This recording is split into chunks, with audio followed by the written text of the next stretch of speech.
designer drugs forever. Me and her even close. Never turn you down on your free man pass revolt. Miss me when you can, and hate me when I'm on Zans. Withdrawing in London, I was rude to the fans. Put a little tune in her stomach, she'll never work again. Wrote about you in the song, so I'ma spoil with my advance. How you playing strong when your weakness in my hand? Got it, hey, hey, hey. Niggas really knockoffs, hey. Niggas really knockoffs and drinking up they cheese. I'm tryna hit a pop star, I told her I quit lean. Blue pills and walk car straight, yeah, 3.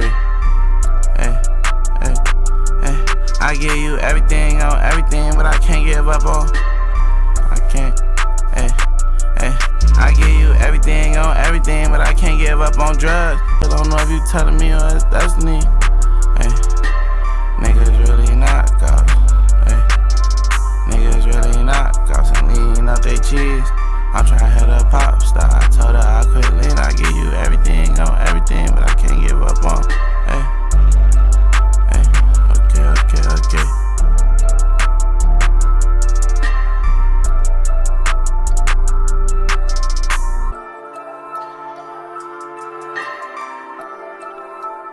We live, Chad? I think we're finally live. It was bugging out earlier. It was definitely bugging. My shit trash now, bro. Where are my mixes at, bro? None of my mixes are actually mixing properly. Wake up. We're finna get to the game in a minute.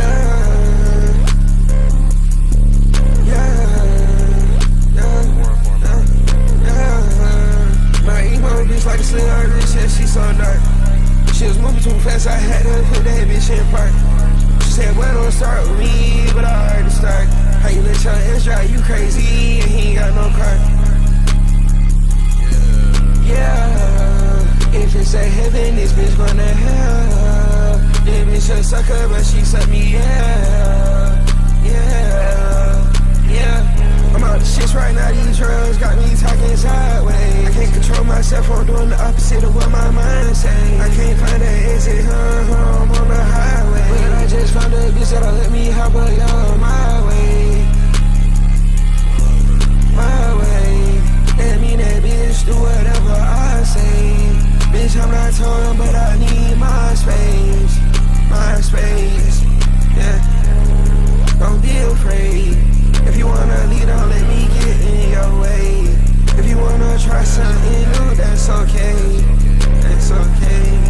Make your own decisions, I'm not phased. Just like Lil Uzi, baby girl, my love is range. And I can fully understand if you can't deal with. Every time I switch time frames, I text a hoe like I'm in your seat. She wanna fuck me, I wanna fuck her, yeah, she with. I'm out the wing, she out the cops, me goes what she about to get. Shawty fell in love with my swag, now she taking off my rig. Why your hoe staring so hard, I'm about to take off with your bitch. These niggas be talking like Phineas, but I'm like Ferb, won't say shit. Yeah, I heard the word, but before I repeat it, I'ma forget it. Ralph Simmons, swag, pants, pleated, sweater, knit. Every time she pop out, yeah, they know that's my bitch. Every time I pop out, it's a party, yeah, it's lit. My emo bitch like a sling on her wrist, yeah, she so dark. She was moving too fast, I had to put that bitch in park. She said, well, don't start with me, but I already start. How you let your ass drive, you crazy, and he ain't got no car. Yeah, if it's a heaven, this bitch gonna hell. This bitch a sucker, but she suck me, yeah. I'm trying to figure out why my autoplay not on, though.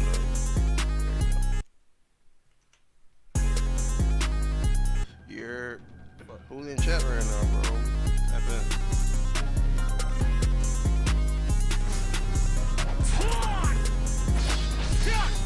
Gotta make sure everything. Two things I ain't ever seen. A nigga that beat a gun, yeah, bitch I need it. If I go broke, I'm taking your funds, yeah, bitch I need it. Yeah, you the whole book on how to get rich and you ain't even read it. Jennifer body, my business a honey, my business a boy, I eat him. She don't even want no food, this beat the only thing I feed him.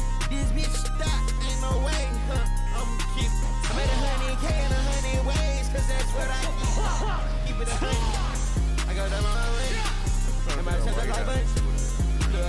tank. Every time you let rain, he saying no side. They girl, I don't do no stinks. You know I can't buy, I ain't had nothing. I ain't had shit, my pockets had leaked and dirty. Nah, I put that shit on him, yeah, they get shit so much. We ain't putting shit on, he said one of just like that. That's why I'm fucking on this hoe. I'm making her cuts. I'm all in, that bitch though. I'm about to bust these niggas. Yeah, these niggas get ready. I was on the shop, so that ran up with the AA. They guess we were clutching, cause you niggas coming up with them bitches on my BBBBs on my body, and I know they buzz. CCBBGG on my body, that's my shit. Two things I never seen, but that won't die. Three things I ain't ever seen. A nigga that beat a gun and bitch I need. If I go broke, I'm taking your funds, yeah, bitch I need. Yeah, you the whole book on how to be rich, you ain't even read it. She done provided my business, a honey, my business, a boy I eat her. She don't even want no food, it's deep, the only thing I feed her. This bitch stop, ain't no way, huh? I made 100K and 100 ways. Oh, this is part of these 3 times now. I don't know why. Keep it 100.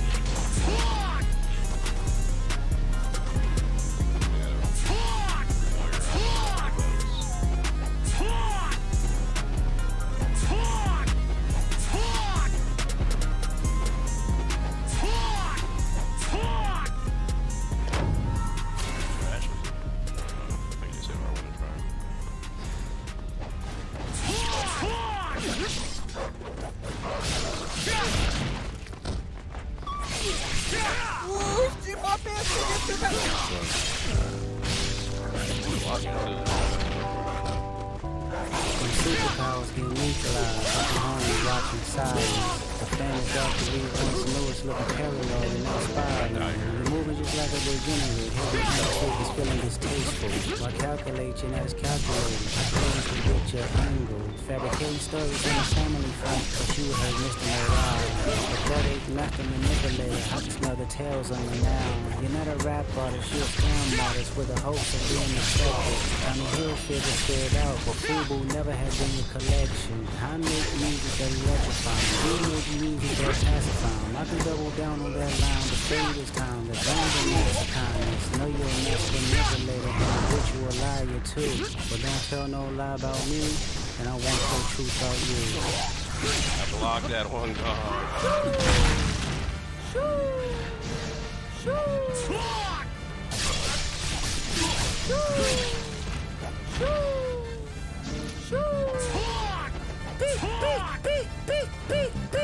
Yeah, I'm out the way, I'm low, okay. Yeah, the island right here is remote, okay. I ain't thinking about no reaper, nigga, I'm reaping, but I so okay. Got a Benjamin and a Jackson all in my house, like I'm Joe, okay. Hellcat, made his own boys in them types LA soul, okay. Everybody wanna be demons, till they get chipped by your throwaway. And I might do a show a day. Once a lame, always a lame. Oh, you thought the money, the power of fame will make you go away. Have you ever played? Have you ever? Okay, nigga, let's play. Have you ever watch your enemy down like with a poker face? Have you ever paid 500,000 like to an open case? Well, I have, and I felt that both, but I came out straight. I hate when I rap or talk about guns, then somebody die, they turn into nuns, then hop online like pray for my city. He faking for likes and digital hugs. His daddy a killer, he wanna be junior. They must have forgot the shit that they done. Dementia must run in his family, but let it get shaky. I park your son. The very first time I shot me a Drake, the homie had told me to aim it this way. I didn't point down enough. Today I show you I learned from those mistakes. Somebody had told me that you got a ring. On God, I'm ready to double the wage. I'd rather do that than let a Canadian nigga make Pac turn in his grave. Cut the business, you got shit twisted. What is it, the braids? I hurt your feelings, you don't work with me no more. Okay. There's 3 ghosts left, and I see 2 of them kissing and hugging on stage. I love them to death, and in 8 bars I'll explain that phrase. It's nothing nobody can tell me. I don't wanna talk on no selling. You know I got language barriers. There's no accent you can sell me. You're cold and Ivory, know I'm a selfish nigga. The crown is heavy. I pray they my real friends. If not, I'm YNW Melly. I don't like you popping shit at Pharrell. For him, I inherit the beef. Yeah, fuck all that pushing P. Let me see you push a T. You better off spinning again on him. You think about pushing me. He's Terrence Thornton, I'm Terrence Crawford. Yeah, I'm whooping feet. We ain't gotta get personal, this a friendly fade. You should keep it that way. I know some shit about niggas that make gonna wanna look like a saint. This ain't been about critics, not about gimmicks, not about who the greatest. It's always been about love and hate. Now let me say I'm the biggest hater. I hate the way that you walk, the way that you talk. I hate the way that you dress. I hate the way that you sneak this. If I catch flight, it's gonna be direct. We hate the bitches you fuck, cause they confuse themselves with real women. Then notice I said we, it's not just me. I'm what the culture feeling. How many more fairy tale stories about your life till we had enough? How many more black features till you finally feel that you're black enough? I like Drake with the melodies. I don't like Drake when he act tough. You gon' make a nigga bring back Puff. Let me see if Chubbs really crashed something. Yeah, my first one like my last one. It's a classic, you don't have one. Let your core audience stomach that. Then tell them where you get your abs from. V12, it's a fast one. Bow, bow, bow. Last one. Headshot for the year. You better walk around like Daft Punk. Remember? Hey, Top Dog, who the fuck they think they playing with? Extortion my middle name as soon as you jump off of that plane, bitch. I'm allergic to the lame shit. Only you like being famous. Yachty can't give you no swag neither. I don't give a fuck about who you hanging with. I hate the way that you walk, the way that you talk. I hate the way that you dress. Surprised she wanted that feature request. You know that we got some shit to address. I even hate when you say the word nigga, but that's just me, I guess. Some shit just cringeworthy. Ain't even gotta be deep, I guess. Still love when you see success. Everything with me is blessed. Keep making me dance, waving my hand, and it won't be no threat. I'm knowing they call you the boy, but where's the man? Cause I ain't seen him yet. Matter of fact, I ain't even bleed him yet. Can I bleed him? Bet. When I see you stand by sexy red, I believe you see two bad bitches. I believe you don't like women. It's real competition. You might pop ass with them. Let's speak on percentage. Show me your splits. I'll make sure I double back with you. You assigned to a nigga that signed to a nigga that said he was signed to that nigga. Try cease and desist on a like that record. Oh, what? You ain't like that record? Back to back. I like that record. I'ma get back to that for the record. Why would I call around trying to get dirt on niggas? Y'all thinking my life is rap? That's whole shit. I got a son to raise, but I can see you don't know nothing about that. Waking them up, know nothing about that. Then tell them to pray, know nothing about that. Then giving them tools to walk through life like day by day, know nothing about that. Teaching them morals, integrity, discipline. Listen, man, you don't know nothing about that. Speaking the truth and consider what God's considering. You don't know nothing about that. Ain't 20v1, it's 1v20 if I gotta smack niggas that right with you. Yeah, bring them out too, I clean them out too. Tell Bean that he better stay right with you. Am I battling ghosts or AI? Nigga feeling like Joel Austin. Funny he was in a film called AI. And my sixth sense telling me to off him. I'm a blick niggas all in they coffin. Yeah, OV-ho niggas is dick riders. Tell them run to America to imitate heritage. They can't imitate this violence. What I learned is niggas don't like the West Coast, and I'm fine with it. I'll push the line with it. Pick a nigga off one at a time with it. We can be on a 3-hour time difference. Don't speak on the family, Crody. It can get deep in the family, Crody. Talk about me and my family, Crody. Someone go bleed in your family, Crody. I be at New Hall King eating fried rice with a dip sauce and a blammy, Crody. Tell me you're cheesing, farm. We can do this right now on the camera, Crody.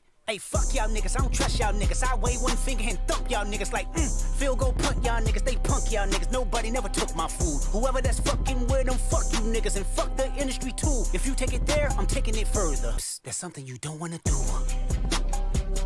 Ooh. We don't wanna hear you say nigga no more.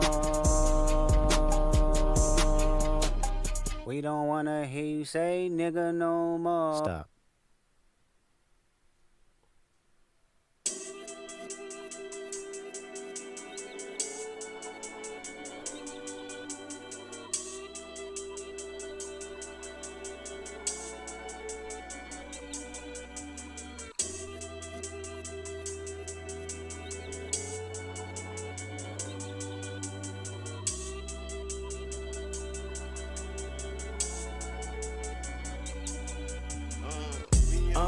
Me and my niggas tryna get it, yeah, bitch. Yeah, bitch. Hit that house, they tell me, is you with it, yeah, bitch. Yeah, bitch.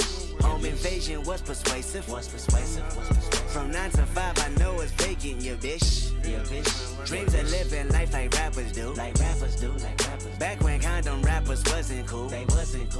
I fucked Shireen and went to tell my bros. Then Usher Raymond Let It Burn came on. Hot sauce all at night, I rhyming, yeah, bitch. Park the car, then we start rhyming, yeah, bitch.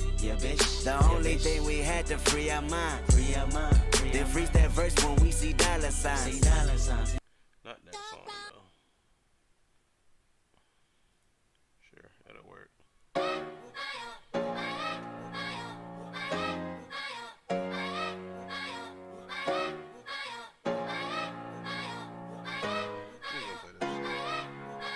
It's the type of shit that they read about. Like Chris said, I gotta bleed it out. I've been in the zone, I can't be without this real shit that I be about. I'm a visionary, that's long term, but Def Jam said they need it out. If I rush the shit, I might be without, but I need a vision, can't see without. I've been patient, never complacent, left the underground when I left the basement, that's renovation. I spit this verse like a revelation. On the road with Kid Cudi and B.I.G. Conversations with no ID, who made hits with Ye, got hits with Jay. Now you wanna fuck around and make hits with me. If it's meant to be, then it's meant to be. Can't express what that meant to me, what it mean to me. Man, I swear this shit like a dream to me. What it seemed to be is so different now. Everything is so different now. I've been there and I done that. Tell them all that I run that. It's a fun fact and I'm back again cause I love this shit. Write it down and they publish it. I went 5 years without a publicist cause of word of mouth, they in love with this. I've been dreaming, I've been scheming. Went away a while but I've been fiending. I missed the fan but they know the deal. Been that way before the deal. Now the music got mass appeal. My main girl got ass appeal. I can feel the vibe, that's the main theme. Little fish that went mainstream, now I'm big as fuck. My whole city, they know what's up. I'm unseen and I'm in the cut about extra shit. I don't give a fuck. When I'm on the phone, don't interrupt. If I'm talking business, I might erupt. If you're at the show, put your lighter up. Fuck with me if you're really about it. Outsiders, I can do without it. I crept in, got slept on, sold out shows. No one knew about it. When it comes to fucks, I get two about it. Yo, cosign, I can do without it. Would you mind riding with me to Armadillo? I've got to get some supplies and I can do it in company.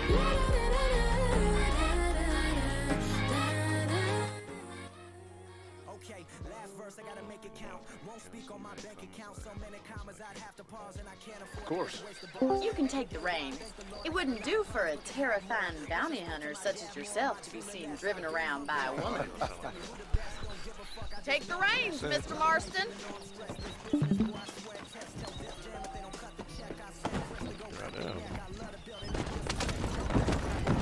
You're looking much better, considering you were almost buzzard food a couple days ago. I have you to thank for that, miss. So do tell me, have you needlessly risked your life since we last spoke? No, miss, I have not. Well, that's a relief. Perhaps there's hope for you yet. I wouldn't bet on it. Oh, there's always hope, Mr. Marston. You can't be a rancher in this kind of country if you don't believe that. An admirable attitude, miss. I suppose so. I can't think of any other way to stay sane, to be frank. What about you? Have you ever given up hope altogether? Hope hasn't really entered into it.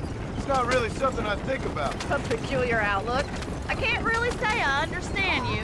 I can't always say I do either. Oh, don't be so deliberately enigmatic. I'm not, miss. Yes, you are. You are being deliberately obscure as a substitute for having a personality. I just know there are two theories to arguing with women, and neither one works. I'm not even going to dignify that gibberish with a response.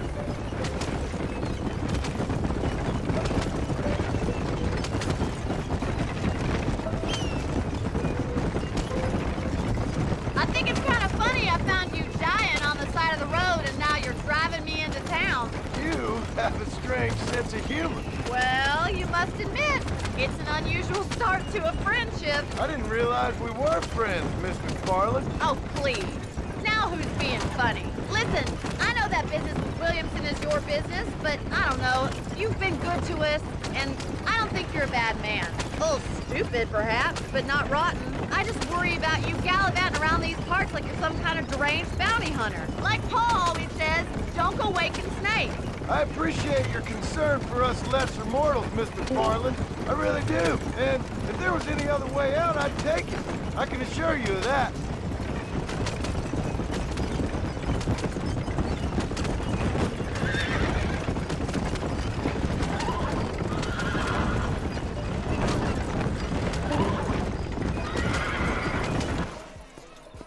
Them niggas wanted me to slow down for So this what? is Armadillo. Manhattan it is not, but it does okay for us.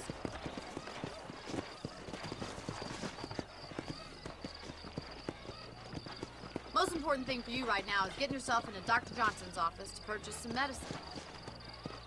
The first one's on me. Thank you, miss. I'll pay you back. I'm sure you shall. The doc's a Going there good raw, fellow. Daddy. He saved your life, so be polite to him. Meet me in front of the general store when you're done.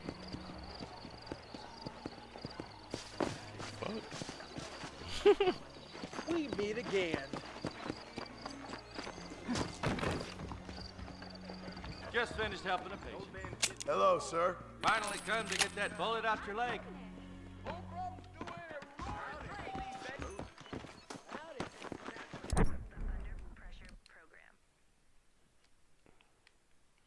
The fuck happened?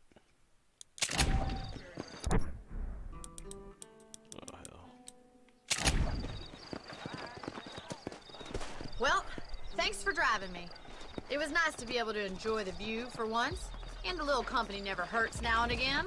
You're more than welcome, miss. Least I can do. Thank you for the medicine. Why don't you have a look around Armadillo? You can always take a stagecoach back to the ranch later. I might just do that. Travel safely, miss. Try not to get yourself shot. I won't be around to save you this time.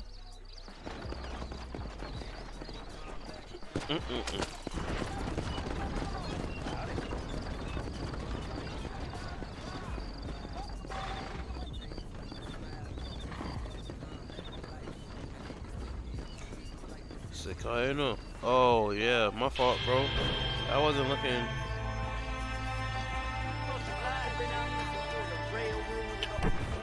Just got told to undeafen.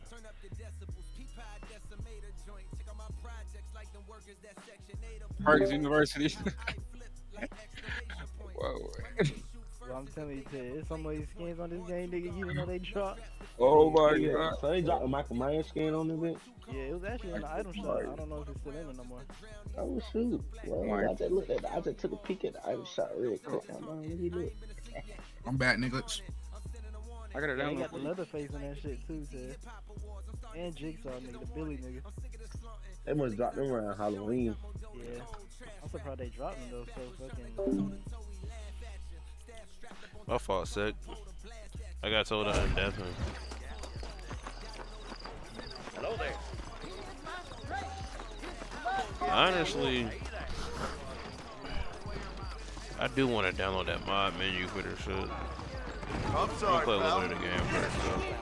Hey, handsome. Are you busy?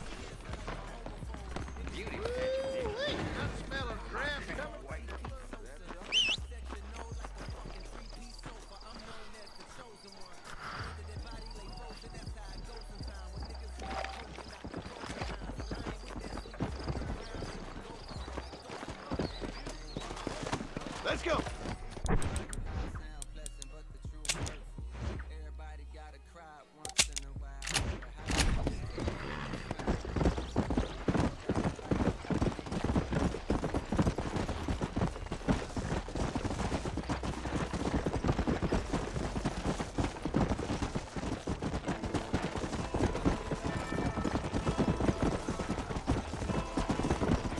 Come on.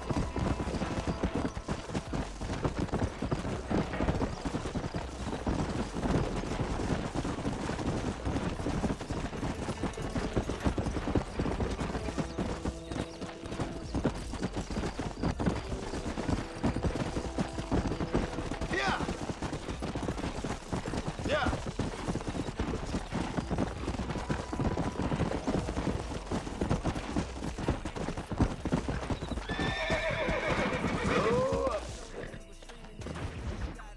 Excuse me. Excuse me, sir. You need help? Mister, you alive? Fuck, God damn it. Good heavens. Excuse me? I said, no, I'm not okay. Do I look like I'm okay? You look pretty good for a corpse. Praise be. Move up, mister. Time to get you to a doctor or an undertaker. Whichever you need once we get to town. St. Peter, open up them pearly gates. I'm coming home. Come on, mister. Come on.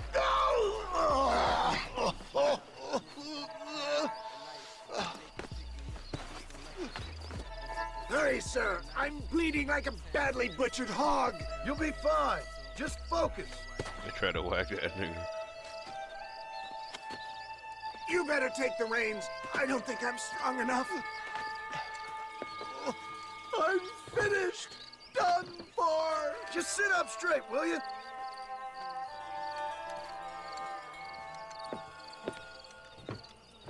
Shot that fat ass. The closest doctor is in Armadillo.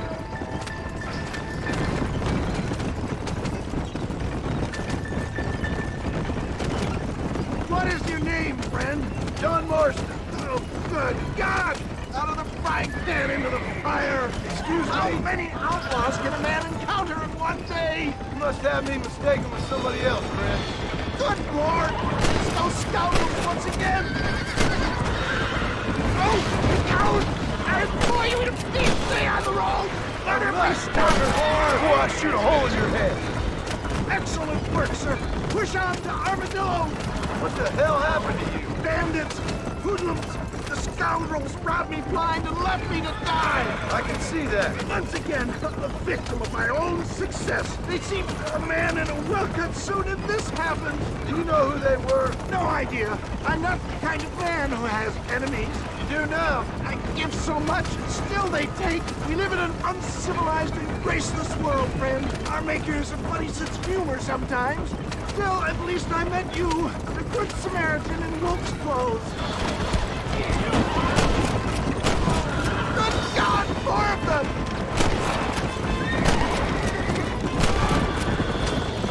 I knew you'd come. What? I knew this wasn't my time. He has a greater purpose for me.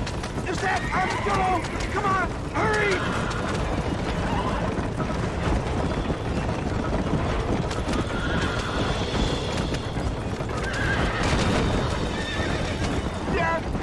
I embrace you. For Christ's sake, man, you're gonna be fine. We're nearly there. Into your arms. We're here. Stay with me.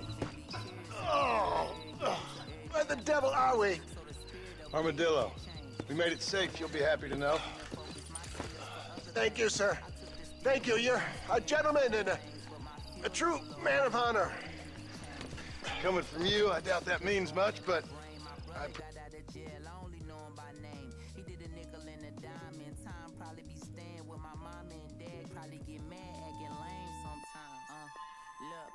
The sideline story came out September 2011. Eve said around that time we was hunting for a record under lots of pressure. Just combine the leverage with a better effort. You can find a sound and Appreciate the civility. I owe you, sir. And I always pay my debts. Jesus! But if I die, I'm sorry for it. If not, I'll be your man for... Let's get you fixed up first. Then we'll decide what you're my man for.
What's mine is yours, friend. Don't mention it. That's my good deed for the day. Jeepers! Rest in peace, my friend.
Excuse me, friend.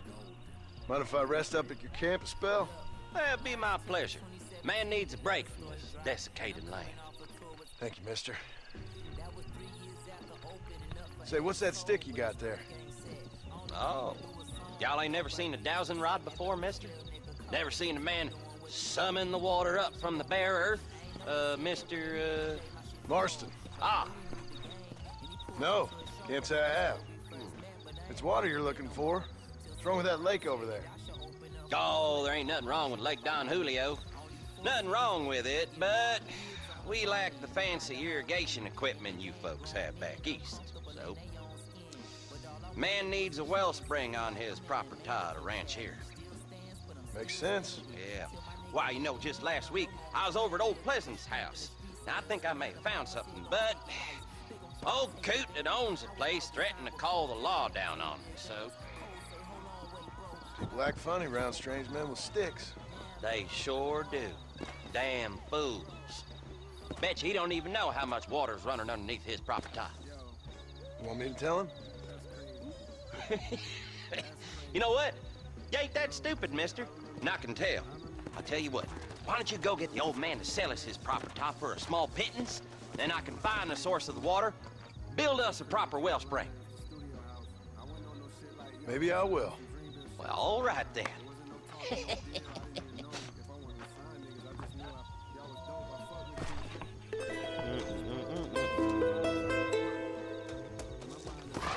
Come on.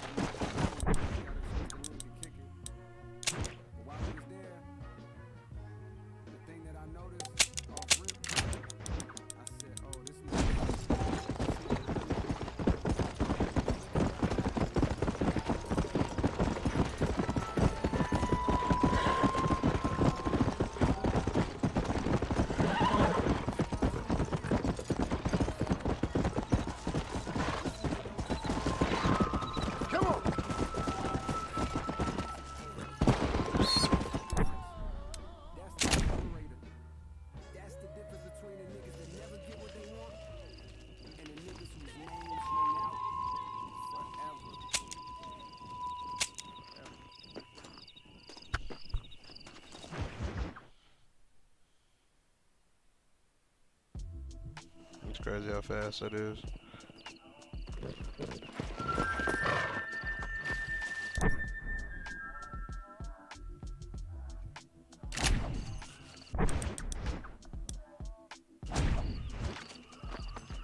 What the hell do you want? Howdy, friend. I didn't know anyone lived out here. Whoa! Now you can't rob the place now, can you? Now get! Friendly old bastard, ain't you? I don't need me no friends, friend. We all need friends, old-timer. We die alone, but we live among men.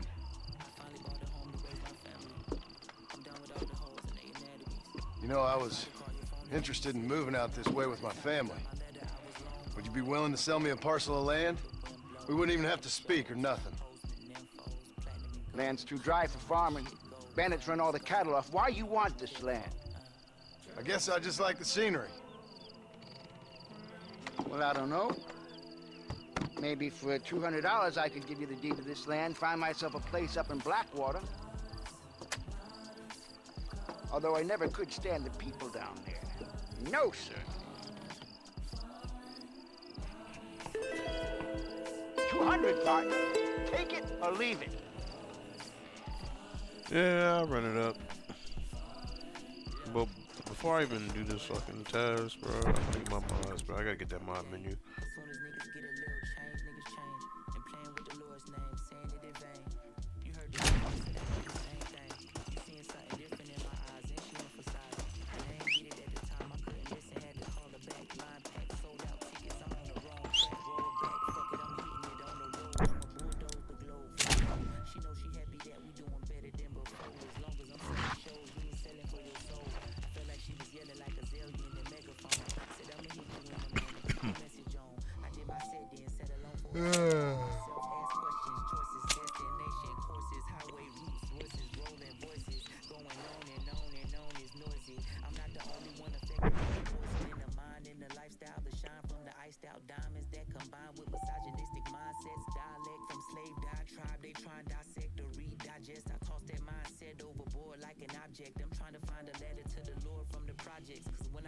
before. I didn't know that we was poor.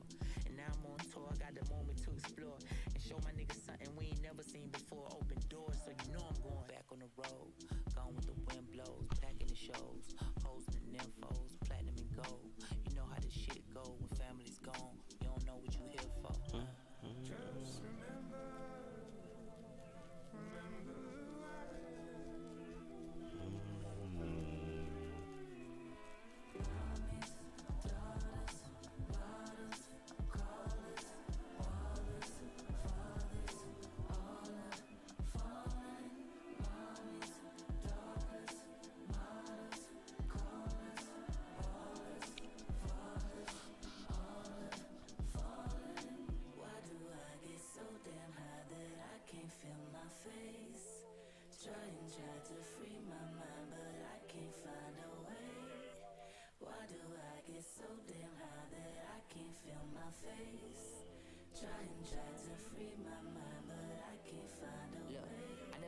Much a fuck about this shit to let it challenge my integrity. But you questioning me got me thinking you thinking less of me. The lesson in this shit is we should talk face to face, fuck the messaging. Meet me in the flesh and you can see I'm still Lil Destin. Lil Brubby, Lil BB bald head, there's a baby in the Huggies. Stunned like my dad, I'm a druggie. Money in my hands, but it's bloody. Try to understand if you love me, ayy. Make plans, we can roll like the old days. FaceTime call came with the stone cold face. We don't talk often, when we do, it's an are you okay? Somebody fucking with you, I'm on the way. It's on the waist, I can tell the way you look, that ain't the case. Figured you was mad at me when you said you need a break from the family. And you not participating in no pagan holiday gatherings. And ever since I start rapping, I ain't never in Atlanta too long. And I hate having to only see the family.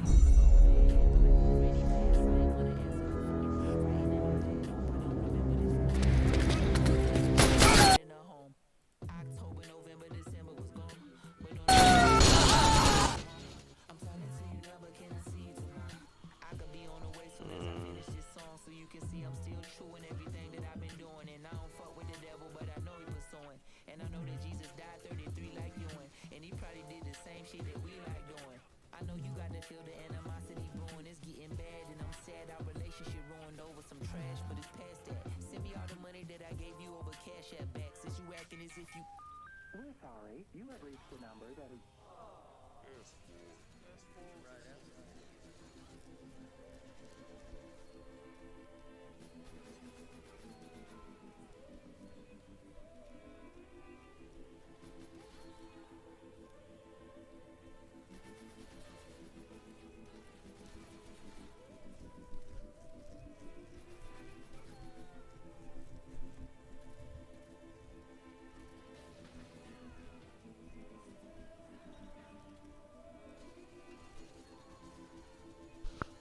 I don't know if this nigga aim is that bad or is it just that hard to aim.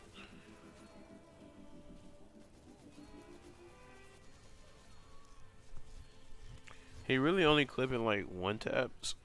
So I'm guessing this nigga suck at getting multiple kills, or one taps are just that hard to get.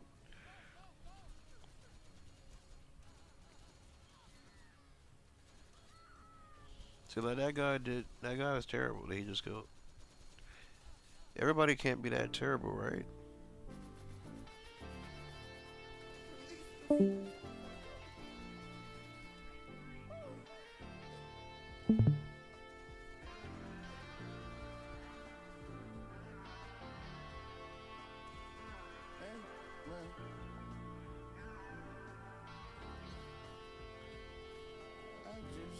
Okay, I get that. That looked terribly hard to hit.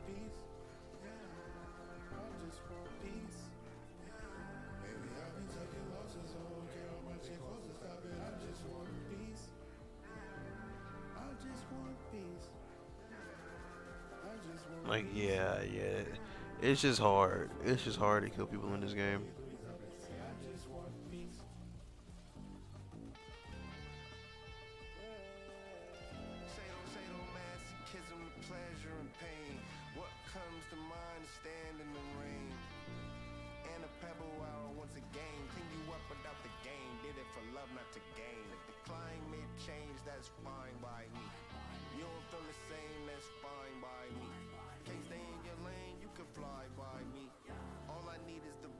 High by me.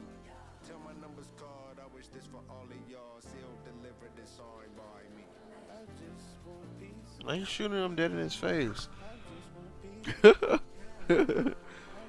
You literally point blank just fucking mag dumping.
Where I put my papers at?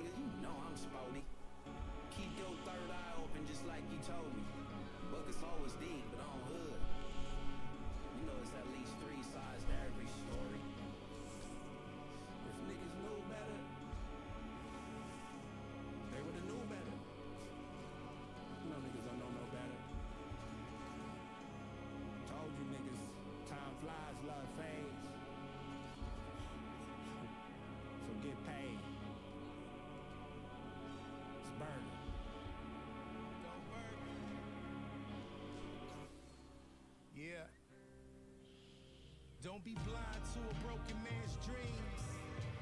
God's blessings don't rest in spaces unclean. That includes the heart, the seed of motivation, the windows to your thoughts. Close your eyes, you'll see better in the dark. That's what we cultivated. We elevated culture, they appropriated. Yeah, I shed a tear hearing Doe's voice. I prayed for peace in the back of the Rolls Royce. Survivor's guilt gripped my soul, I ain't have no choice. Then those tears turn to tears of joy, I rejoice. The value of suffering is so underrated. God gave his only begotten so we can make it. Still I got lost and indulged, my fragile soul was tainted. Well acquainted, me and Miss Payne still hanging. Yeah, the key is balance, it ain't peace at all. As above, so below, let the pieces fall. The key is balance, it ain't peace at all. As above, so below, let the pieces fall. Yeah. They say God got a sense of humor. You wanna make them laugh, tell them your plans for the future. Future.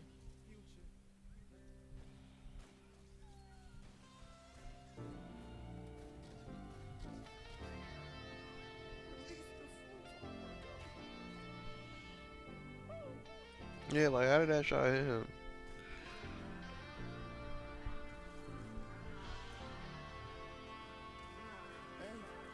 That's so hard to hit.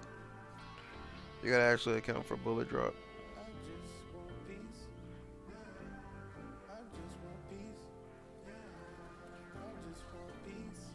How long it took the bullet to hit his target? Oh, I'm about to say hit him with the movement.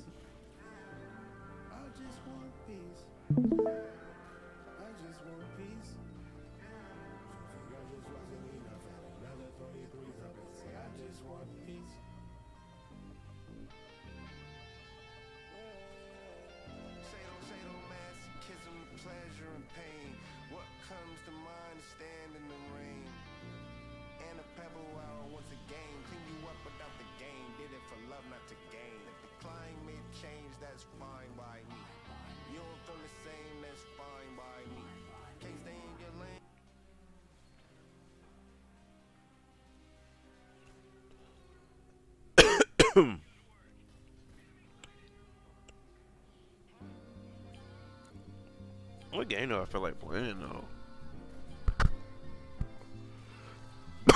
I'm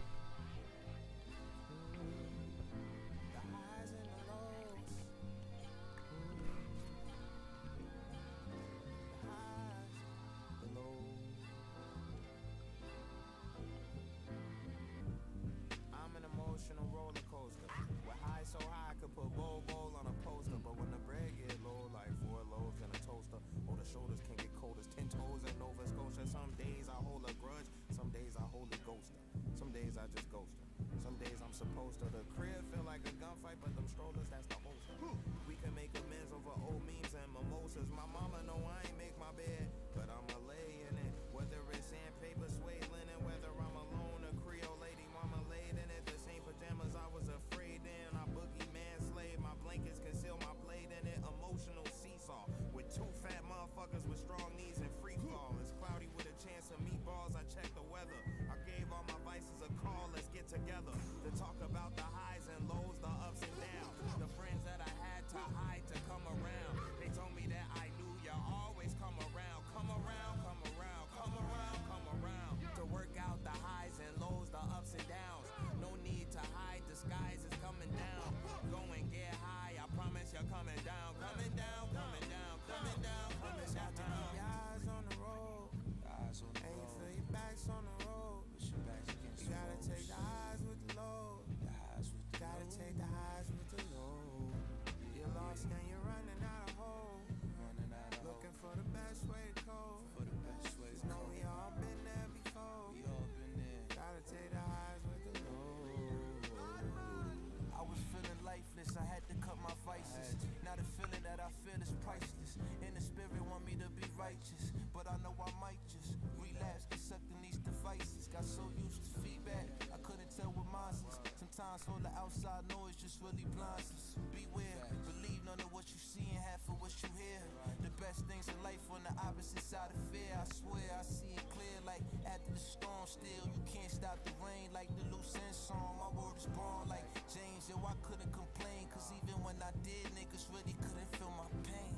That's the type of shit that drive a nigga insane. Wanna be numb, now your thumb back, flicking the flame. Back to square one, trying to overcome what you became. Like they was right, I guess you never gon' change. I guess you never gon'. When it's hard to keep your eyes on the road, you start to feel your back on the road. You gotta take the highs with the lows. You gotta take the highs with the lows. Lost and you're running out of hope. And you're looking for the best way to cope. So we all been there before. To talk about the highs and lows, the ups and downs. The friends that I had to hide to come around. They told me that I knew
Where the fuck is that album at, man?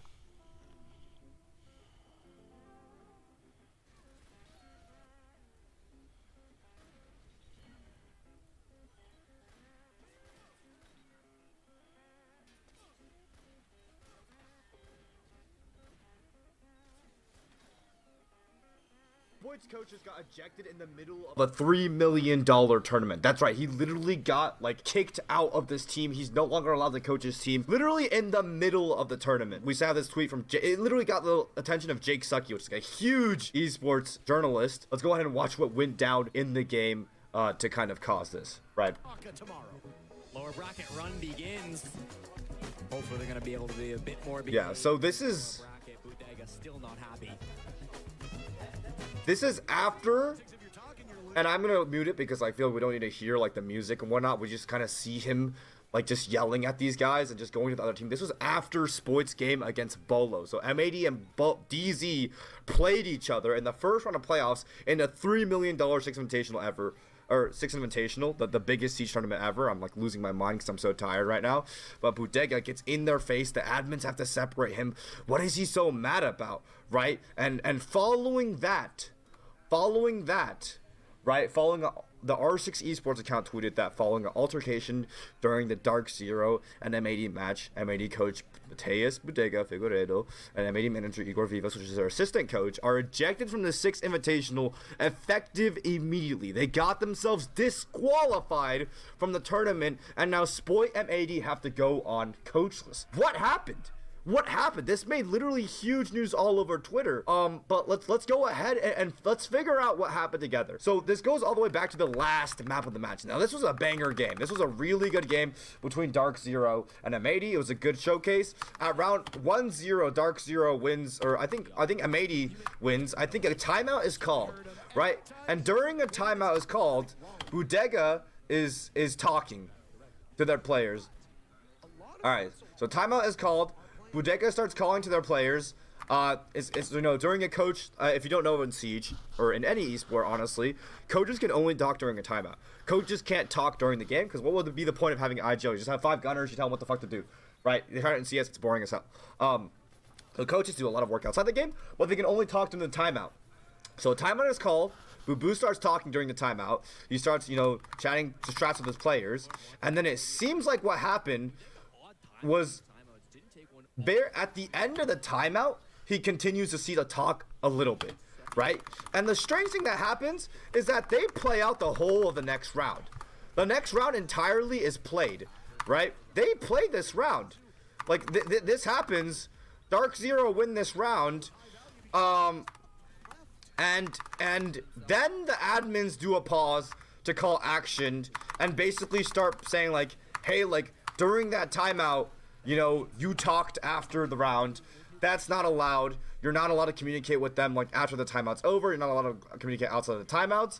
And, it's obviously really distracting to the players. He's trying to tell them that, I didn't know that shit. Blah, blah, blah, blah, blah, blah, blah. And what ends up happening after this is that DZ get rewarded with a round. Okay? So DZ literally, get a free round handed to them by the admins as a punishment for Boo Boo talking after the timeout. I think what Boo Boo ended up being really mad at, which ended up being the altercation after that was over, is Kobe Lax and other DZ members literally yelling and taunting Boo Boo about it. It's like, oh, I can't believe you did. Like, you need to talk to your players outside the round. Blah, blah, blah, blah, blah, blah. And then that's what ended up leading to this altercation after the match where Boo Boo's kind of getting in their face saying, that's shameful. You guys should be ashamed. Blah, blah, blah, blah, blah. But what I want to do is, obviously, there's a lot of noise surrounding this. There's a lot of noise saying that M80's coach Soul, this is not okay. This is unprofessional. I want to give a chance for Bodega, because he went on Spoit's stream afterwards, who was being run by Spoit's manager, to give us side of the story. Let's go ahead and take a listen. So, Bodega, I wanted to offer you an opportunity to obviously have a say, to kind of clear up a lot of things and say the things you need to say, a few words for the M80 fans. Today's been not the best day. I'm sure you're aware. Yeah. First thing, thank you, Seb. You're the first few people that is giving me a platform to speak myself about what happened today. First thing I want to say It's sorry to all the M80 fans. Something really unfortunate happened today. During the game against Dark Zero, I called a timeout and I started talking about my play. The timeout ends. I kept talking, but I get cut off, you know? Like, so after the 45 seconds, your voice gets cut off and the players can't hear you anymore. But I didn't notice that, and I kept talking even way, you know? But, like, 2 seconds after it ended, the admin said, yo, it's finished. You gotta stop talking, and then I stopped talking. And that was it, basically. And we played the round, and after that, they said that I was giving extra information to the players. They proved that because I was talking after the timeout. There was no like signaling that the timeout ended for me, and I just kept talking. And then once it was signaled to me by the admin that, hey, the timeout ended, you gotta stop talking, I stopped talking. And even the admin said that to me after they got the punish. That's the background, all right? And then the game ended. During the game, it was a fire-ass game. It was one of the best games I was playing in the tournament. And DZ was playing a hell of a match. We lost. DZ convincingly wins bank against us. But during the game, there was a few things that made me a little bit mad. They came from Nath, and he kept talking about the ruling of the situation, you know. He said that I was talking to the players, but I wasn't, you know. Luckily for me, it's all recorded by Ubisoft. All the games are recorded, and Ubisoft has all the rights and everything, all the archives. It's all on them, and they have that, and they know that I wasn't talking to anyone about threats. I never had any intention to do any physical contact with the player, and even if you see on the video, he was the first one that initiated contact with me. He even pushed at me, and not me that pushed into him. That's clearly on the video. I don't think we want to talk so much about that situation. Yeah, and then it kind of gets a little bit press controlled, so I'm going to stop it right there. But he basically said the bulk of what he wanted to say. So what do I think of that? Based off what he said, my opinion on like entirely what he has said, thank God one of you f***ing screenshot of the tweets. He tweets us out. This is basically what it is. He's got warnings during the event about communicating with his team outside of a timeout. And based on entirely what he said, if what he said is true, thank you so much for the sub and join our ads. I agree with, I do think the ruling is a little bit unfair. Based off what he said. If what he said is the only reason they took away a round after the fact, right? What he's saying is true. During the event, when you call a timeout, you don't really get much of an indication. I think I remember they'll tell you, maybe it's their jobs, it's the admin jobs in the TeamSpeak channel where the microphones are going through. And by the way, these are sound canceling headsets. You cannot hear shit, right? It's the admin's job to both mute your microphone once your timeout is done, give you a 5-second countdown once your timeout's almost over, also give you like a timer on how much seconds left you have in your timeout, and let you know that. The thing is, if his players were able to hear him after the timeout was over, then that means the mic wasn't properly muted. So, you know, that's not really his fault. No, so I'm not saying the admins are doing things wrong. I'm just saying if what he's saying is 100% the situation and there's no other outside info, then I do kind of see how that ruling is a little bit unfair in that you let the round play out and there was maybe not so much of a clear warning beforehand. Hey, be careful, if you do this again, we'll give the enemy team a round. But that enemy team was given an entire round after the fact. For the record, I want to pull up Gunner's tweet now, which is also important in this. It's like, before the massive wave of hate hits, I don't want people to think that we are cheating. I'm not mad at the refs' decision for the round. Neither am I, right? I think, you know, the refs are very good refs. They do their very good jobs very well. That's why Siege is a sustainable esport for this fucking long. Players cannot hear Boo Boo outside of a timeout. Even if you try to say something, we only got any info out of a timeout. I just want to limit the amount of hate because you cannot hear anything they say. They mute your mic. You have sound canceling headsets. That's whatever. That's that. So that's, you know, Boo Boo's thing. And that's why he's saying he's getting punished for things he didn't do. They said he continued to try to talk, and he's like, oh no, but we have they have voice comm recordings. They can see that Boo Boo shuts up once the admin tells him to shuts up, and he's basically saying, I'm getting, scapegoated, blah, blah, blah, blah, blah, blah, blah, and that I didn't touch anyone. That's besides the specifics of the point now. So that's his situation on that. That is my opinion. And obviously the community outlash is a bit fucking large, right? Because, in their eyes on Jinxie's stream, we basically saw that, oh, the coach is selling the game. So obviously the community think is like, oh, what the fuck is Bodega doing? Pengu kind of making comments about it, Glaxing making comments absolutely unacceptable, respectfully stop tweeting, you're having a moment, you cross the fucking line, Bodega kind of going a bit wild in the replies about it, and this is where I want to kind of put my opinion into the frame. So the general public consensus is that Bodega's an idiot, he sold the team the game, he's being an idiot, he's being unprofessional, blah, blah, blah, blah, blah, and for me, where does my opinion fully stand at the end of the day, is that I disagree with both sides. I disagree pretty strongly with both sides. The way I view it is I do think the ruling was a little bit unjust if what he's saying is true, but my opinion is that I only care about winning or losing. I've said this on stream earlier. So in that regard, I think Bodega trolled. Right? Not in the regard of, oh, he's childish, he's unprofessional, he's this, he's that, oh, why would he do that? No.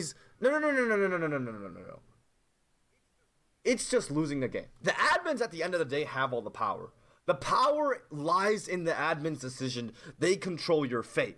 Right? If I'm already pissed off at admin, I'm not going to continue to push my luck with said admin, even if I'm in the right, because that is at risk of ejecting me from the team, losing my team a coach for the rest of the tournament, also in the middle of the match, making a huge issue that distracts my players' minds away from the game.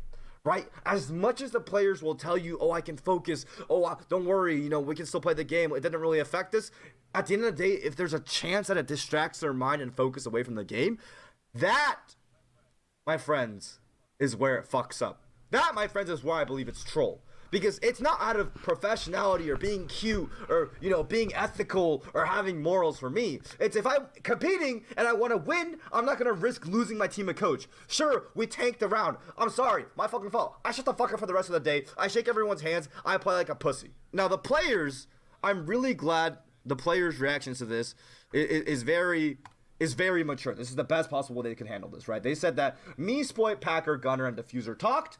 I assure all the fans we're hungrier than ever. We're not letting this affect us at all. Lower Ren starts with fire in our fucking asses. That's exactly how you do it, because the biggest detriment this could do to your team's performance is simply mental, is simply distracting, is simply checking out after, oh, we lost our coach, we have no more timeouts, we have no more game planning when we're on that stage. Fuck, man. And letting that tilt you. No, I texted Kino. I told them I still believe they can win the whole thing because they have two of my boys from Manchester. I fucking believe them, and that's the right mindset. They have to go into it fully firing. Thank you, VK Afster, for the sub. But yeah. But on the side of Bodega, however, so this is M80 CEO. This is his opinion. Disappointed and shocked by what transpired today during that match. Completely unacceptable. Sorry to the fans, players, Ubisoft staff, Dark Zero for what took place. Completely ashamed of how M80 was represented today. Really, no words. But I talked with Bodega, and it seems more like Bodega, and this is the difference between me and him as a person. And I want you guys to know that, when I say my opinion, I'm not saying, this is the right thing. I'm saying that's how I view the world. I'm trying to help you guys understand how me, Fettuccine Rainbow Six, views the world. Right? Is that, what Bodega views the world as, Bodega says, I will make myself a martyr for an unjust ruling that I believe is unfair.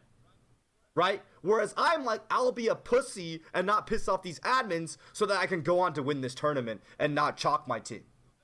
So that's kind of the difference in mindsets. And obviously the esports world at large had the mindset of, oh, that's unprofessional and childish and completely unacceptable to be done on a professional esports scene.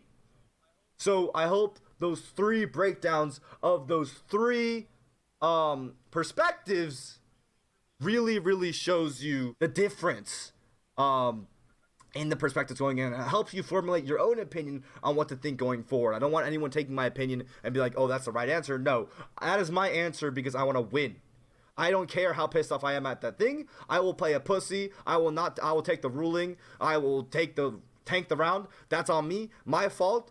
Sorry, admins. Shake my hand. But my team still has a coach for the rest of the tournament, and we can still go on to win, and I don't distract them from the game. I make it as easy as possible, right? Speaking of Bodega being a martyr, according to rumors, he has been banned permanently for 2 years from the competitive scene. But speaking of martyrs, this isn't the first time this has happened to Bodega. I don't even think this is the second time this happened to Bodega. Because on May 17th and 18, 2022, between Xset and Team Liquid on his old team, Bodega breached the Rainbow Six Circuit global rulebook and engaged in major misconduct directed at members of Team Liquid, and was issued a 12-month-long suspension effective immediately May 18, 2023, and a fine of $5,000 against Xset. He's done this before. This is no rodeo to Bodega, and it was because he was shit-talking them. He can't accomplish anything. And like, if you look at him down here, those two old players of OXG, Kino 2 kills, Yaga the 3 in the middle, and Xset pick up a flawless first round. Yep, and that's that one. And then another one where it didn't result in a ban, but kind of a moment where, on a 2024 Six Invitational, look, he's really pissed off. In this game, because if I remember correctly, there was a competitive ruling against Bleed, the team that they played, and Bodega was like, listen, okay, I understand. I'm not gonna punish you guys for it, even though I have the chance to. But then M80 had like another bug happen during the game, and then Bleed decided, yes, we are gonna penalize them, we are gonna take that round. And Bodega was like, no, like, that's not honorable. So it seemed like Bodega's definitely in the camp of multiple times in a row for fighting for himself, for standing his ground, for being a martyr if he thinks there's an issue that he believes in, which would be right or wrong, completely up to you guys, right? I think it loses tournaments, so it's wrong. Like, I don't think it's wrong because it's ethically or morally wrong or whatever. I think it's wrong because it loses you the game. I don't really care about winning or losing. That's my competitor's mindset, right? When I talk about professionalism, when I talk about having comms, when I talk about attitude, when I talk about slipping through scrims, I don't do it to be cutesy and professional about, oh, you need to be a pro, you need to have a good PR training. No, it loses you games. It loses you games. It literally just loses you games. It's about winning or losing for me. So this isn't his first rodeo with this. Slight update on the Bodega situation. Speaking of winning and losing, right after the game that like Bodega got like banned off the team and disqualified or whatever, like they lost. I mean, he just lost a CAG.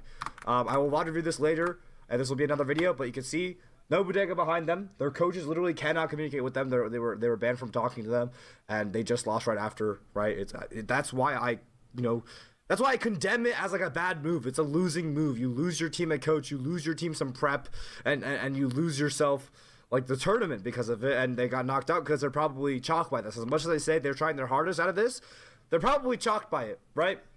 Second thing, the ruling came out. The competitive ruling did just come out.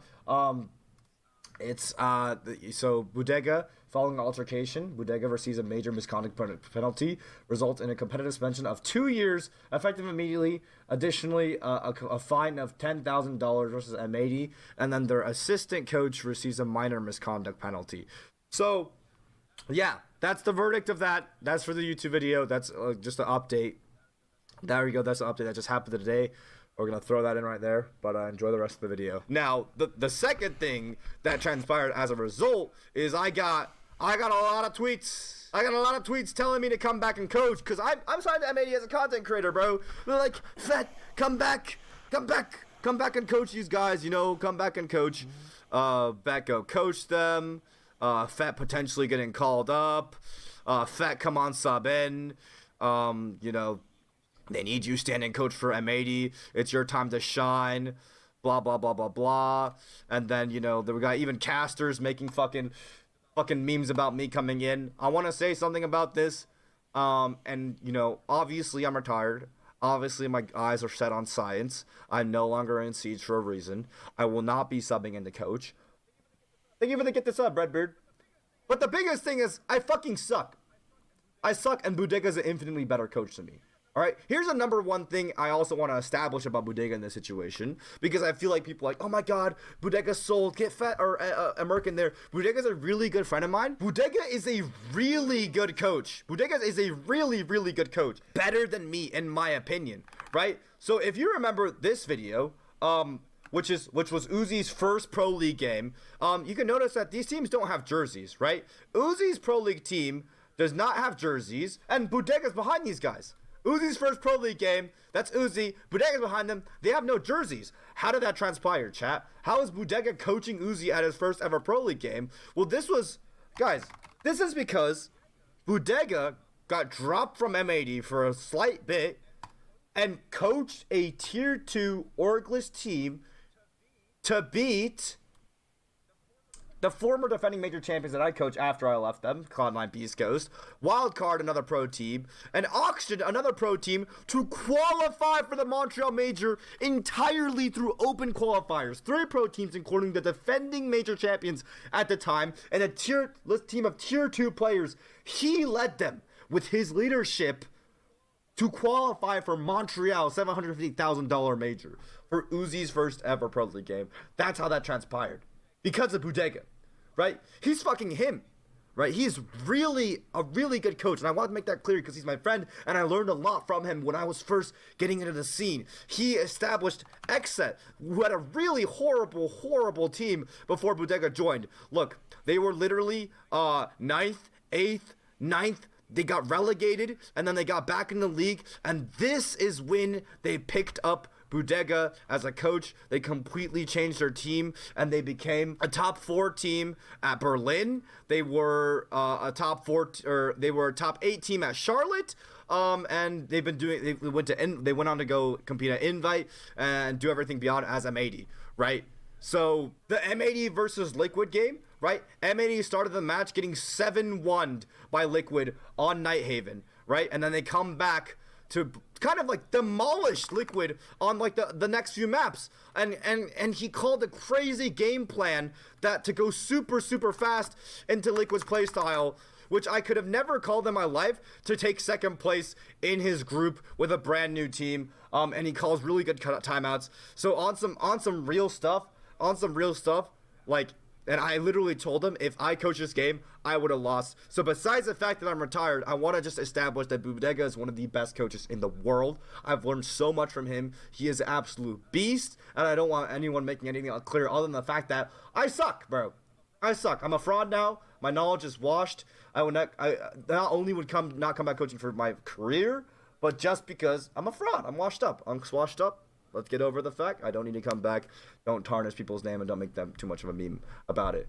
But in other Siege drama news, there's another slightly interesting story that happened at Invite so far, which I might as well cover in this video because it's like, you know, we're talking about Siege drama. Psycho's IGL started screaming at his team, and then they created a lot of community talk around the topic of like, you know, like, oh, what does it mean to like scream at your team and have a good mental? So let's go ahead and watch the clip. Jake Sucky even reported it, like R6 like Pro, like Yvette was facing a bit of backlash for this reaction after a blown on an SI.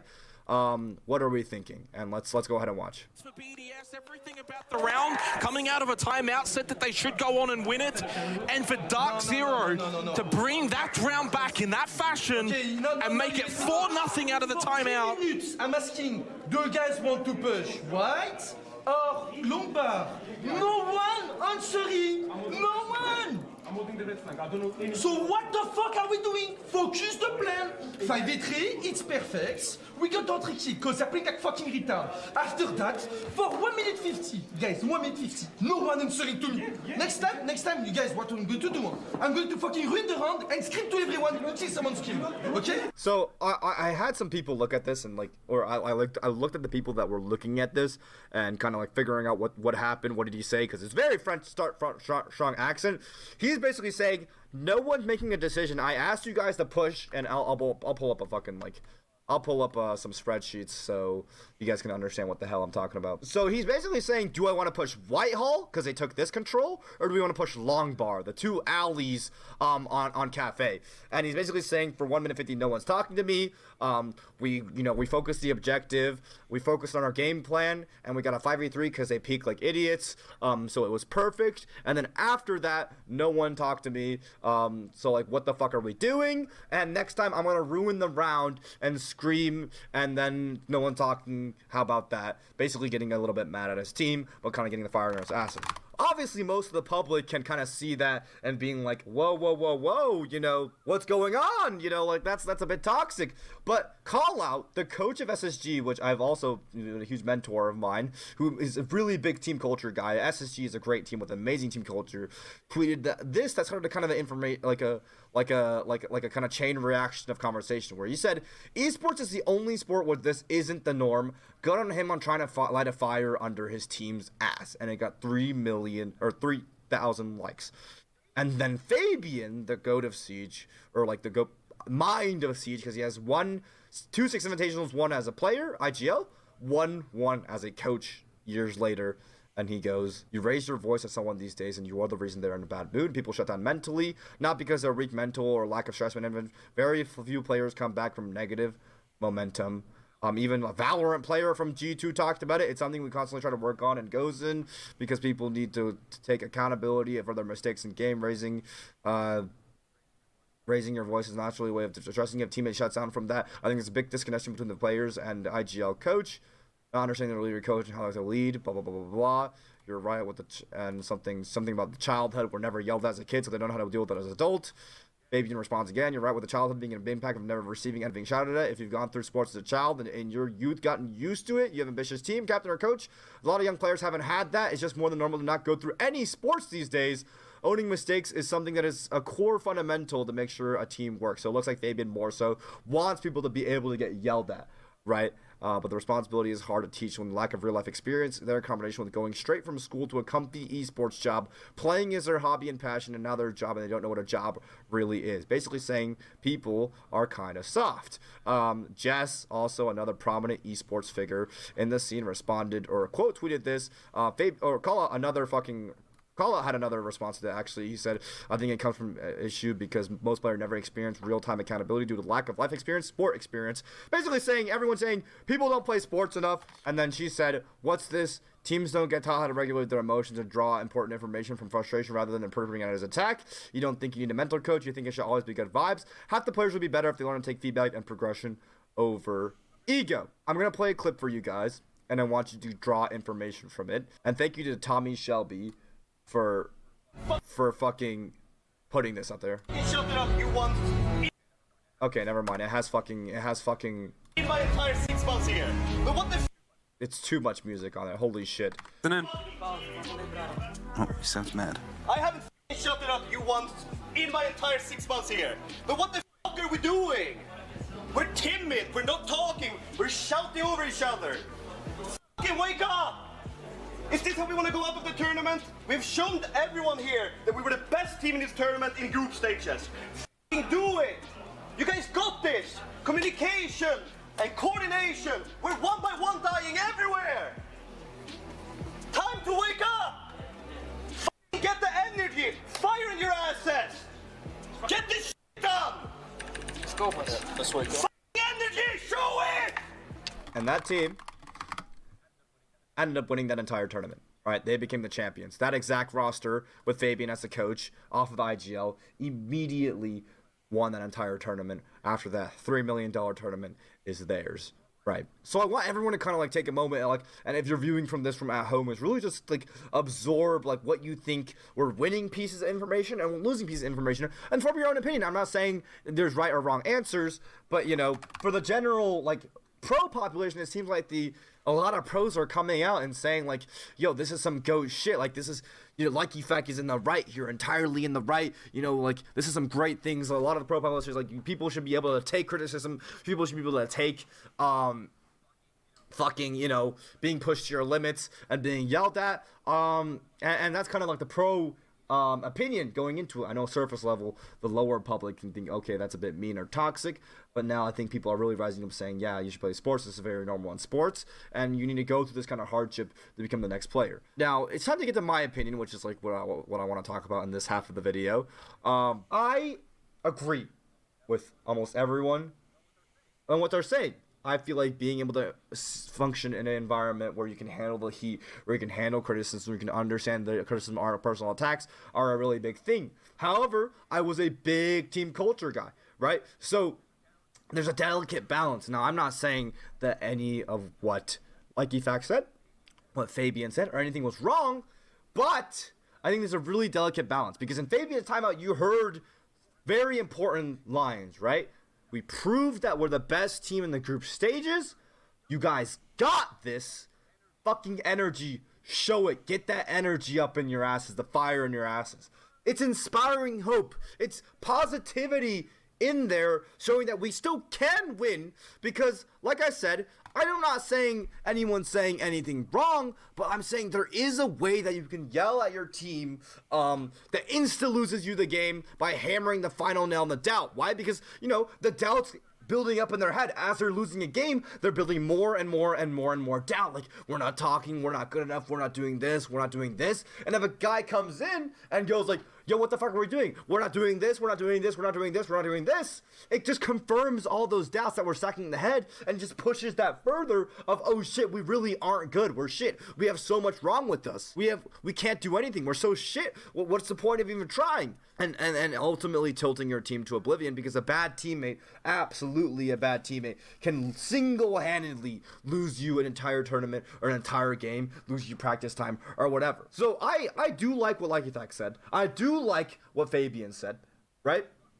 But what I want to spread to the public is that if you're competing in esports, just because you're fucking heroes and your idols and these big dudes are saying, because you have to understand, they see it from their world of like hyper competition, right? That gives you no right to go to your team and start screaming at them and shitting on them, because like I said, in roller tournaments, for example, whoever crashes out loses. Did I not? I proved that in my video. I literally made a video about there was literally a string of tournaments where every single time a team flamed their own teammates or got mad at their teammates, they would go on to lose the map, right? I don't remember if you watched that video. I'll go ahead and pull it up right now. Yeah, they lost. And this wasn't only a trend in this game. This was a trend in like the past entire roller tournament before this. They won 2 rounds back. This is W Jinxie, by the way. I'm proud of him. I got caught out bottom blue.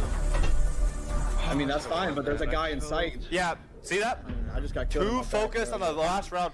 This guy's I don't know where Maverick entered from. You hear that? They're not even worried about attack right now. Or like from circuit. It's too much yap about last round. That's the issue. You can't. I knew they were gonna hit side, and there's nothing on y'all upstairs. One y'all have to come down, bro. It doesn't matter. They're on attack now. Literally none of that matters anymore, chat. Right? This is all wasted seconds. Every second that they're talking about the last round on a half switch is a wasted second, right, chat? None of that matters. They're no longer on bank. I'm going to play a bank defense ever again, right? And then another one, by the way. They're giving up too early. Stun red hot. They're giving up too early. They're giving up I actually can't do this, chat. Like, I feel like my team's just dead every round, bro. I feel like my team's just dead every round. Who do you... Take a guess who loses the map. Who loses the map? Who loses the map?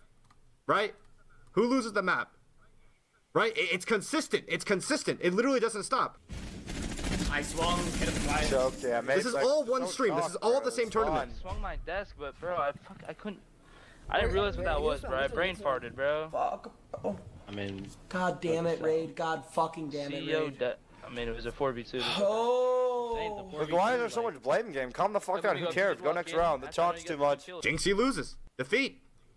Jinxie loses, right? It's the most like correlated pattern of all time. So yeah, like I said, like every time you flame your team, you lose a round. So that's why I'm saying, and the reason I'm using roller tournaments, the reason I'm using Fatception, is because like, dude, like you can't take like Lucky Fact yelling at his teammates because he's a fucking fantastic IGL and knows what will tilt his team and not, and then apply it to your own fucking game in a console tournament or a console lobby and expect to win because there's examples of it literally losing your team rounds. Like, Sky is an amazing IGL, but he chalks, and the moment he chalks and talks shit about your family mid-game, you lose. and you're not coming back, right? So for that reason, I just want to make that message clear out to the public that, you know, don't try to take that literally. There's a delicate balance, in my opinion. But, I mean, yeah, that's pretty much all the news there was today at SI. So, Siege's biggest event of the year, biggest tournament of the year, already kind of 2 drama-full moments. I'm farming it. I made sure to ask Boo Boo if it's okay, because he's my boy, to post this. But yeah, let me know what you think of it in the comments down below. Let me know what you think, you know, what you would have done in that situation, given all the information that's been there. Let me know if you like these type of videos where I report on these type of things. And yeah, all you motherfuckers, take it easy, take it safe, Dapper, please don't let this video get demonetized. But that's it for Siege news, I guess. Siege News Bites.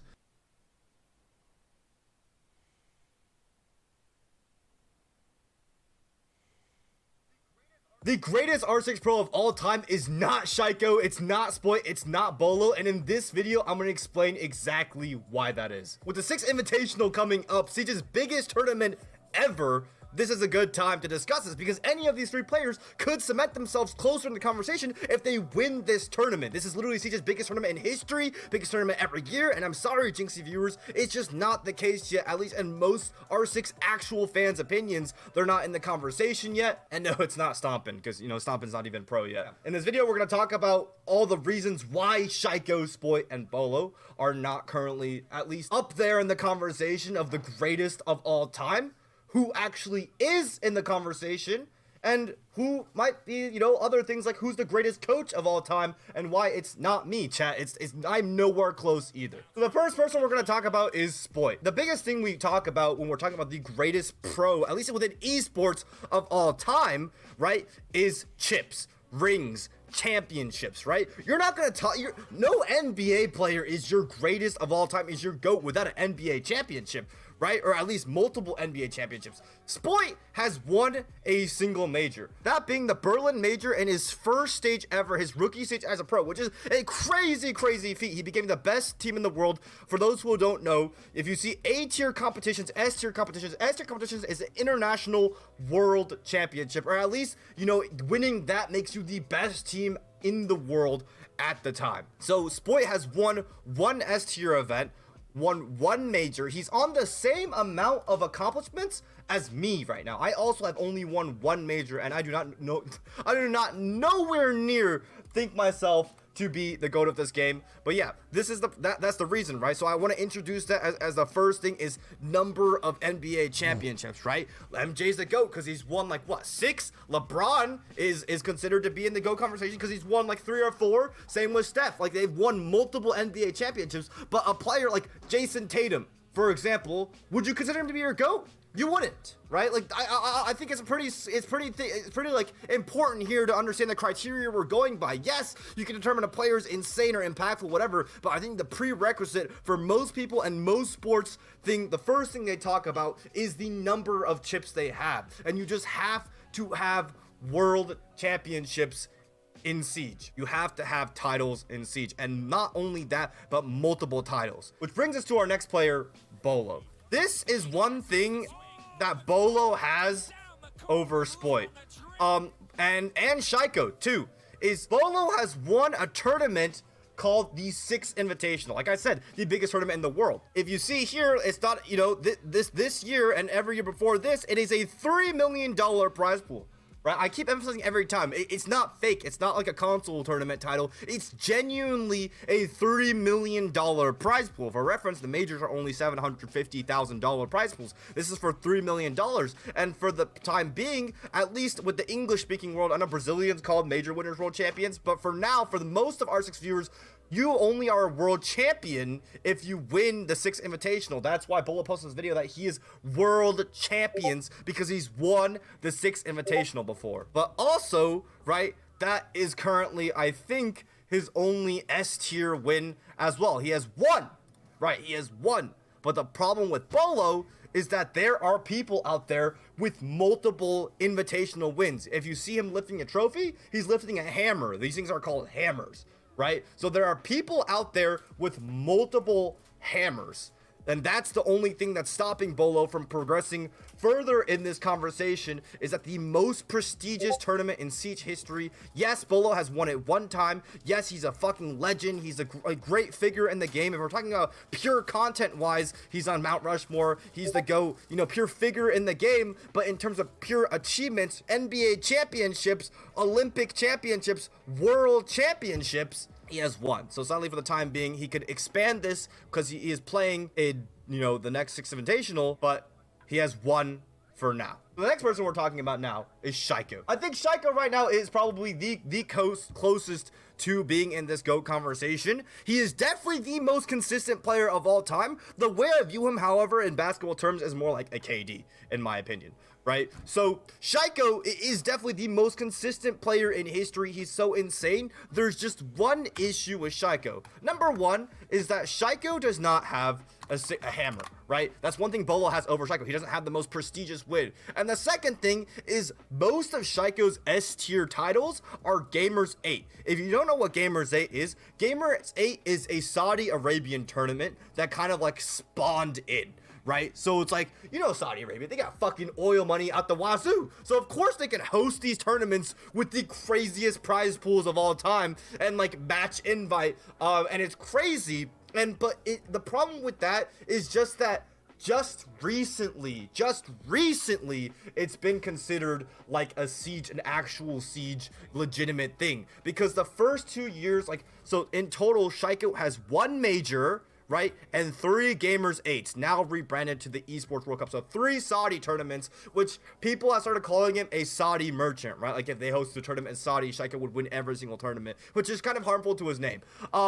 The reason this is kind of weird is just because it's just recently coming into legitimacy. The first year, all the pros that played it were like, oh, this isn't real. There's no way this real. There's no way this prize pool is real. So a lot of teams didn't even try to qual for it. And then the second year, it's like the invite system was weird where they invited teams that just placed top 3 at invite.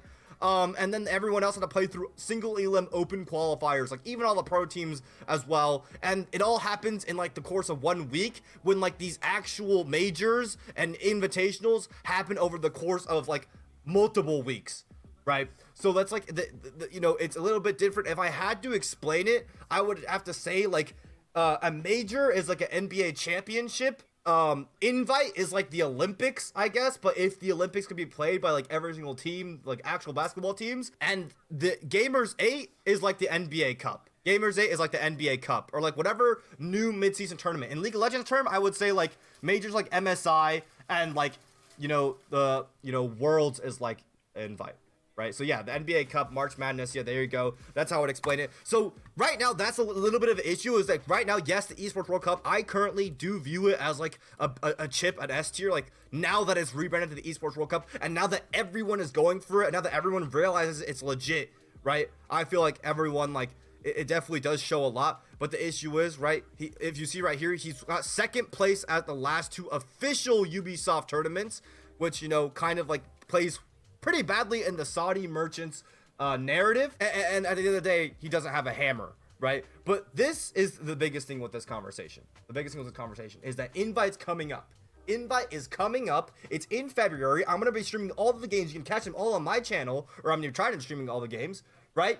And if they're all competing on it, Spoit, Shaiko, Bolo, all your favorite Jinxie R6 Pro players are all playing in the 6th Invitational 2025. If either of them win it, I think they all just cement themselves instantly into the top of that conversation, right? So that is, I think right now the reason why, true R6 esports fans, they know anything about the game, or if you talk about actual, pro accomplishments, I think that is why they're not viewed within the top of the greatest of all time conversation as of right now. Now, we're going to move on to the next segment, which, who is in this conversation? Who is in this conversation? I recently made a video. Anyway, so I'm going to go over everyone in the conversation, starting with this guy. I recently made a video about Pengu, and it seems like the world forgot, because like I said, someone came in my chat, was like, who is the guy? He's a plumber?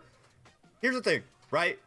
Let's count Shaiko's S tier wins, right? 1, 2, 3, 4, right?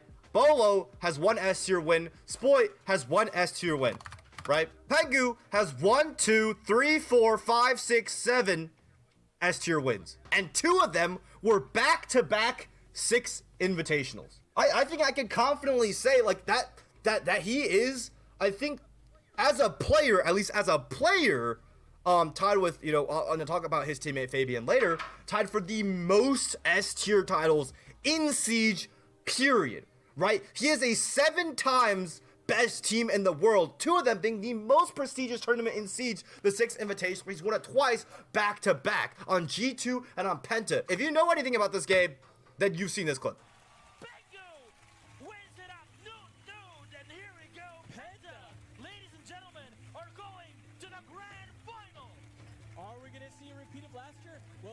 Like, if you know anything about this, if you watch R6 Esports back in the day, then you also know this clip as well. Like, this is nostalgic. These are some of the most viewed R6 clips of all time. Like, besides the iconic, you know, Shotgun Clutch in Oregon, these are the most R6 clips of all time, right? So, Pengu was a top performer on his team. He's won all, like, literally the first, like, 5 minutes of this video, or not, like 3 minutes of this video, is literally just him lifting trophies because he's won that much, right? So, like, definitely, and this was like the most dominant dynasty in the history of Siege. This G2 Esports Penta team was the most dominant dynasty in the history of Siege. So, and he was one of the best players, one of the most well-known players. So I think for most people who actually watch R6 Esports, Pengu is their top answer. I do want to speak on something, the Shaiko situation, where like everyone's saying like, oh, he's a scumbag for getting Shaiko banned. At the end of the day, like, you gotta realize Pengu's not going into it with the intention of getting Shaiko banned. Chat, you know how in those roller tournaments you can request anyone use a hand cam, like to make sure they're not, like, you know, using Cronus or Zim or actually using Rico. Like you could do the same thing in Pro League. It's like you could check their Moss, and then Shaiko's literally anti-cheat file did not pass the admin test. Now back then it was a very shoddy. It was very like Shaiko made a whole document, you know, complaining about like how like, oh, like they could reproduce that accidental thing without actually having macros. But at the end of the day, the anti-cheat file came back with the macro, okay? They didn't just ban him because Pengu said so.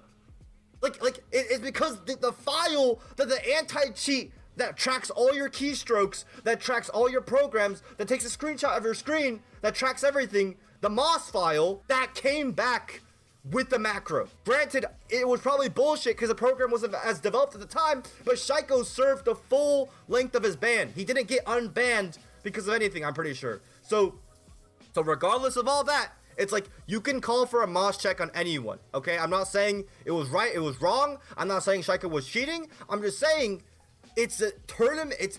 It's not anyone's fault, in my opinion, except for the Moss at the time, the developer of the cheat at the time, for not making it as robust that should have been, and the admin's fault for not investigating it a lot more. Besides, oh, we found the thing that literally shows a macro. It's not humanly possible. You're bad. The next guy we're talking about, I think, is the greatest R6 mind of all time.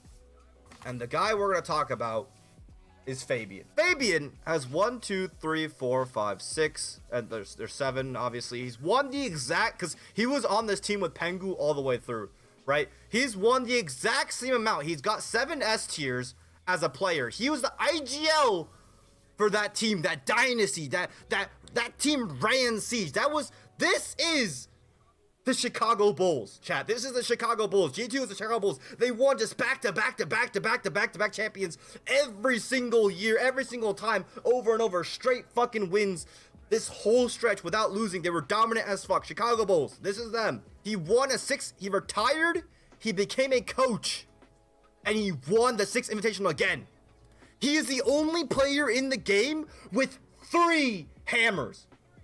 3 f***ing hammers. He's got 3 6 invitational titles. 3. 2 as player, 1 as coach. The greatest R6 mind of all time. This is if Michael Jordan went to the Charlotte Hornets and then also brought the Charlotte Hornets a trophy as head coach. That's the deal with Fabian. I'm going to pull up a Fabian coach clip, and this is him calling a timeout. Oh, he sounds mad.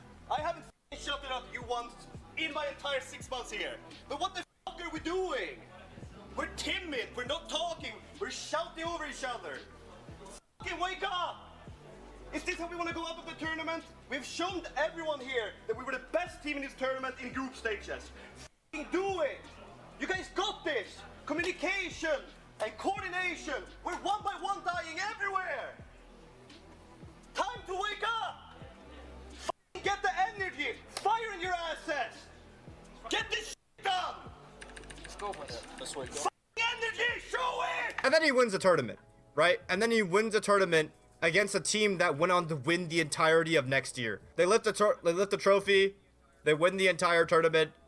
You know, this guy, best coach in the world. And then he goes to like Asia after that, and he brings a Korea. By the way, Korea like is like commonly known as like one of the lowest regions in Siege, and he brings a Korean team to beat BDS after that as their coach. So that should just go to show his prowess in the mind. Now, like you guys said, what you guys are saying is correct. The only thing that you can argue that these guys have the most R6 achievements in Siege, the most S tiers, period. The only argument against these guys, like you said, is that during their time as a dynasty that they shat on everyone else sucked. Which is true. The only thing I have to say against that is like, no matter what, the current players will always be better than old players. So it's like, for me, it's more accurate to go off the gap between the top and the bottom. But it's true.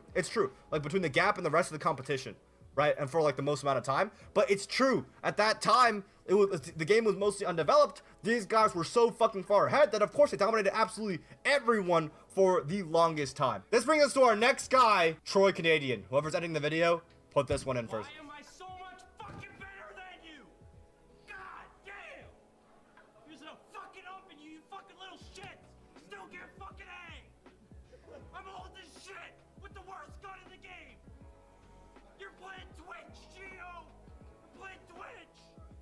All right, now the thing with Troy, right? This is the most impressive thing about Canadian, is that what is the argument we make for LeBron, right?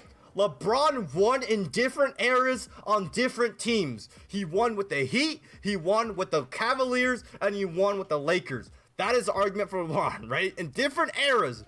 Troy won the first ever Six Invitational, right, in 2017 with Continuum. He then won the 2026 Invitational with SSG, and then he won the 2022 Charlotte Major with Dark Zero. So in terms of accomplishments, not point scoring because he's IGL, I guess, but he's won like 2 to 3 years apart on different teams, 3 world titles. Best in the world 3 times in different teams. That is what makes Canadian so goddamn impressive. And one thing you'll notice, though the clip you just watched him trash talking, this was a 1v3 against Bolo in the World Champion of Siege. But like, regardless of that, this is what I mean, right? Like, Siege, if you look at Fabian, if you look at Canadian, at least these 2 players, in terms of just purely achievements, they're both IGLs, right?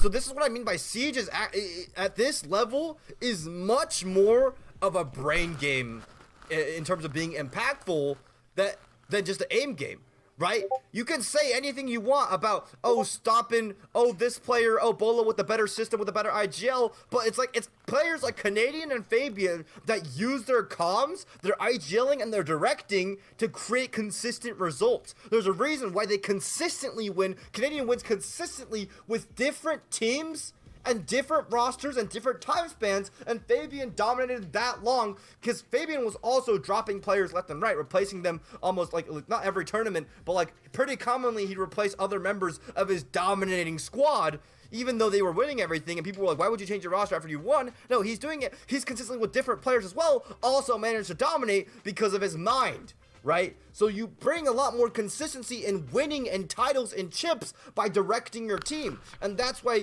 players like KD, they drop a hell of a lot of points. Players like Shaiko, they drop a hell of a lot of, frags. But they don't consistently win. Shaiko didn't, consistently win, or like Gamers 8 or whatever, at least until he picked up Likey Fac, which is his IGL, his rookie IGL, and then they won a major together.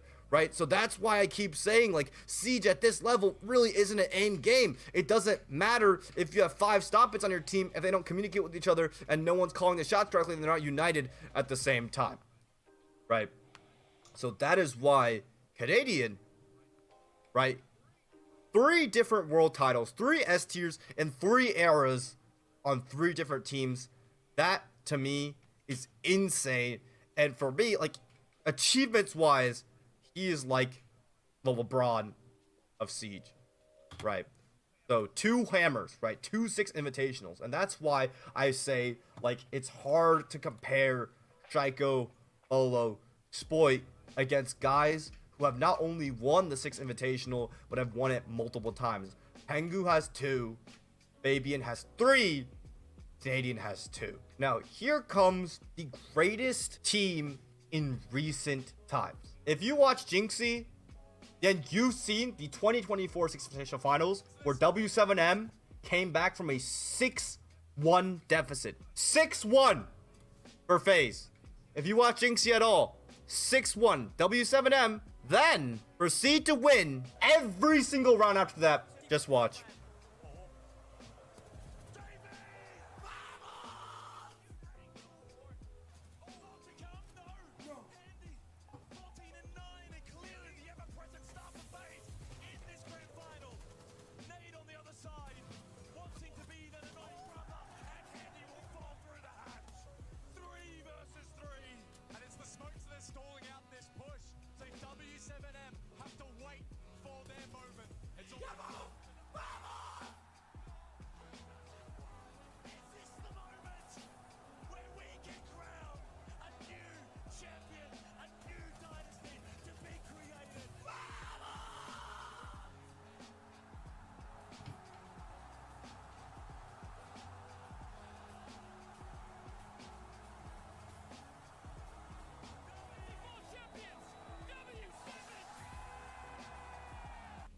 This was one of Jinxie's most viewed streams. He had like 250,000 viewers. This was like, I think 300,000 viewers at some point. Like this was pure cinema, right? But that's not the craziest part. The craziest part of this run is that people thought after G2 there would never be a Siege dynasty ever again. Chat, this team did not only, they're Furia now, so like bear, like keep it a grain of salt, but this team won every single Ubisoft official tournament in the year. They went home run. There's 2 majors in the year and 1 6 invitational to cap it off. They won the R6 Major Copenhagen, they won the R6 Major Atlanta, and they won the 6 invitational. Back to back to back, an entire year, they hit a home run. Right? A golden road, right? That's like winning your Prem League. Like, okay, now that's like winning Champions League and then the World Cup in like the same year, except like there's 2 Champions League. Like, I don't even know how to explain how insane this is. No team has ever went back to back to back to back like that. I guess maybe besides G2, but I think even G2 Penta had moments where like a team overtook them for one event of the year. In my opinion, that team as a whole, this team as a whole is the current greatest team of current times. And in the GOAT conversation, like all of these players as a 5, because they stuck together, didn't change things. G2 actually changed things. These guys are like the coach, everyone, right? Greatest of all time, which is also why I am not the GOAT, right? I am not the GOAT. The coach of that team that, by the way, he was with this team when they were in relegations. That's the biggest thing, right? And then he slowly picked apart the roster and put it back together until, like, he fucking created a dominant team throughout an entire R6 esports year, bro. Look at this. They were literally in 8th place. They were literally about to get relegated, knocked out of Pro League. And then he pieced back together the roster to win major 6 invitational. So this guy is the greatest coach of all time by far. By far. I'm nowhere close. I thought what I did was pretty cool.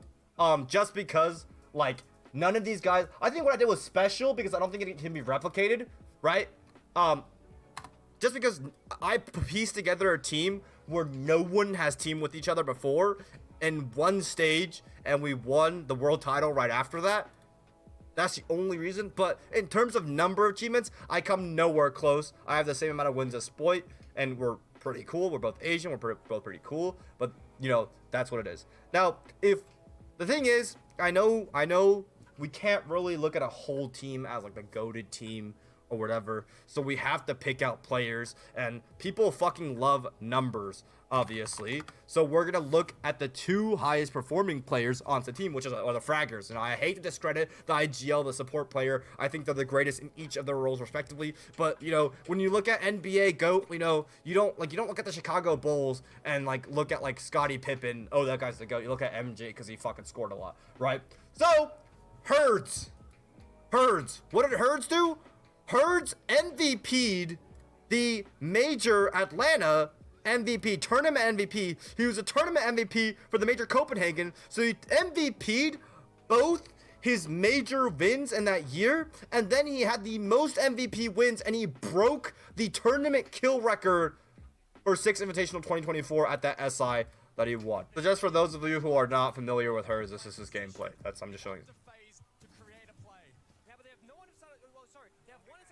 That's the one player that can stop this plan. Because there's no C4s, if you clear up generators, they can maybe plant here. 50 seconds left in the 4-on-3 for W7M. FaZe starting to go for that top square push, third in the round. Herds. Oh my god! It's a quad kill from Herds!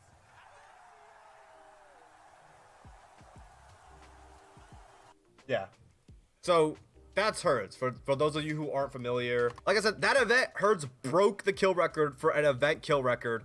And the other guy we're going to talk about, which on his team, the other fragger on his team, right, is Keys, right? Keys is the other disgusting fragger on that team. Oh yeah, and shout out Gunner, you know, my player, when the Manchester Major when we won together, he broke the BO5 kill record. Absolute fucking monster. Okay. Vou jogar drone fake. Bora, 3, 2, 1, pulei. Não tem calda aí. Peguei ele. 3 e 3. Ele. Quadrado. Abrindo você, abrindo. Os dois abrindo neném. Também, Jagger, também. Descendo, matou ele. É seu. Valeu. Also, like, if you notice, I'm gonna make a video on this too. If you watch these Brazil, like that region has dominated Siege. They have had that year that they, like, all of that teams won. Brazil had 6 out of 6 grand finalists be Brazilian. Granted, 3 of them were W7M because they won all of them, obviously. But, like, Brazil dominates this fucking game. The last champion that beat BDS and Shaiko to win the last major in Atlanta, or in Montreal was a Brazilian team, and they are known to be the most disgusting mechanical region. If you watch them play, which I'll just play that Keys like a montage, I guess. If you watch them play, then you'll notice that their like mechanics actually aren't flashy at all. They never like Shaiko peak. They never like Hashone peak. They just have solid crosshair placements. I also don't know why they edit their montages like this. Like it's kind of cringe. But if you just look at his movement, this is the guy that had 336 kills in one event. And I'm gonna make a whole video on this, on like you know, why actually the flashiest players aren't the best. But like, this guy moves slow and methodical as hell. Like, he doesn't Shaiko peak. He doesn't, you know, Jago. He looks like a bot. I'm gonna be real. Compared to like Spoit and Bolo, like, it looks crazy, right? But like, all the players in the region, I swear to God, like 99% of them play like this. None of them are flashy. They just play like super slow, methodical aim, and they're the most lethal region in the world. Like, people will know, say like challenge them is impossible. But yeah, for W7M, the team we're talking about, like the coach, Herds, Keys, and all their players, honestly, back to back is insane. Everyone that is pro will tell you how insane it is to accomplish that. It is ridiculous, right? But there it is. That's everyone in the GO conversation. A couple honorable mentions. We have Palu and Nest, which they both, like, Palu has 0 S tiers, and I believe Nesk has 1 S tier, which is a Pro League final. But they're like the best players, the most lethal players that have never won. This was before CGG. This is a stats website called CGG. Before that website kind of crashed and lost all its data, they both were plus 1,000, and I think right now they're nearing on plus 1,500 or plus 2,000. You see their KD, 4,000, 3,000 kills and like 2,000 deaths. That means they have 1,000 more kills and deaths, and that was 3 years ago. 3 years ago. So they're like the best players that haven't won at all or enough, right? Like NASCAR's 1 S tier, but other than that, like they are insane. They are insane, right? Like they are plus 1,000. That is like right now they're probably plus 1,500 if anything. And then Julio, right now he's a coach. I think is he a coach for BDS? Oh no, for Orgless. But he's a coach right now. He's won an invitational. Yeah, he's won an invitational, and then he's won okay, he won an invitational. He got second place before that, and then he got second place again. Okay, so he's had 2 second place. That's why I completely blanked out. He's had 1 6 invite win and 2 second place invite placings, which makes him like on the verge of like 2 additional hammers to like put him on the spot with Fabian, right? But unfortunately he wasn't getting close enough, so that's an honorable mention. But I hope you guys enjoyed that video. For the 6th invitational coming up though, it's gonna be from February 3rd to February 16th. The live event is from the 14th to 16th. I'll be there, but I'll stream all the games. Don't miss it, because Shaiko, Bolo, and Spoit are all going to be playing in that event. And if any of them win, then that puts them in the conversation, no doubt, especially Shaiko. I think that cements him possibly as just the GOAT straight up, depending on how the Esports World Cup and the Saudi tournaments are viewed. So yeah, hope you guys enjoyed. For all the YouTube viewers, love you guys. That's it. Peace out.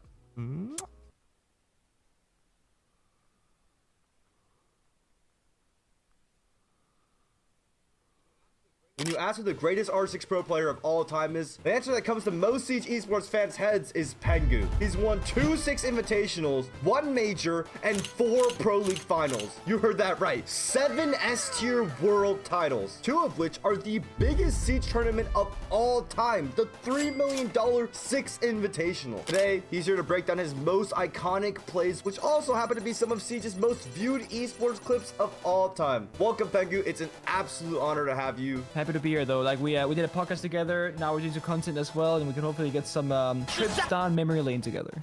Almost getting the kill there. So it's pretty Just a bit of straightforward. damage. We're at that position with that one player of Fabian, and he has to vouch himself up. He's saying, yo, one guy's coming in, second guy's coming, third guy coming as well. One guy's trying to drop the head. You gotta make a push for it right now. So walk up, and then guy dropping, get the final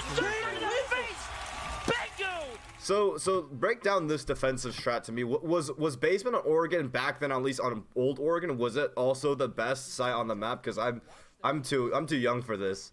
I do remember like you used to thermite this wall through to get this hatch or something. Sir. Like that's the only thing I remember, like being like the gold player that I was back then. But was this like the strongest site, would you say, at that time on this map at least? I think from memory it was a bit of like a 60-40, like 60 basement and 40 kid storms upstairs.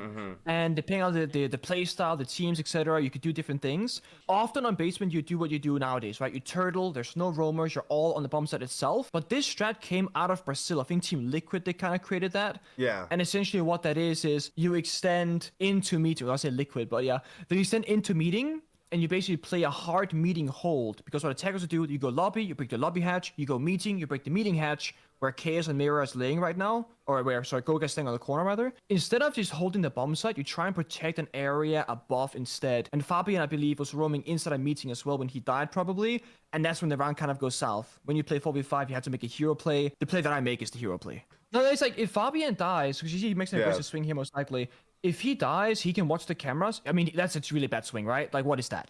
he SMG 11 swings meeting left door at 2 minutes 15 seconds. Like, he's throwing the round. For those who don't remember, the F2 at this point in time was like... It was insane. Insane. No recoil, like... 30 bullets plus 1, so 31, right? Bullets, and Astro, who's on Team Font, is like the best Twitch player in the world at this time as well. So this guy doesn't miss. So no, Fabian trolls it, and that's when it's like... Either the meeting players, Goga and KS, they have to aggress into the enemy, or I have to hold the bomb site, because Junis is playing big tower. So when they attack the lobby portion as they are right now, if I die, they get pretty much full bomb site control. as I'm saying this, we see KS has dropped down the meeting hatch and is now inside of the bomb site itself as well. Yeah. But when you lose a player this early, it's just not gonna be good. And I'm smoking. If I die with the toxic babes, it completely falls apart.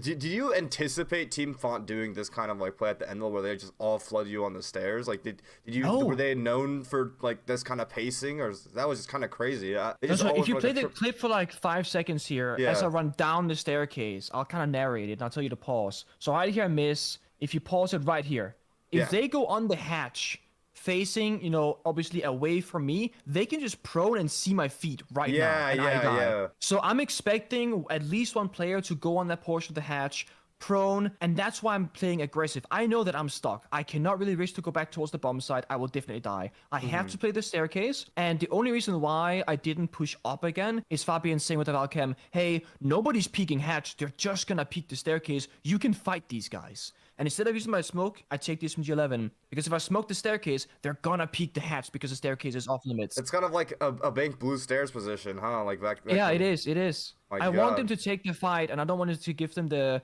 10-second delay of going, hey, we should go hatch, because you see cameraman right there. He drops the hatch when he realizes, guys, there's an angle here, but his other team is a little bit too quick to the punch, and they pay the consequence. Wow. What was it? Okay, what event was this? Sorry, I just... Year 2, Season 1, Katowice Pro League Finals. So it's the first finals with the Penta iteration roster that we know from that era. Yeah, for those of you who don't know, back then, like, this was, like, the equivalent... I would say, like, this is the equivalent... There was, like, a 6 major in the Pro League Finals, right? So this is kind of, like, the equivalent of major now. So I wallbang injure this first player. That's Spark. That's an OG name, by the way. Old Eagle recoil. Has repelled on inside. He's down corner 3 players from NCO. I think this is the clip, yeah. So this is about positioning, right? You try and get 1 versus 1s right now. They're isolated. One guy yellow, I know that. One guy's gonna be meeting connector side. So if I can just isolate and win that single on 1 versus 1, I have a winning chance. How? There's the C4 toss. He tossed too far. They think we're playing default. We're not. They got post Valkyrie. And there it is. Penguin When he taking out one. C4s, Can he I take advance out the forward, other? get He that knows kill. Poseidon was inside a cubby. Now I have to Well, plant he's a close to meeting, there. He's and I moved have on no to the choice other but to bomb stick site. it, right? 3 Going for seconds the left. I plant. know the last guy's Poseidon CEO now is gonna try to yellow, rush on so I'm over. praying that He's he's going too for far the away, and he kill. is. Doesn't work out, At this and Penguin point, now I have knows no exactly where bullets he's left on at. my primary. He's gonna get the I first only kill. have the He's going for the Deagle. I'm Deagle. not a Can he pistol get it? player, He does. so I He's just gonna walk in do there, it. I drop shot, hit fire. He's Top of the 0-0. clutch right No there. bullets left on my Poseidon will primary. fall Couldn't even to the reload. 50 cal. And I literally said to myself, I am never winning this. I'm just gonna drop shot and pray that it works out. Madness in Clip this number house 2, Blackbeard. I think this is what made people think like you're like a Blackbeard god or something. I also remember you saying somewhere that like you started playing Blackbeard on this team because you had like bad aim? Siege was the first FPS game that I ever played. Yeah. So I came from League of Legends, and I played Blackbeard Rook exclusively on attack defense to like crouch myself into a playable position, and then off like scrims and out of Pro League, I played never Blackbeard, never Rook. I played everything else to get better. My first impression of this clip, like at least when I watch it back, was actually just like straight up composure difference. Like you could see, like even in this 1v2 scenario where you're against 2 info operators that could easily just like if they calmed down and try to figure out where you were planting, they probably could have easily won this against you. And then also at the end here, right? So first of all, we have the Pulse not getting info on you, but then after that, this Valk, I think on this very first swing, probably could have taken a way more aggressive pre-fire against you. And then he just he's out. Was this a time where your team was known as kind of like the best in the world, or were you guys still building up to it at this point? So this is season 2, so this is right after the Moringa clip on the Oregon Staircase. So this is, I guess, we're becoming the best in the world. We're definitely the best in Europe, or we should be fighting for that title. I think Poseidon this spot is a classic example of when you have like let's say this is a 3 versus 1. When the first 2 players die and you're left last alone, you get the shakes because you're being put in a super uncomfortable position, and I think the nerves got to him. This is back when you're like full-time student, you work full-time on the side. We're not really pro players the same way as you are today, so you definitely had the shakes in these 1v1s. Yeah. I mean, just like, I guess the aura from the smoke clip just like emanated into this game. But yeah, Consulate, it seems like a yellow stairs, CEO, Repellent, Consulate take. This is pre-rework once again, just a classic map. Oh my god. One of my favorites, actually. It's I think it was a very unique map because it was a lot about the rappelling, CEO, meeting balcony. Yeah. You played very few positions in the map, and you had to be really good at playing those few positions to make it work. Oh my god, I actually remember a comp on this map because it didn't get reworked before. So basically, your strat this round is what like take yellow stairs, open up the wall, repel and Blackburn, plant behind the table. That's like the overall strategy, right? Yeah. Yeah. So there's two ways to do it. Either you take a buck and you go downstairs and do some vert to like help eliminate player positions, or you play sledge and you just. I actually don't know why we play Sledge here, but I guess we're not that smart back then. But essentially, you take yellow staircase. That requires a bit of like a mini execute if the enemy's playing there with like Jaeger ADSs. Oh, wait, I yeah. believe the premise you give it up this time, though. At the time, was the Jaeger yellow stairs hold like meta, right? Like at this time? Okay, so you guys already have like a burn, like a bomb flashes, bomb nade, like execute already done there. It's like you spam like 6 grenades or Hibana pellets. They used to also trigger ADSs. I'm not sure if they did it this exact time. And then you take yellow stairs. But they didn't play yellow stairs. They played this Pulse Valkyrie Intel game instead. So we take yellow for relatively free. We walk up. We throw my breach to wall. Did y'all do prep back then, or just like fuck these teams? You know, we were the first team, one of the first teams in the world to have a coach back in year 1 with Shaz. Yeah. So Fabian and Shaz came from Team Phoenix together and joined Penta back in the day. This is obviously like 6 or 8 months after they originally joined, so we definitely had a prep plan going into these matches for sure. Yeah, that's I guess the sledge pick was just to, like get the Pulse out of there, man. Like that actually makes sense. And I mean, back then the C8 box primary assault rifle had a lot of recoil. It was a very hard operator to play effectively. Yeah, I remember so that. So LED 5 was like just easy. So G11 on Sledge, of course. So you breach this wall you see right here. You can't bandit trick it because the Blackbeard CEO Repel can see that position. So that's your step 1. You breach the yellow wall. Then you gotta get a couple of kills. You rappel in CEO window. Maybe you go connect the Repel to cut off that potential C4 we saw from Pulse earlier. Back then, Nomad didn't exist. And Claymores, I guess they did exist, but Claymore in that meeting balcony was very difficult. So it was very risky to go connect the window because meeting window would just jump out and kill you every single time. Yeah. So ideally here we have like 2 more players alive.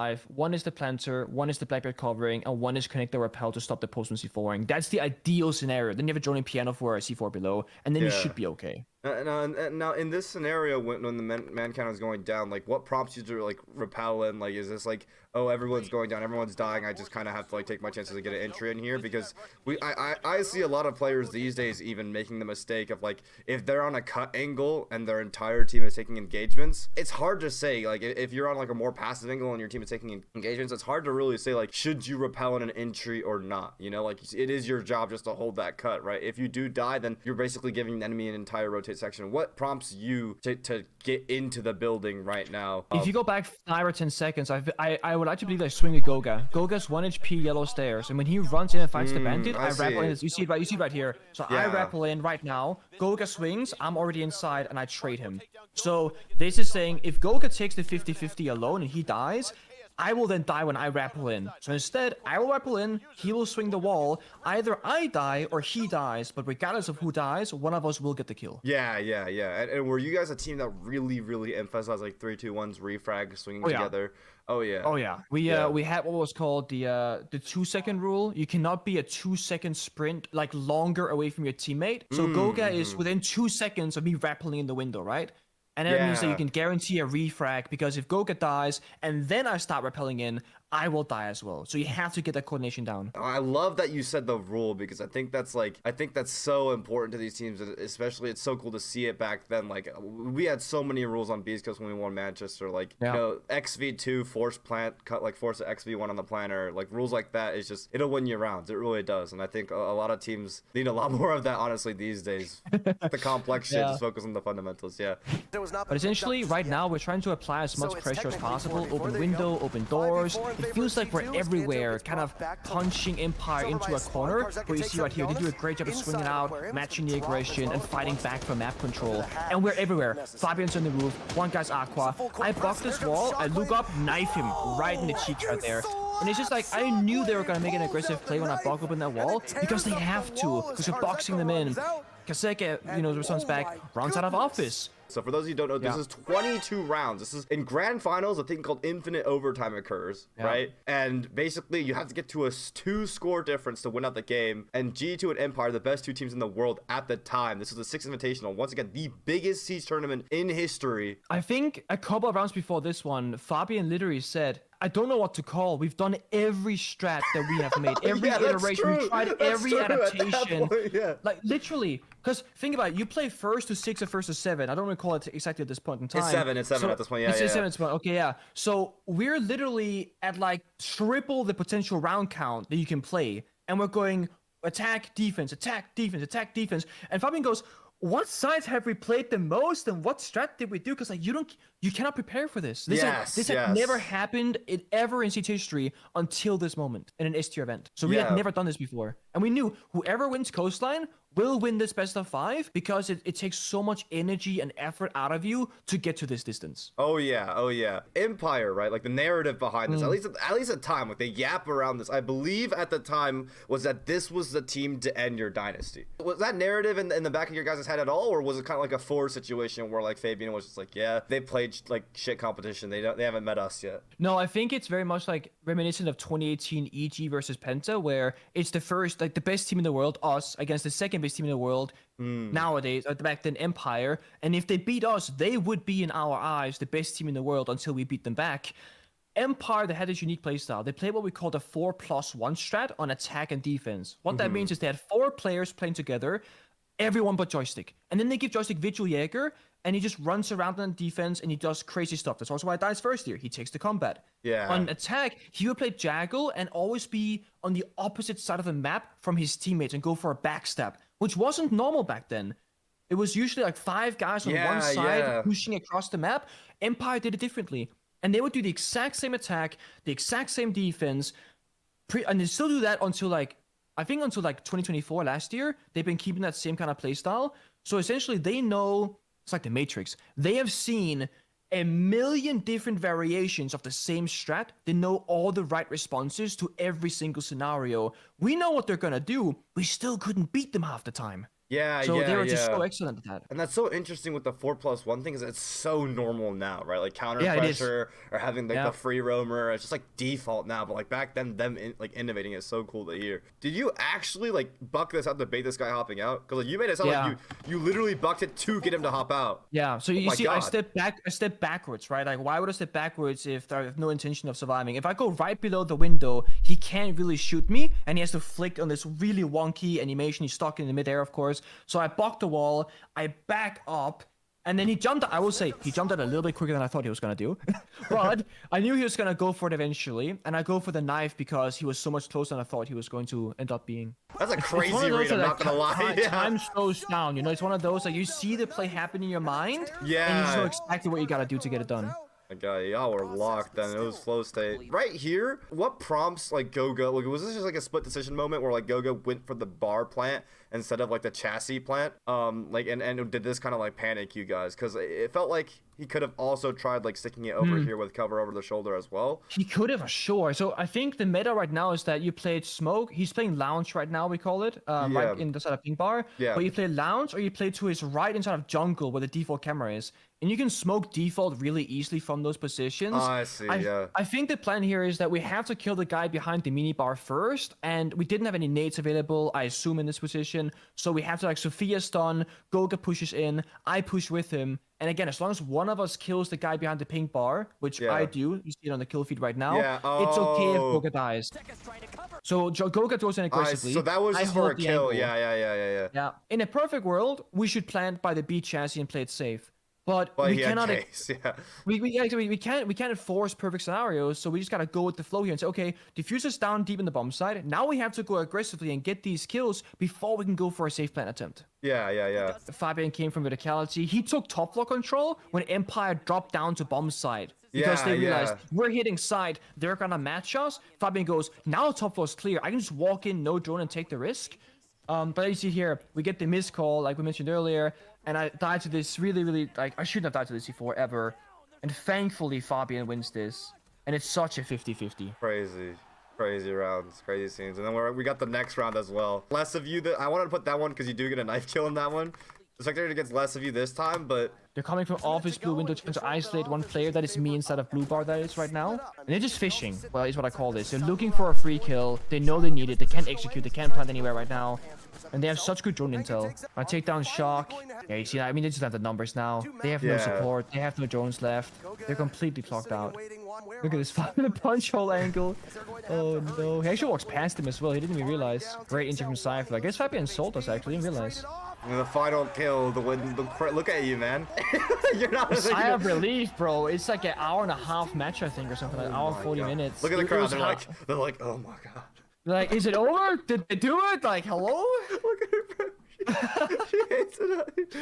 This is another round where kind of like you kind of just get one kill, but I think an interesting play happens right now. This is the last round before you guys win the 2019 Six Invitational. Like, what was the play called? Because I think it's pretty clear what the play was called here to win out and close of the match. And then what were your emotions going into like winning this entire final? Like, what did it mean to you and stuff? So obviously you see the scoreline 6-1. Bang was a breeze for us. It was very much like Coastline happened, we won it, and the following two maps were both like 7-1s or 7-2s. They were very one-sided, and Team Empire ran out of steam. But this is just confidence challenging, right? Like on Coastline we're playing scared in corners. Right now we're swinging stuff. Aggressive CEO window, aggressive lobby. We feel like we can make a ton of risk and even make mistakes because we're so far ahead.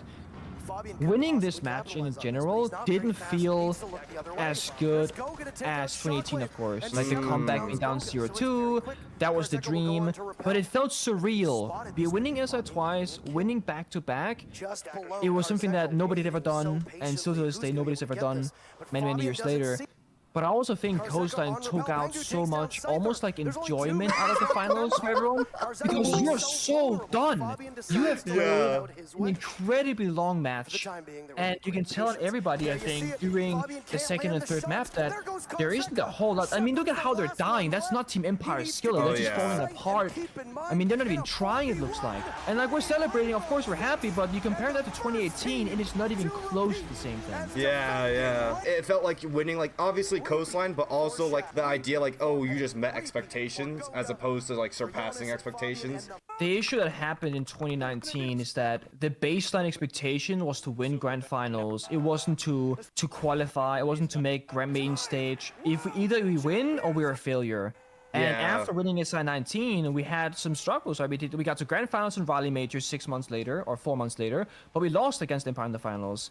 And it was such a massive defeat for us to lose in a major final. Like, teams and players, they dream of going to a final regardless of winning or losing. Of course they want to win. Oh, we got into a position where it was only okay to be the winner and second place was not good enough, and that was hard to deal with. Like, for those of you who don't understand, like, it's so hard to win back-to-back like the way they did. It is.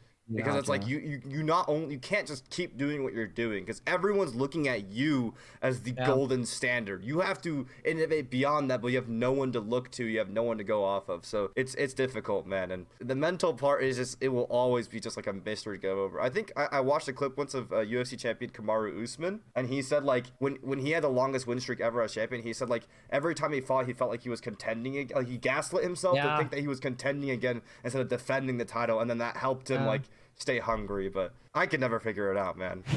And we see when they start planting that, you know, we just start sprinting through the bomb site and going for the swing. That's how it was back in 2018. Weren't very good at the game. If that's us now, I would have said, guys, I'm flanking. Don't, like, let them plant. Wait for my timing. Sure, the bomb goes down, but we're flanking at the same time as we're pushing the bomb site, and they can't shoot in both directions at once. So if this was me many years later, I would have said, don't swing this. Just give it to them. Because this F is free. Manages to stick it, and BC gets Diffuser down as BC takes out Fabian before Pengu eliminates NVK.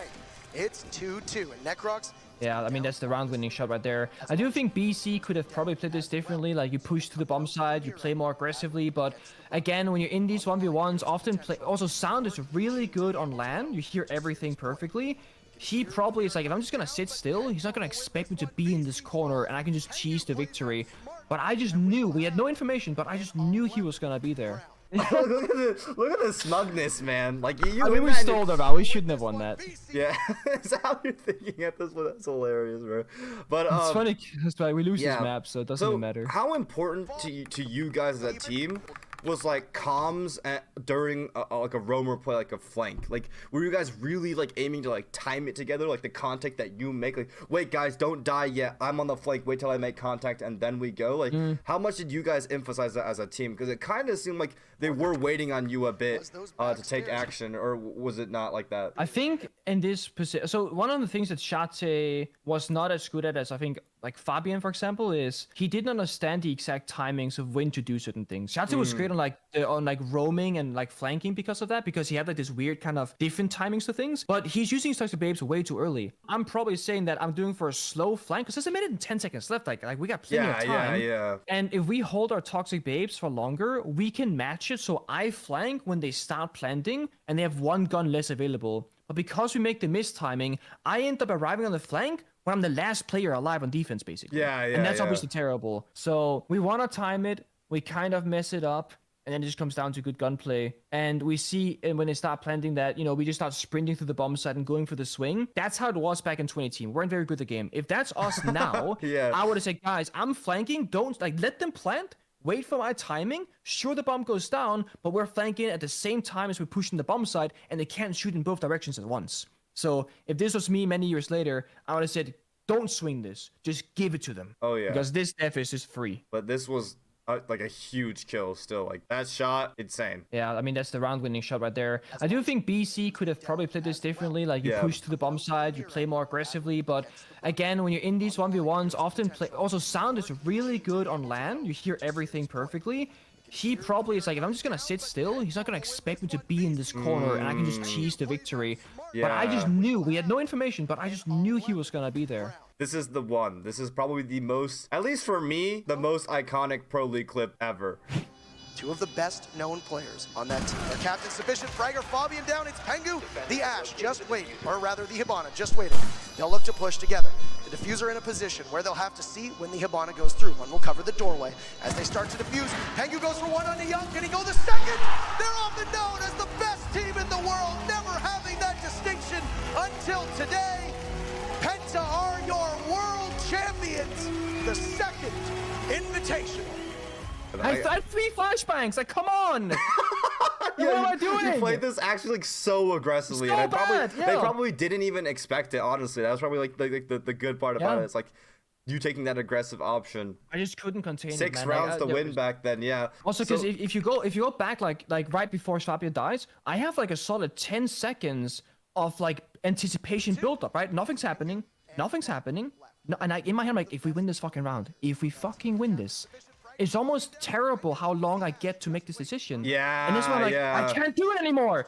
And I just have to go. It's crazy because, like, you say 10 seconds now, but this is in real time, like 2 seconds. I'm being so serious when I say, like, these things are in slow motion for, like, the players. I'm being so serious. For everyone who doesn't understand, like, Pengu genuinely remembers it as 10 seconds. He's not saying it because, like, he's exaggerating. In this moment, he thought it was 10 seconds, but it's, like, it's actually... And you're thinking of all the outcomes and what could happen and where are they, and you're hearing sounds and teammates are giving communication. And we had a drone on the bomb site, but it didn't see like the diffuser itself, so it's mostly like an audio, and Goga just going kitchen. So this strat, let's break down the final strat. It's kitchen. It's very simple. It is the simplest strat ever. You take hookah aqua, you attack pink bar blue bar, so only half the map. You just use glass on the kitchen door from jungle and just plant diffuser with the glass. So you take above like these 2 bars basically. Because you have above, they can't harass you from above before. You get these guys out of here, get this angle over here, and you get a guy in this window, right? And you just like plant here. And you use the glass smokes. That's like the simplest way to describe the strat. But there's so much that has to go right. Obviously, EG right now, they have 4 players on the primary floor. So they don't have a lot of top floor presence. That makes our lives a lot easier. Actually, they had nobody on top floor. This is a very horizontal, I was going to say. I was expecting like at least 1 vert player, but... There's a strat where you play mirror and penthouse, like you do today as well, but they didn't go for it. They kind of, exactly that. But they gave that up for free. And then they have a VIP hold, right? And then they have like holes all over the site, So, in hindsight, if we didn't have the glass... Because there's not an attacker repick back then. Like, you lock in your operators, and that was by the way, that's crazy. Back then, they had no attacker repick. Like, we raw talked every lineup, bro, without knowing what we're doing. You have to do it before prep phase chat, or not chat, my YouTube view. So if we had Sledge or Bug, we could do a lot of verticality, just take top floor for free. But the only thing we had was Ashe essentially. So we have a brute force, yellow, pink and blue bar, and take that as the first step. I cannot die as Hibana because I'm always the guy like I chill in the plant setup basically, and I'm also often last alive. Junas can't afford to die with the glass. So ideally, this is like Fabian and Shat that have to step up, or maybe even Goga. It's always awkward when you're the people who are not usually entrying becomes the entry. Because Junas and Shotzi are great at entry playing, but Fabian and Goga were more of like a, if we need to, we'll do it, but it's not our first choice. Goga gets the first pick onto the Rook. Massive, right? Goga, if he dies now as Thermite, he doesn't have to breach any walls, and he's already gotten a kill. He also has a Claymore, so no throwable utility. Goga is now a loose gun in this round and can go as crazy as he wants to, but again, we need the glass to rotate. He takes top floor, the call gets made, put a flank drone for him, that's me. Junas comes over, and he dies like immediately. And when he dies, it goes, oh, what's plan B? So Shati, again, you see his timing. If you go back 1 second here. Shati is in the middle of the bomb site with no drone, no flashbang. The smoke has been tossed by Junas, but it hasn't popped yet. Shati is, again, not on the right timing. I was going to say, like you described this strat like you smoke it first, yeah, and then you go smoke it.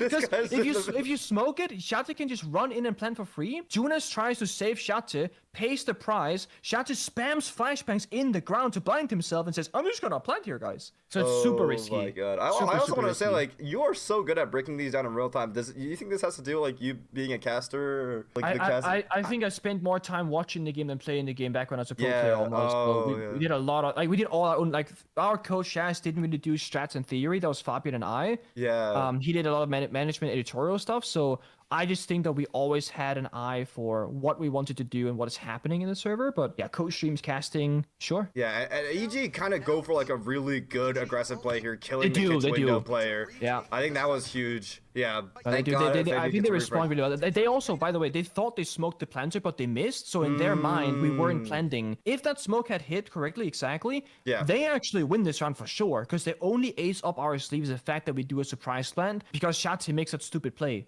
So it's almost like if we're being like super cheeky, we planned to sacrifice Junas, so they thought we couldn't plant, but then we did plant, right? Yeah, that's not what happened, but yeah. And obviously, we know the rest.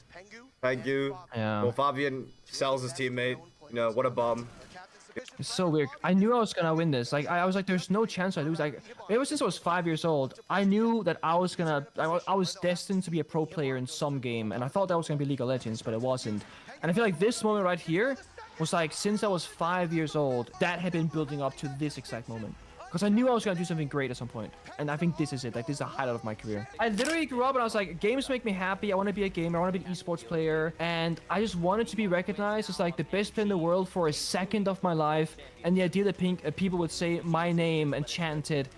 And then I was given, I'm not a religious person, but there's this saying that like God will teach you by giving you an opportunity to like see if you can handle it.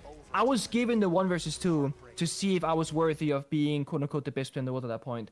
And by winning it, I became worthy, and if I had lost it, then clearly I wasn't meant to be that good. I'm so glad if you were holding that in, I don't know if you said that before in any interview, but I'm so glad you got to get it out again in modern times, man. Because that's crazy, man. God gave you the situation to prove whether or not you were worthy. To see if I was worthy. I always wanted to prove myself, and you know, like anybody else, before you become a pro player, you think you're good enough, you believe in yourself, you have to, but you don't really know if you truly are until somebody takes a chance on you, whether it's getting trialed on a team, invited to the team chat to like try and play with them or see if the vibes are good, or in this case, if you're being put in one of the most complicated positions of your career, 2v1 to win the game, no one can really help you, nobody can say when to swing, nobody has a camera, we just have sound from it, it's all you. And the thing is, if I had lost that round, I also know my teammates wouldn't have ever felt bad about it, because it's an impossible situation to be in. You do what you can, and we would have all played that 2v1 differently, all 5 players of us, all 10 if you combine EG. Nobody would have done what I did, and what I did in that specific instance worked for me. Thank you, Pengu, for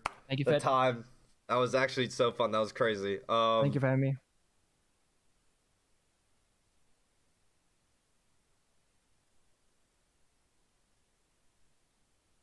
Hello, good day. How are you? It's time again to revisit Five Nights at Freddy's. I'm hungry. And that's awfully convenient because this game, in the Five Nights at Freddy's series, is all about crunching and munching and bunching of bones. I actually haven't eaten yet today. I'm very hungry. Food is on the way, but don't worry about me, because we have even more Five Nights at Freddy's to revisit. And this one is interesting because I remember that this one, I'm putting quotes here, but I'm not actually like reinforcing the quotes. This one answered questions, right? This one gave an answer to a lot of the questions that a lot of people had, right? And people weren't terribly happy about it. They weren't unhappy. It was just a little confusing. This is where the lore started to get a little convoluted, because it all spawned from a concept, right? A concept that all of this could take place in a child's dream. At least as that's what I remember coming out of this. Now, I didn't read any of the books, because about this time is when the books started coming out. I haven't read any of them. I haven't even watched MatPat's videos of lore on the books. I haven't done any of that. I ain't got time for that. What I do have time for is to play this game and revisit the memories of what was trying to be the scary version of it. Not really like scary in that the others weren't scary, they were scary, but this one actually had a more horrific design of the animatronics. They had huge teeth. They had like all this like crazy aggressive features. Whereas like Five Nights at Freddy's 2, you look at the toy versions, they're clearly like toys. You look at Five Nights at Freddy's 1, they're not made horrifically. Like, none of the animatronics up until I'd say 3 were made to be any sort of horrific. This one was trying to be horrific. Effective, I think so. But the question is, like, does that make it scarier? And also, is that even the point of these games? But anyway, let me get into this. It has been a while since I played this. It has been quite a while. 5 days until the party of what I thought was the Bite of 87. But it turns out it might not have been that. People have been kicking around the concept of the Bite of 83. I don't know what the Bite of 83 is. I don't even remember hearing about the Bite of 83 when I was talking about the Bite of 87. I just got an answer about the Bite of 87. Why am I going to consider the Bite of 83? Because I don't know the difference between either of them. Was that the Bite of 87? It might have been. It might have been. I think that quote is from my video of this game. I do believe, it's some like, was that the Bite of 87? I'm pretty sure that was this one. I'm not 100% sure, but this is the Bite of 87. Or not. Or maybe it's not. Anyway, what did he do this time? I don't know. He locked you in your room again. Don't be scared. I'm here with you. Oh, right. This is all about the crying child. The whole concept of the crying child. These are my friends. This is my dresser. This is my bed. That's my other friend. Let me out, please. Please. Please. Yeah.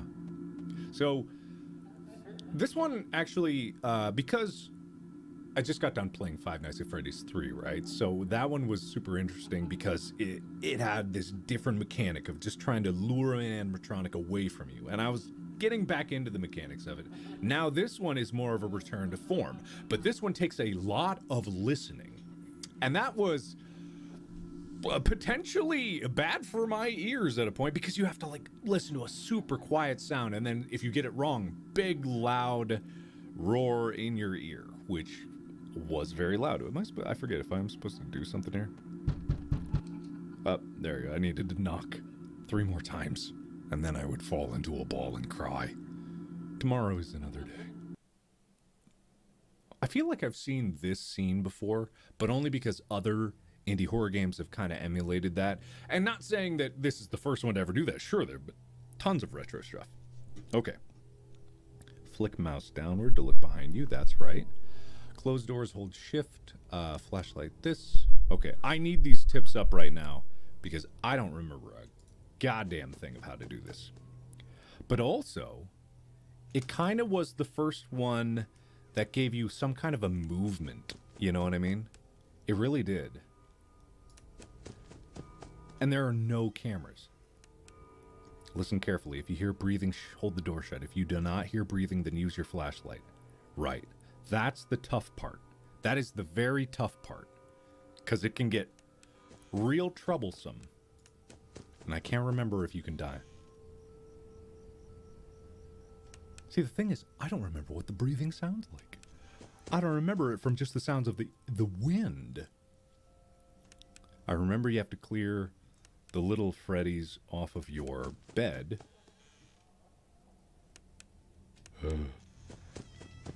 It is terrifying. This one in particular. Did I used to do that? I think I used to do that when I played this before. I would run to a...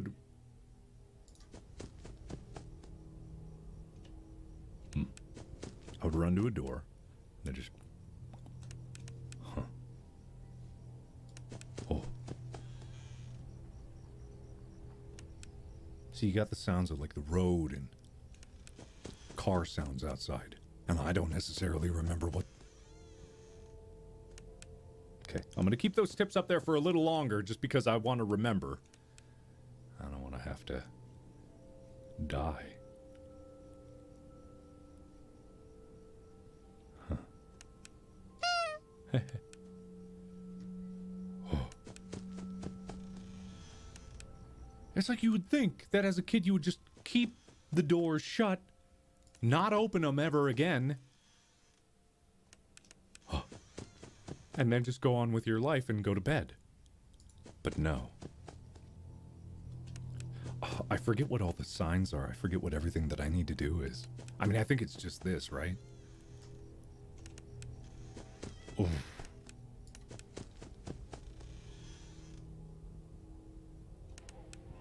What is that? What is that? And I don't think I have a flashlight battery this time.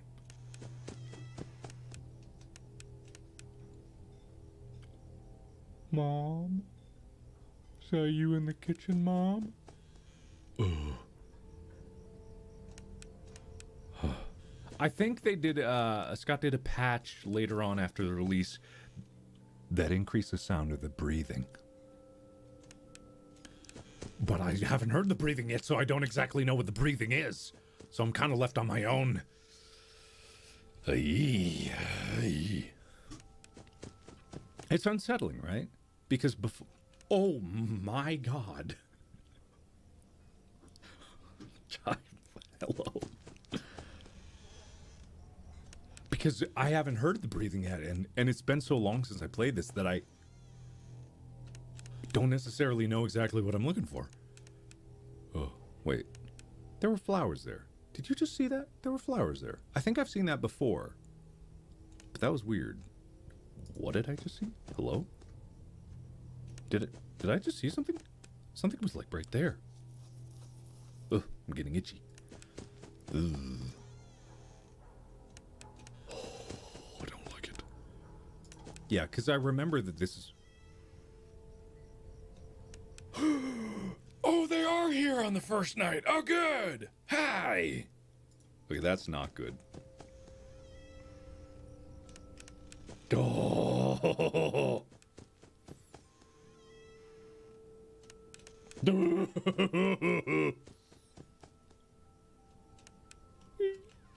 Okay.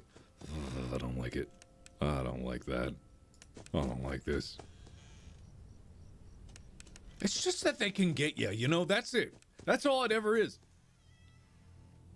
It's just the thinking that something's under your bed at night. This is literally what it is. Oh, yeah, it's been a while. Oh, my God. Okay, all right. We're good. We're good.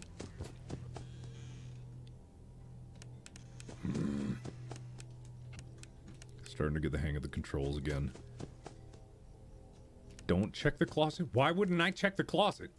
Isn't that kind of a fundamental part of... Isn't that a fundamental part of the game? I feel like that's a fundamental part of... I'll turn up the volume if you want. Your funeral when it gets jump scary.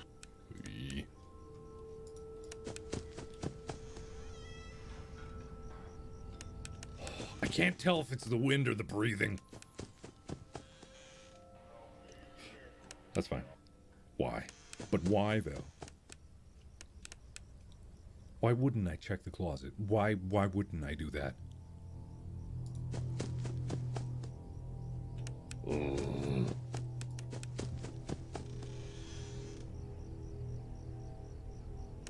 I physically can't turn up the volume anymore. That's got to be on your end. Yeah, you're just gonna have to crank it. You get in the same boat as me. Okay, we got through the first night and we only saw this much of Chica, which is good. And in celebration of this, I've got a surprise for you. A special prize because you helped me get through the first night. You can claim your prize through the link in the description below. It'll take you to something very special that you're definitely gonna like. I guarantee it. You're gonna like it. I know he's hiding again. Who? Who's hiding? These are my friends. He won't stop until you find him. I don't know who you're talking about. Hello. There's a lot of chuckling going on over here. Over there. Over where? Oh my god.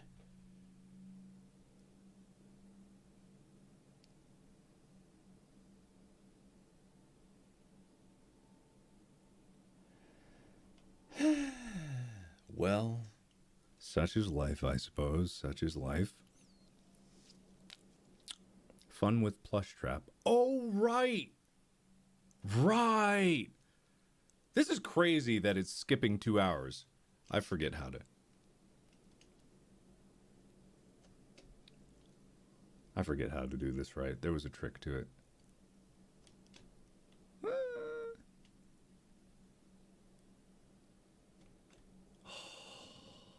I'm not being spicy enough.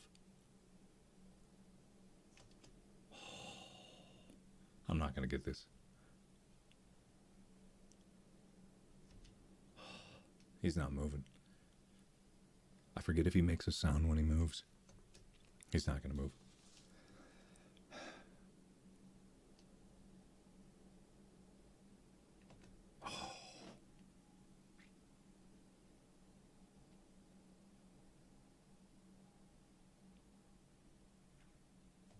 Oh, come on! Ay, ay, ay.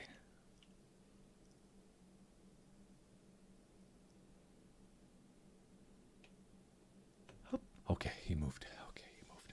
He moved. Okay, I'm not gonna get it.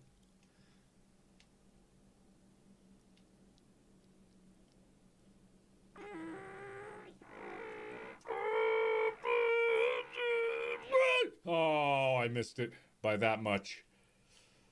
Oh, boy. Oh, ah! But there was no sound. Am I crazy? There was no sound. What? Where'd the sound go? What?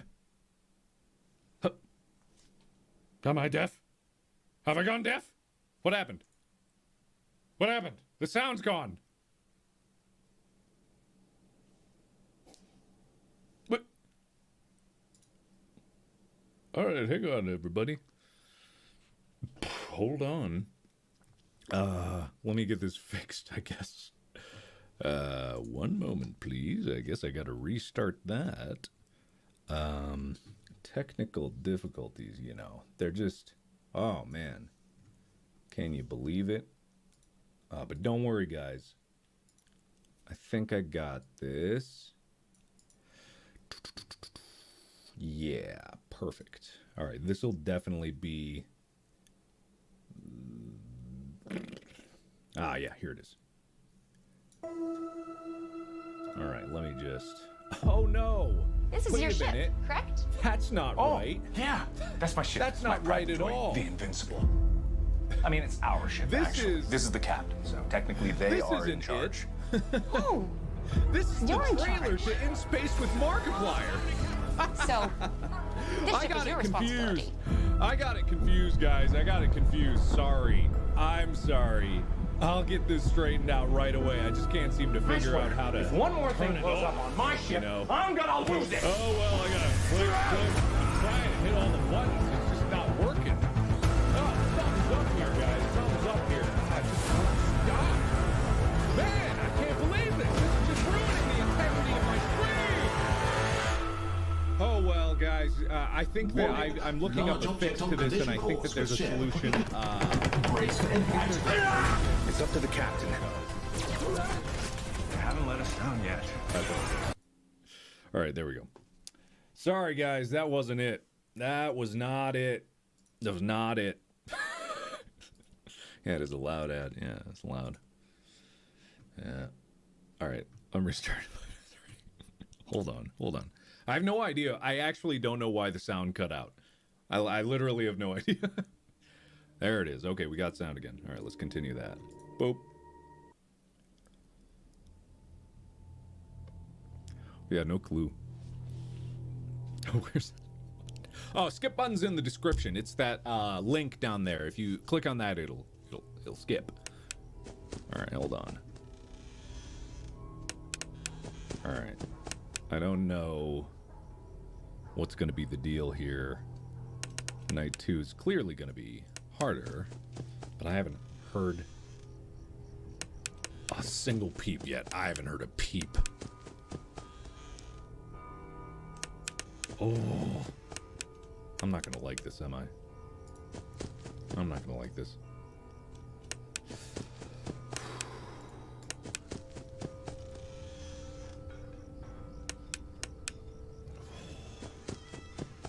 I'm assuming the clanging of plates is Chica, much like before. Much like before, it must just be Chica, right?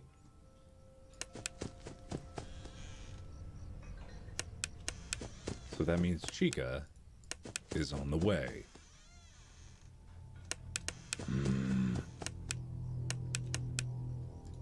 It's weird not having a camera, right? I do find that uncomfortable. I don't know what the... I don't know.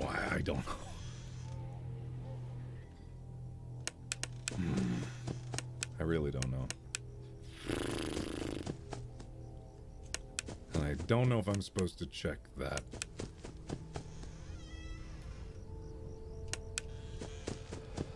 Right. This is actually... It's actually nerve-wracking. Coming back to this one more than the other... Oh my god! Is nerve-wracking. It's... Especially 3. 3 was like, ooh, kind of creepy. This one's just... nerve-wracking. Because it entirely hinges on the idea of the unknown, right?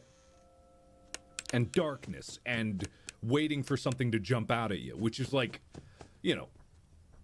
Oh, what the frick? What? Oh! Am I clear? Is it clear? Is it clear? Oh, God! Oh, God! Oh! Oh, my God! Yeah, sniff, yeah. Good God. Oh, hey! Oh! What do I do? What do I do? I don't know. I don't know. Oh!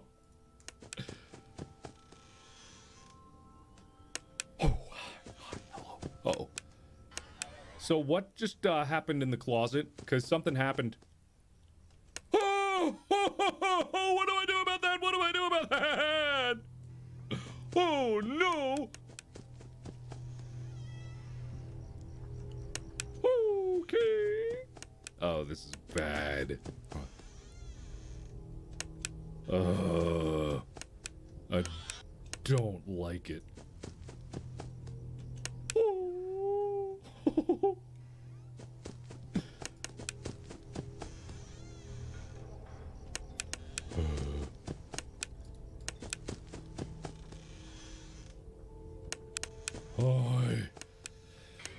This is legitimately nerve-wracking. Oh, hi. Oh, that's nice. I don't remember if I'm supposed to shut the door on that one or, like, keep the, you know? Oh my god, I hear Stippy steps. Oh, I didn't hear breathing.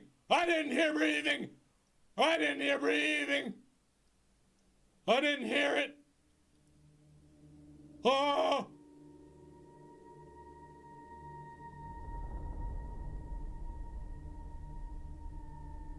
Oh.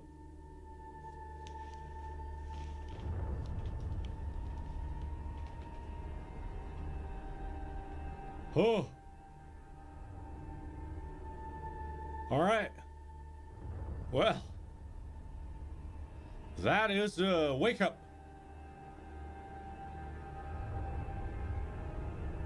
Listen, I told you, you all were like, oh, it's so quiet, and then, oh, it's so loud, and then, oh, it's so quiet. I told you, this is just the way it be, man. That's just the way it be. Anyway, let's try that again. I mean, it's kind of crazy. Just I'm gonna turn the volume back down because that was loud. Just a little bit though, because I need to be able to hear it. That's the thing, right? I just got to be able to hear it. I just have to. There's no other way. And what's with? Is it? My gut is telling me that I need to shut the door. They are prowling.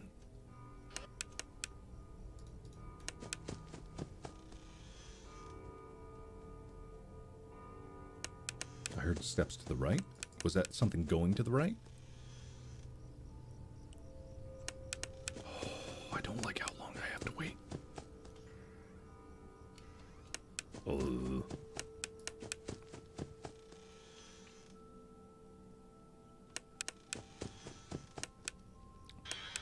Okay, I just have to be patient at the door. I can't panic.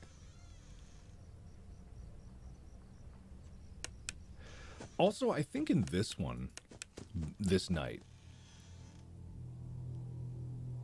not that I will, I think you could hold the doors in this one, but it's not a good strategy, you know?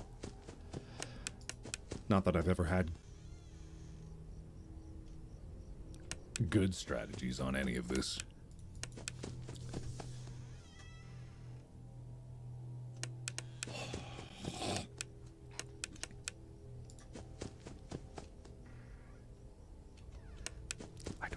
I don't know what I'm doing with the closet. I don't know.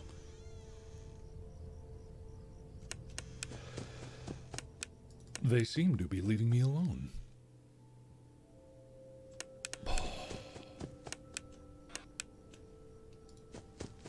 God, I'm getting my exercise in tonight. I'm freaking fleet-footed. I just don't know. I don't know. I'm gonna assume I'm good there. I'm not even gonna check. I'm not gonna look. I'm not even gonna look. Not even gonna look.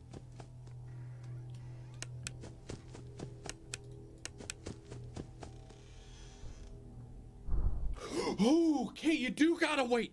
You do gotta wait. Oh, God.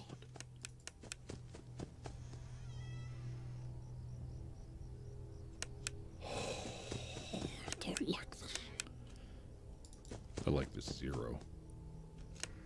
I don't know. I don't know.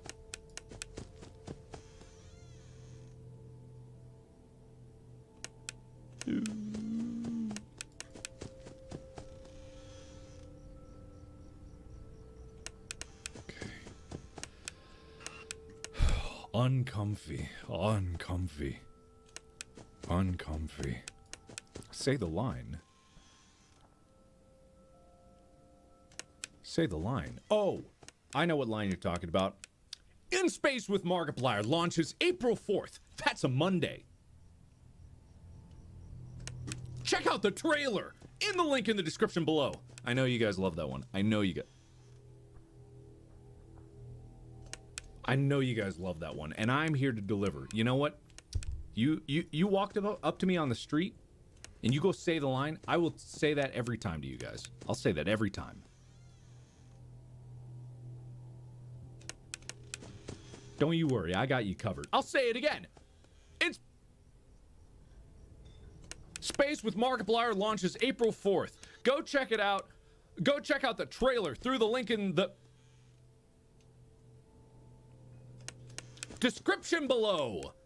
Totally free. You're gonna love it. God, guys. You're embarrassing me. Come on. Say it again. Oh, God. Later. Later, guys.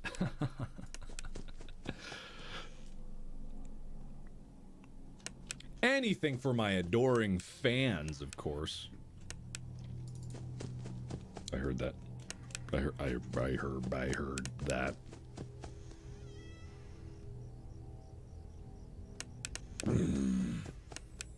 Say it again. All right, guys. I can hear you. I can hear you. In Space with Markiplier launches April 4th. Go check it out. The trailer in the description below. Link is down there.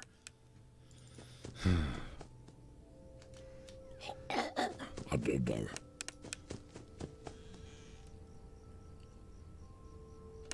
If you don't click it, Freddy's gonna be in your closet. You're gonna be the bite of 22. I don't know what the footsteps mean.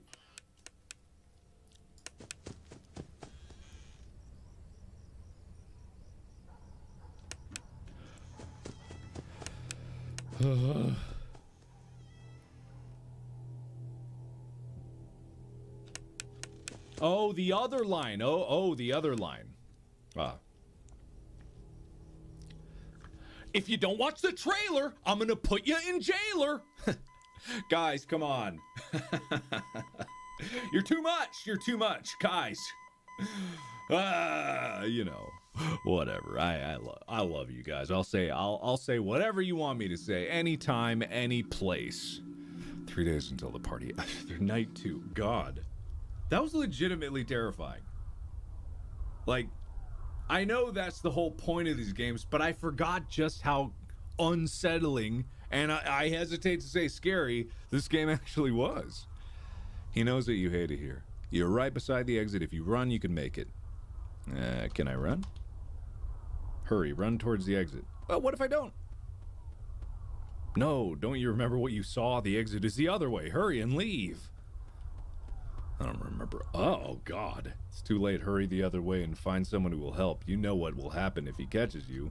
I don't necessarily. Oh. You can find help if you get past him. You have to be strong.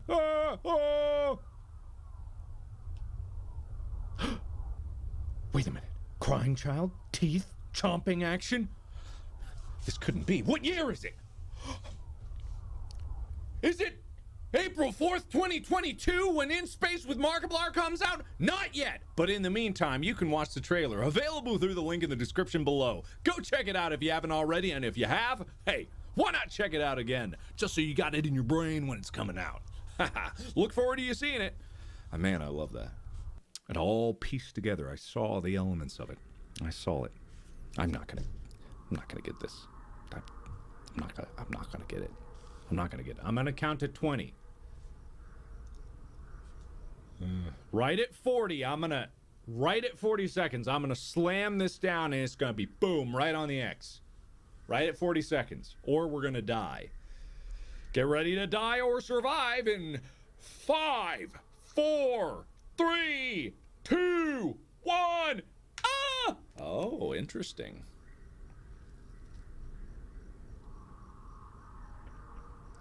Oh, hey! Look at that! I did it, and now I'm gonna waste my advantage. God, like this video if you're shaking and crying, RN. Oh, was that the line you were talking about? Oh, absolutely. Whew, Stippy stepping out there. I got a 2 a.m. head start. I saw you. That's a problem with me playing these. I always talk. Why?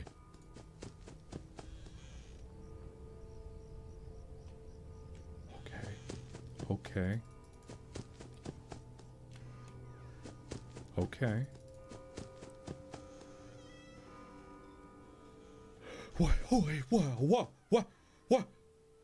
what? Hey, stop. Who? Stop. Don't. I'm fine. My headphones are gone. Good.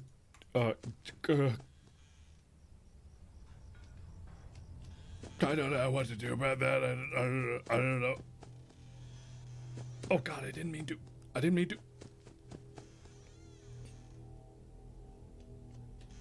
I don't know what to do about it. Hello?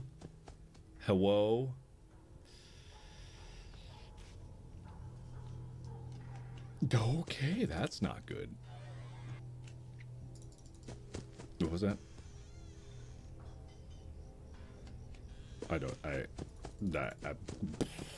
I think you shut the door and he starts to calm down. Isn't that the story of this one? This Foxy?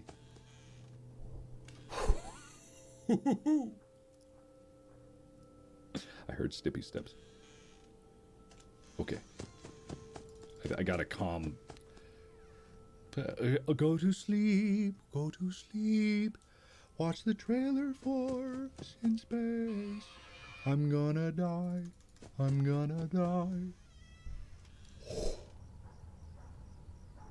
When the light flickers, is that them going?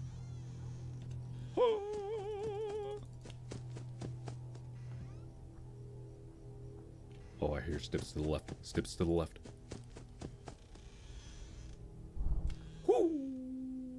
There's also a little flicker when I go there.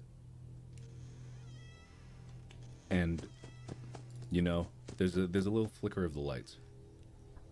Oh my God, I'm dead. I'm so dead.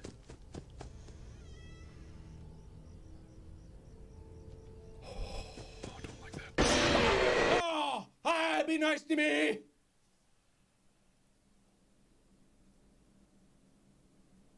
Huh.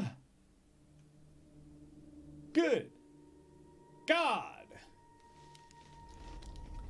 Good God.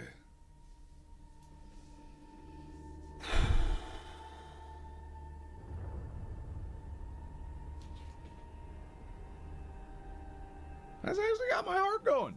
You know, not gonna lie, that actually got my heart going. That was intense. It's so fascinating to come back to this game because I remember being very frustrated with this game when I played it. But right now, maybe it's just because I'm on night 3, I do see the fun in it, right? I do see kind of like the enjoyment you can have about it. But it's a little intense. I think what it was is because over time the loud got too much and it's just like I have to listen loud. And that'll drive anybody crazy the longer they go. So, like, I could definitely see that. I'm going to keep going. I'm going to finish this night for sure. I'm extremely hungry. I haven't eaten. I just want to, like, bite on something. Heck, I could bite 87 somethings right now, if you know what I'm talking about. I'm that hungry. Anyway, let's keep going. Hey, I can already feel a bit of a headache coming on just from, like, the sheer sudden surge of blood pressure to my brain. It's like an explosion.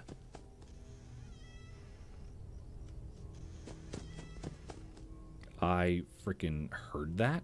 What are you doing? Oh, what are you doing? What do you think you're doing? What are you doing? Stop it.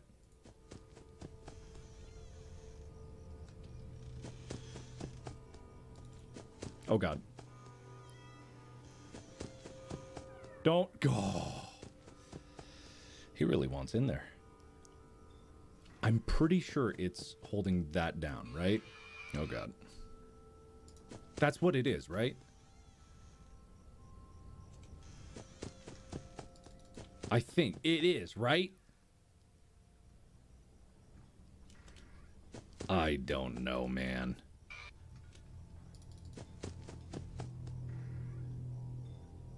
It is, right?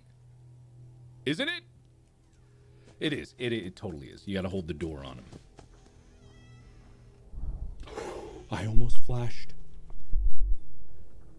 Okay, I hear footsteps. I'm assuming the footsteps means he's gone. Gotta hold this door. Flash first, then close.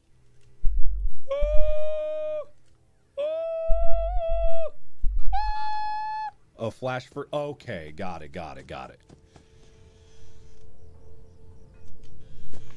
Understood. I don't think I ever. Did I know that before? I don't know if I knew that before. I think that might be new news to me.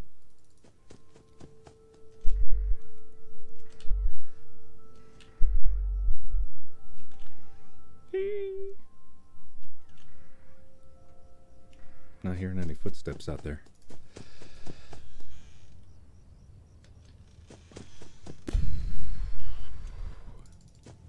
Did I hear footsteps to the right? I might have heard footsteps to the left. Nope, I was wrong. Okay, so Foxy's the real issue in this one. What did I just hear?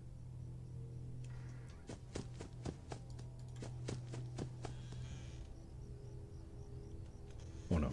Uh-oh. Oh no. No. What? No, that was not what I thought it was it? That wasn't what I thought it was. That was something else. But I thought there was something over there. I knew it. Okay. I gotta get Foxy. Please don't kill me. Hey! I hear that on the right. Oh my god, I'm dead. I'm so dead.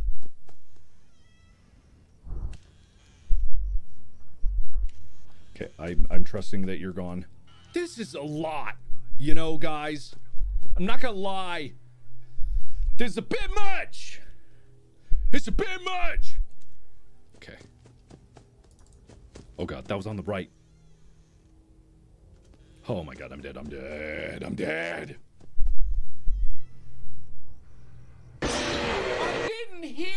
I didn't hear it. Oh. Jesus Christ. Jesus. All right, I'm going back in. I might be subjecting myself to the repeated bites of 87, but I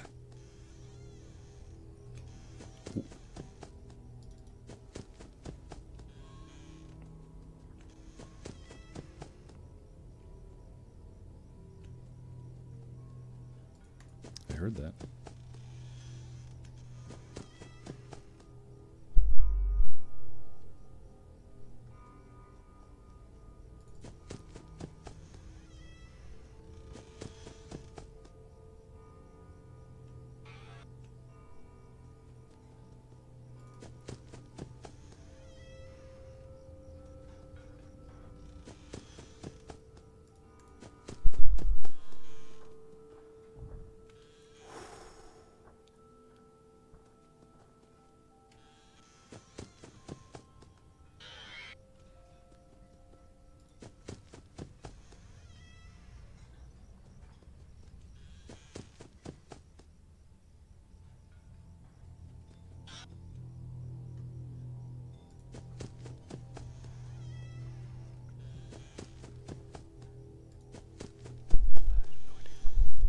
Whoo! I do have to flashlight afterwards?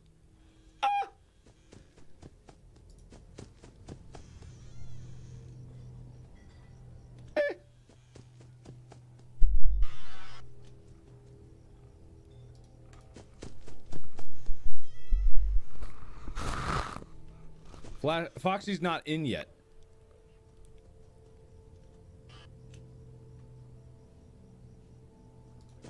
Oh god.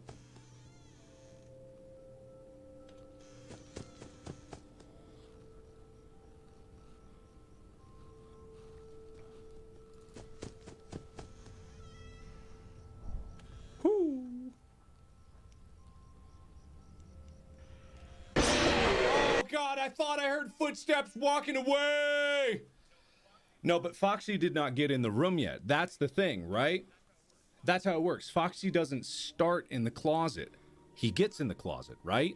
He gets in the closet. All right, I can beat this. I know I can beat this. I can definitely beat this. Yeah, so if you don't let Foxy in the room, he doesn't get in the room, right?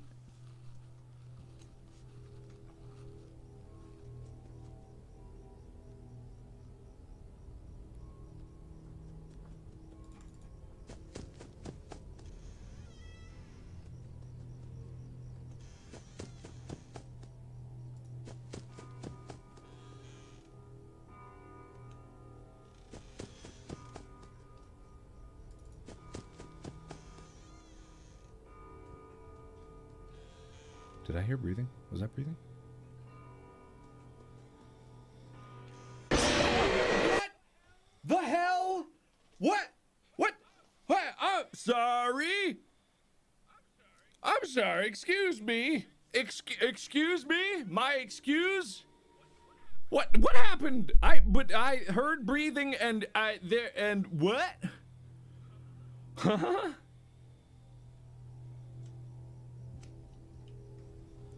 All right. I hear you. I'm flashing right away. Because I'm a big brave boy.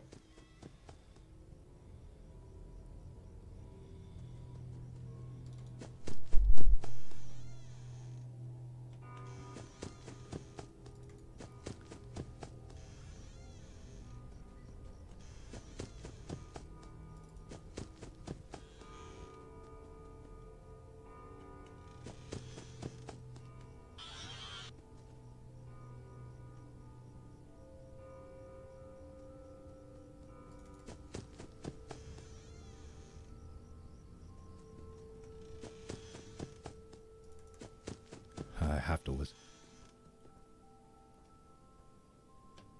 I have to listen.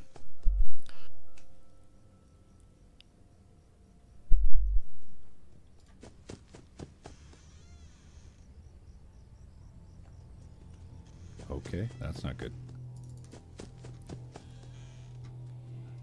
That's breathing.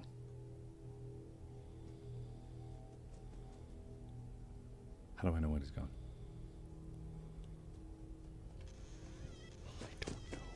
How do I know? How am I supposed to know? Oh god, he's gonna get in. Oh god, I heard steps on the right, left. I heard steps on the left.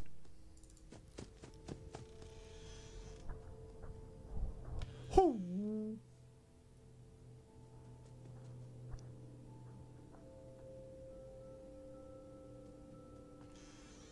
I'm telling you, Foxy's not in the closet. Not yet, anyway.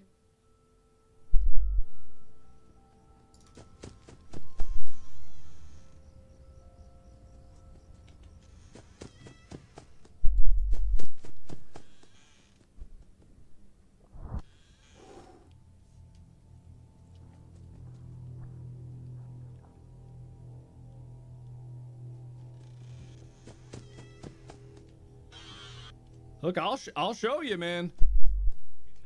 He's not there because I didn't let him in yet. Oh god, I've lost Foxy. Oh no, well he's gonna get in now.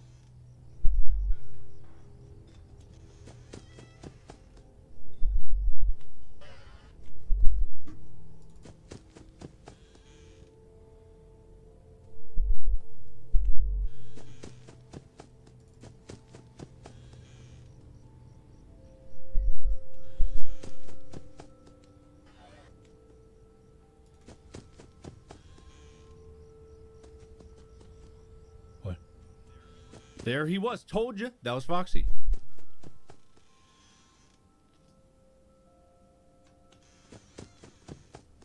Told you. Told you.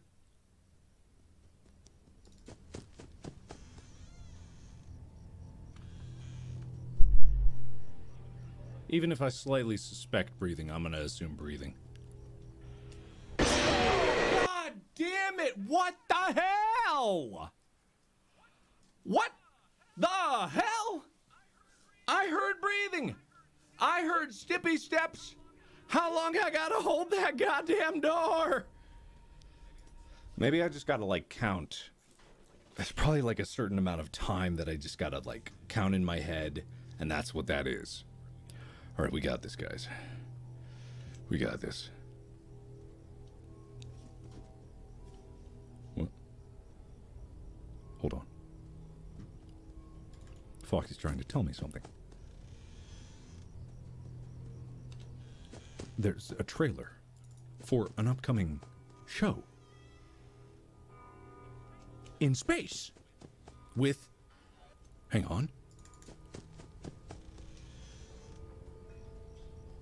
Markiplier? Wow. Who would have thought? And where is it, Foxy? Where is it? In the link in the description. He's really giving me the secrets. He's really giving me the secrets. Thank you, Foxy. I really appreciate that. Where are you? What? Ooh, I heard that.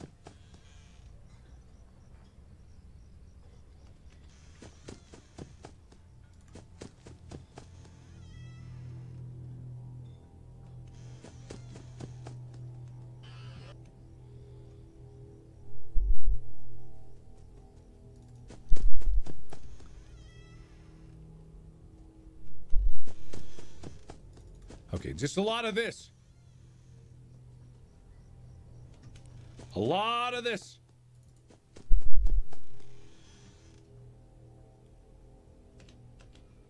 Uh-huh. Heard something right here. Yep. Okay. 10, 9, 8, 7, 6, 5, 4, 3, 2, 1. Okay, that was excessive.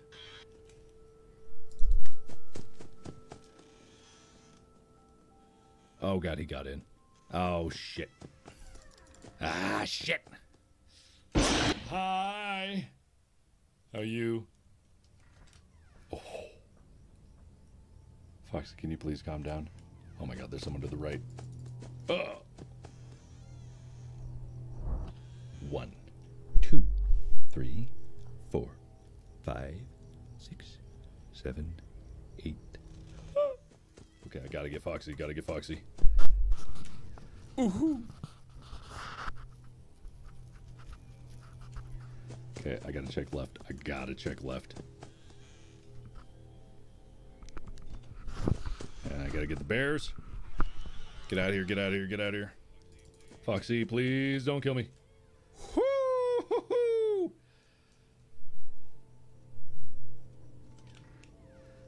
Heard something to the right. Okay, we're good.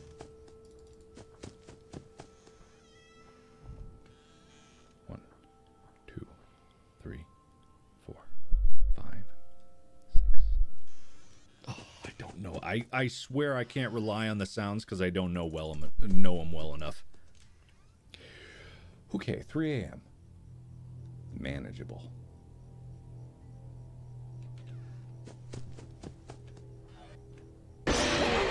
Oh, hey, what? Oh. Hey. Hi. Okay, so the trick is,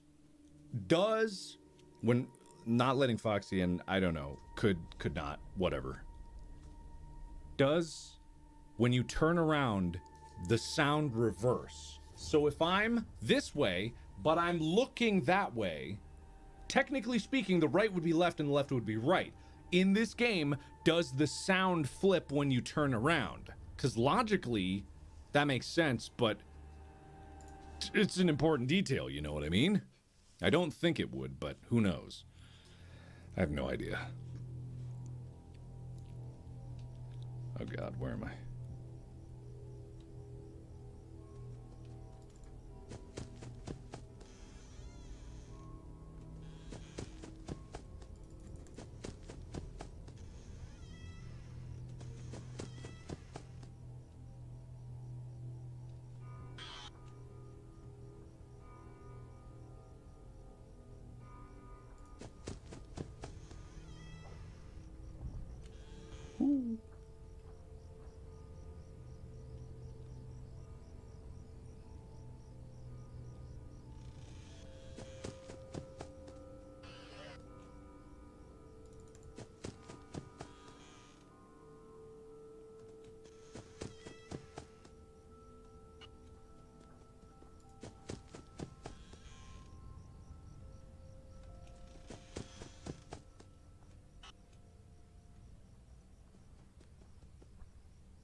can't let Foxy in. I can't. I must not. Oh god, wait. But if you're... Wait.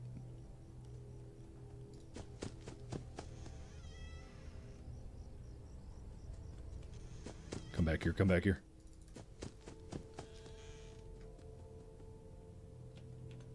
Okay, we're good. We're okay.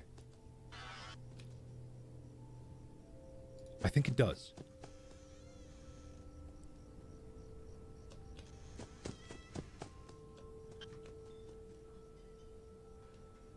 Wait. Maybe it doesn't? Okay. Foxy, where are you? I don't know where he is. I gotta check this. Ooh.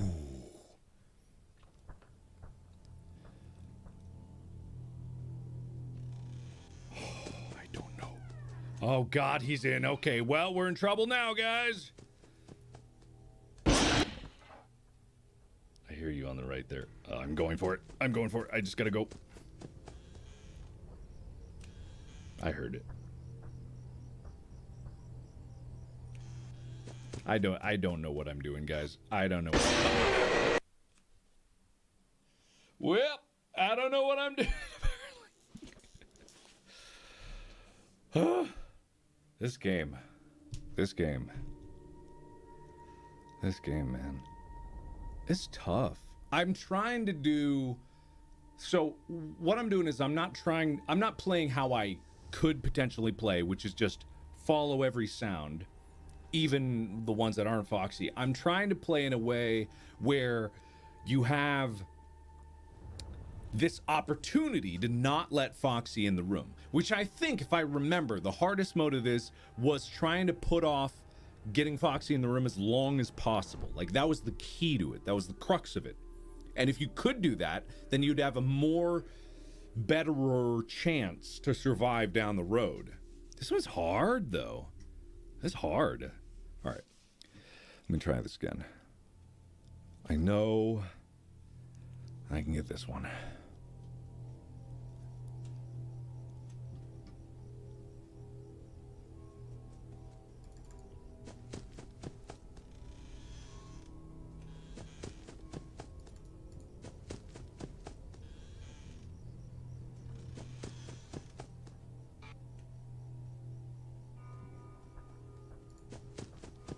I heard that. Yeah, I did hear that. I hear steps on the way. I'm trusting that... Oh, god damn it. He's in. How did you get in already? All right, whatever. Oh, he didn't. Wait, what? What? What's happening? What's happening? What? I don't know. What? How'd you get over there? Oh god. What is it? Oh no, I'm dead. I'm dead. I'm so dead. I'm so dead. What was the sound?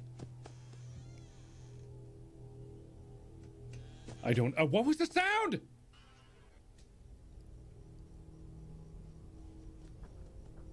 Oh god, I just heard that. Oh my god, I'm dead, I'm dead, I'm dead, I'm dead, I'm dead. I'm so dead.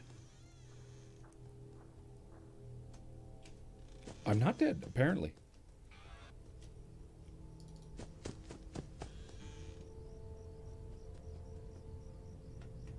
I don't know.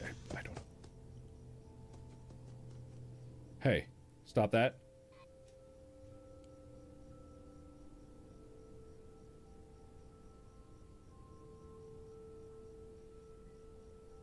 What's going on? I hear nothing.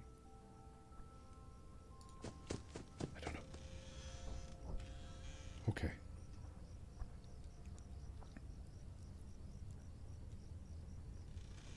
Okay. Foxy is still not in the closet somehow. I think someone's there. I think. Nope. Okay.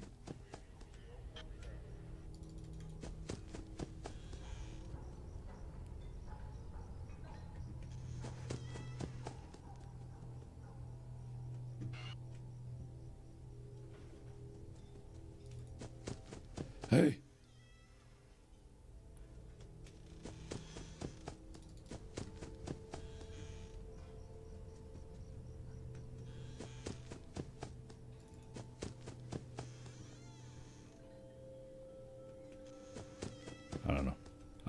I don't know. It's weird.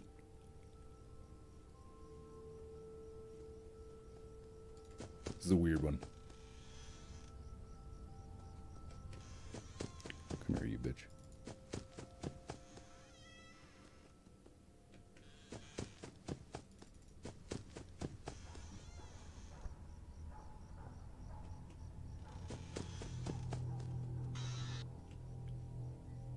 Which way did it go? Oh god.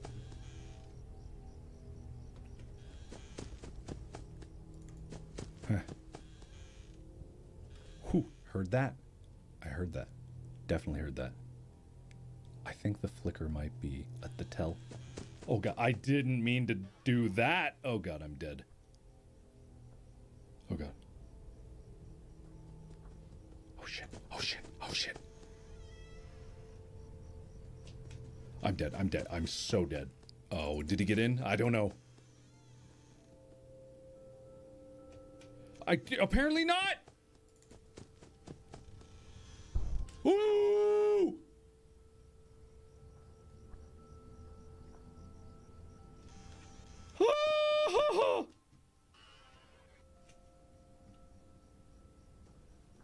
Oh god.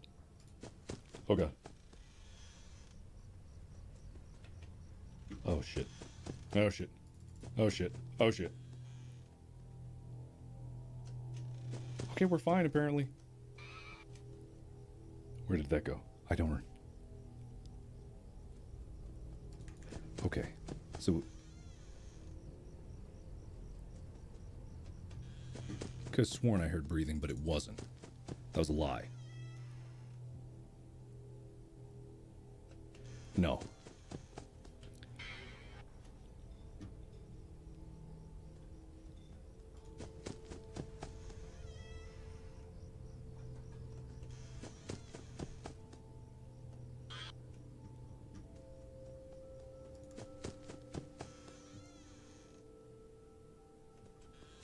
He's still there. I hear that on the right. I hear that. Yep. Not today, buddy. Not today. Not today, buddy. God damn it! No!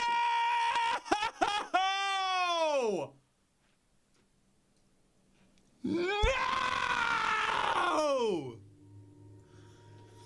No! I thought I heard. I heard one set of footsteps beforehand, and I was like, "That's Foxy."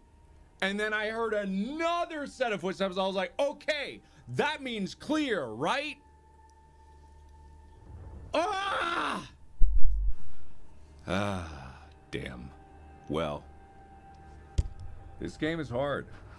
I gotta say, Five Nights at Freddy's 4 is definitely the most stressful so far. Besides super hard mode Five Nights at Freddy's 2, it's definitely the most stressful. It keeps your nerves going. It keeps like this anticipation flowing. Like, I don't recall it being this terrifying. Oh, I gotta listen for the breathing again. I don't open it. Oh, that was it. Ah, okay. Right. That makes more sense. That makes more sense. Ah, that makes more sense. All right, let's do this one more try. Let's do this one more time. I kept Foxy out of that the whole time. I kept Foxy out of that the whole time. So it's totally possible. You just gotta like lean with him wherever he goes.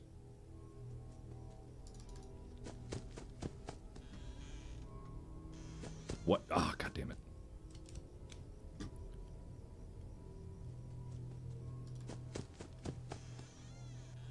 Go!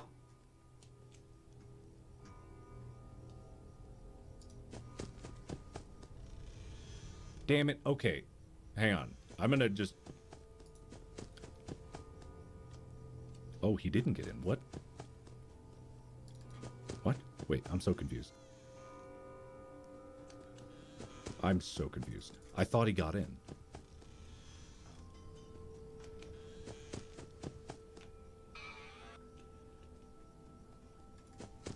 I thought he did.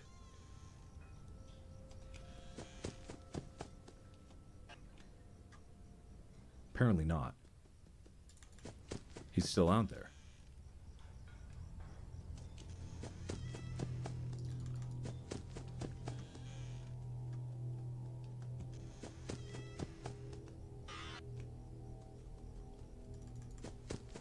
Huh. Uh-huh. So there he is. He's out there. I hear you. There's a fake breathing. It's not real breathing. There he is. Peekaboo.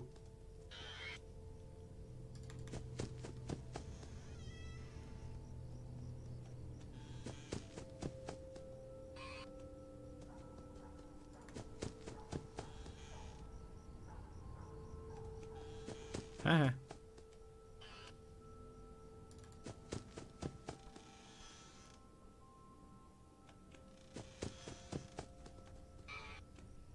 Damn it, I don't know which way he went. I hear you. So I gotta wait. Okay, that's much more helpful. I get it now. I totally get it now.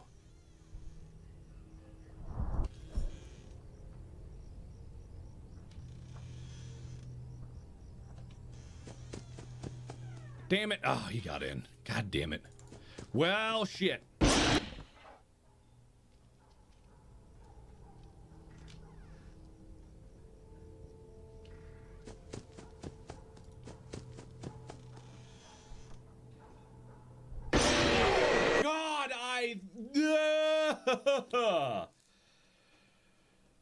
All right, Ben. All right, Ben. Well, that's all the time I got. Unfortunately. I guess I'll just have to leave this one lie. Back in 2015? Good God, that was that long ago? If you want to see the rest of this that I played way back in the day when I was actually good at these games, you can look at my Five Nights at Freddy's playlist. I gotta go. Unfortunately, I gotta go. I am out of time. I'm actually, like, real talk, I'm legitimately incredibly busy preparing for the launch of In Space with Markiplier. It's literally all I've been doing. So I really, truly mean it when I say I really hope you enjoy it. It's been a labor of love for the past, like, 2 years. I've been working on this one project, and obviously I've been working on other projects, but the reason I talk about it so much is because I am so incredibly proud of it, and I'm so incredibly proud of all the people that have put their faith in me and made this idea of mine come to life. It does come out April 4th, 2022, which is very soon. It is alarmingly soon. If you have not seen the trailer, and I know I've been pushing it very hard, but I really, truly, honestly think you'll enjoy it. There's a link in the description. It'll take you to the trailer. It's 2 minutes. I've been streaming for 1 hour and 5. All I ask is that if you haven't seen it, check it out. I think you'll enjoy it. I mean, I think at this point, for as long as you know me, you can trust when I say I actually think you will enjoy something, and I mean it from the bottom of my heart. When the show comes out, it is totally free. I made this all for you. I legitimately poured my heart and soul into this project for you because I know you'll enjoy it. So check out the trailer. Links in the description. Thank you, everyone, so much for watching. And as always, I will see you in the next video. Bye-bye! Bye, guys. I gotta go. I'm starving. I haven't eaten all day, and it is currently 7:27. That's how busy I've been. So I'm gonna go have dinner. All right. Have a good night, everybody. Link in the description. Thank you. Farewell.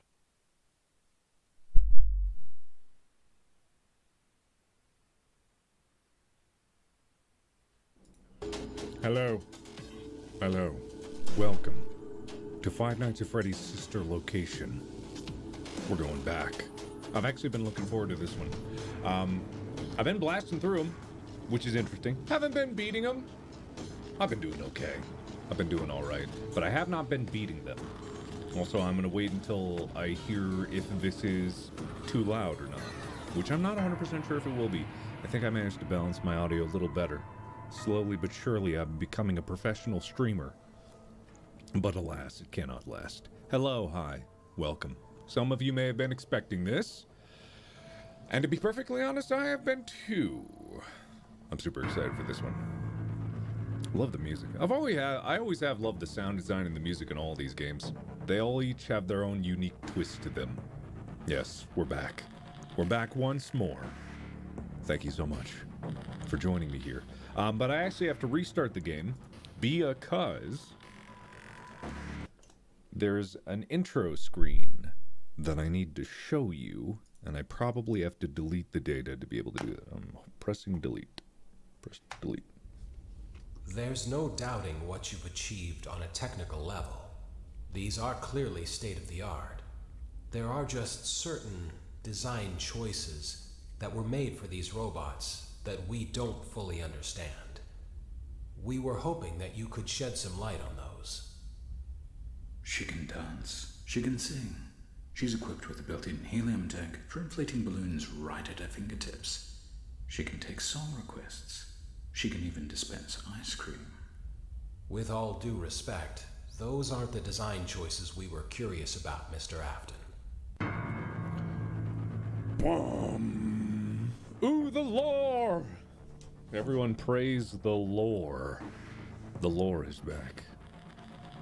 But we're in the future now, or in the past. I don't know. I don't know what the actual timeline of this is. I'm sure some people do, but I do not. So for all I know, this is taking place in the year like 2050. Because how else would you get any kind of animatronic that good and also have this weird snake-like animatronic that is capable of injecting itself out of a freshly scooped human and then using it as like a meat puppet? Which I think anybody would find to be a little bit strange. Me included, you included, all of us included. But what's interesting about this game is it's kind of one of the first ones that has a guided narrative to it. So you get an actual kind of exposure to the world in general that is Five Nights at Freddy's in its sister location, of course. You don't necessarily know it for sure, but you do get a glimpse into the deeper understanding of the world. And yes, it may in fact be the bite of 87. But little did we know, we were all assuming that it was in the 1900s. This is actually in the 2000s. This is the bite of 2087. Dun dun dun. Or 2083, whatever you want to call it. Because that's the only time that this shit would work. There's no other time, really. Anyway, one of these days I'll watch MatPat's videos. I guess I owe him for being in Space with Markiplier, my upcoming YouTube original, available for everyone for free to watch April 4th. Link to the trailer in the description below. The first day of your exciting new career. Whether you were approached at a job fair, read our ad in screws, bolts, and hairpins, or if this is the result of a dare, we welcome you. I will be your personal guide to help you get started. I'm a Model 5 of the Handyman's Robotics and Unit Repair System, but you can call me Hand Unit. Your new career promises challenge, intrigue, and endless janitorial opportunities. Please enter your name as seen above the keypad. Oh. This cannot be changed later, so please be careful. Boop. Beep, boop, bop, boop. It seems that you had some trouble with the keypad. I see what you were trying to type, and I will auto-correct it for you. One moment. Welcome, Eggs Benedict. Good stuff, good stuff. Yeah, I remember when I first came into this, I was actually kind of blown away by this intro sequence. The elevator, the moving pieces, the lighting, like the flapping posters, all of it. And just the tubes in general. The tubes are here from the get-go. Like, the tubes are inside us all, but the tubes are here from the get-go. And oddly enough, I've forgotten everything that's been happening in this so far. I really have no idea what's going on or You why. can now open the elevator using that bright, red, and obvious button. Let's get to work. But I don't know if I want to. I don't know if I want to. All right, fine. Ooh. Did anyone ever find if this keypad actually did anything? Probably not. Probably 100% not. Allow me to fill this somewhat frightening silence with some light-hearted banter.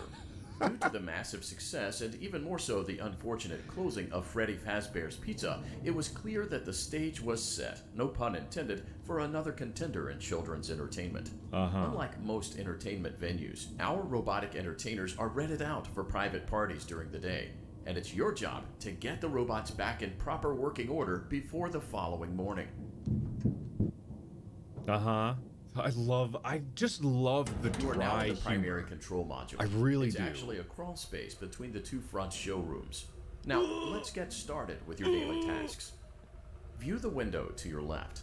This is the Ballora Gallery Party Room and Dance Studio, encouraging kids to get fit and enjoy pizza. Hell yeah. Let's turn on the light and see if Ballora is on stage. Let's see. Press the blue button on the elevated keypad to your left. Okay.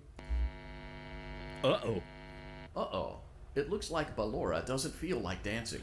Let's give her some motivation. Press the red button now to administer a controlled shock. I just Maybe that will put the spring back in her step. I absolutely love just the way that it presents all of this information to you so simply. Because I love it, because it's dark humor, right? Hi-ya! Take that, Ballora! And then you just like, light again. Yeah, let's check. Let's see. Ballora, are you there? Oh, wow, that's great. Good job. Ballora is feeling like her old self again and will be ready to perform again tomorrow. Now view the window to your right. This is the Funtime Auditorium, where Funtime Foxy encourages kids to play and share. Of course. Try the light. Let's see what Funtime Foxy is up to. That's not Freddy. Uh-oh. Looks like Funtime Foxy is taking the day off. Let's motivate Funtime Foxy with a controlled shock. All right, you got it. 3, 2.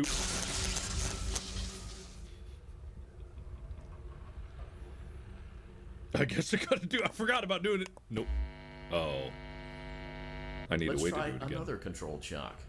What about oh, okay, fine. Get over here, Foxy! There we go. All Looks is like good. Funtime Foxy is in perfect working order. Great Perfect. job. In front of you is another vent shaft. Crawl through it to reach the Circus Gallery control module. 1 second, everybody.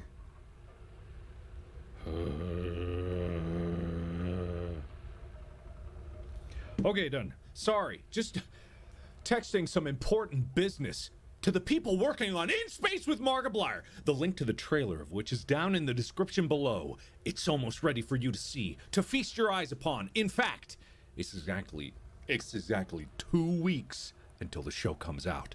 So why don't you go check it out? The trailer, I mean, and then the show when it comes out. All right, I'm going to the vent.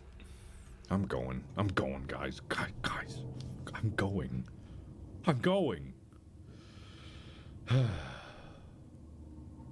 I love the Motion actual. triggered. Circus Gallery vent. I'm sorry.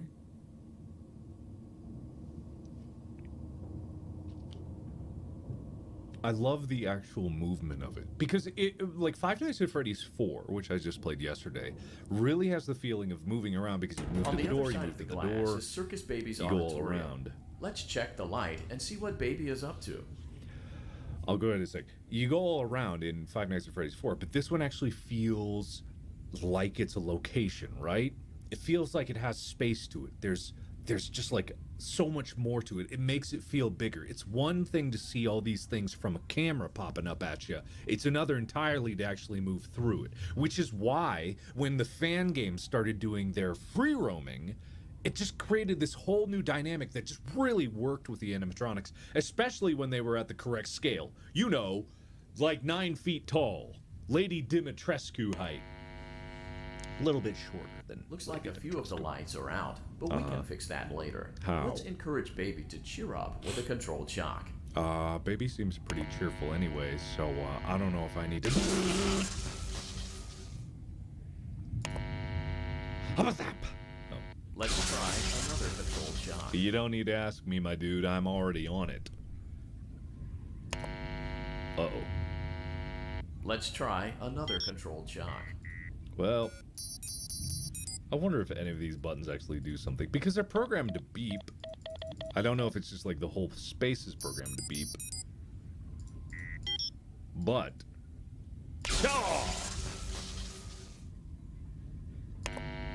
Uh-oh. Great job, Circus Baby. We knew we could count on you. What? That concludes your duties for your first night on the job. We don't want you to leave overwhelmed, otherwise you might not come back. Please leave using the vent behind you, and we'll see you again tomorrow. Will you now? I thought I remember something happening. That's a lot of thump-a-lumping over there. It's echoing whumps in the distance, and I don't like that. Huh. Okay. I'll go back. Everything's perfectly fine. Oh, what was that? Oh, God, no. Oh, my God, don't do it. Do I die? If I don't move, do I die? Am I gonna die? Am I about to die? Am I about to die? Is death coming to me? Good God. It's fine. There's nothing happening. No, it's fine.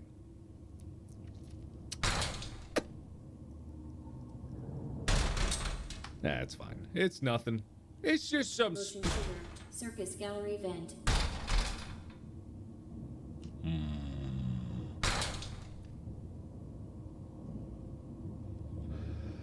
Probably totally fine. Ah, night one! Woo, woo, woo, woo! Is it possible to die in night one? In the other games, it seems like it actually is possible to die in almost all the games. I don't know if there's Another day, another dramatic entry in the lives of Vlad and his distressed mistress. Where will they go? What will they do? All of that and more happening now. Clara, I tell you, the baby isn't mine. Count, I tell you that it is. You're the only vampire I've ever loved. And the baby turns his bottles into powdered milk. That doesn't mean anything. He sleeps on the ceiling fan. Upright or upside down? What does it matter? You need to be part of your son's life. I'm an old man, Clara. I can't be a father. Well, then at least pay your child support, you deadbeat.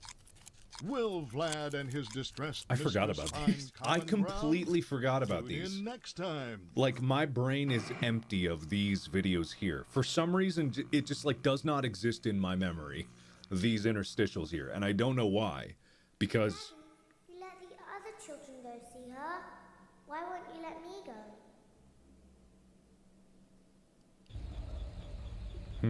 Welcome back for Hi. another night of intellectual stimulation, Hey, what's pivotal up? career choices, and Uh-huh. self-reflection on past mistakes. Well, we're committed to creating a unique and fulfilling work experience.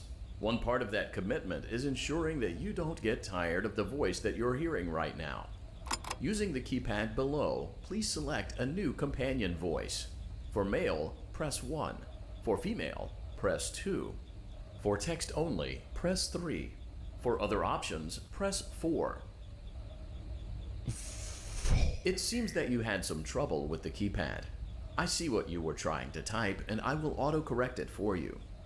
Thank you for choosing Angsty Teen.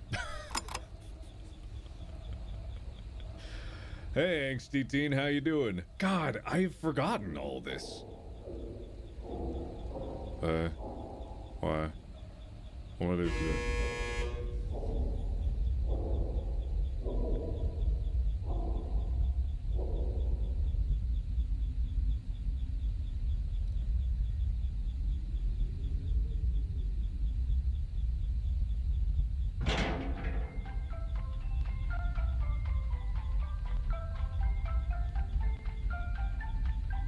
Sorry. Very important in space with Elevator Markiplier stopped. things. You know the routine. Right, the Get up Angsty now Teen! or Whatever. I forgot Stay here about if you want. I love. You know, the thing about it is, I've not read any of the books, but if the books are written in the same kind of style that all of this is written in, I would probably love the books. I have not even read a review of the books. I have not even read I've not even watched a video of a breakdown of the books. But there's like something about the dry, dark humor. I love it. Funny story. A dead body was found in this vent once. Okay, so not that funny, but it's a story.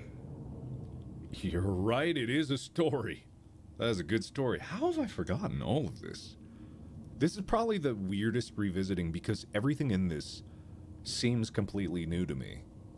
I don't know if I had a memory wipe the last time I played it, but man, it's weird.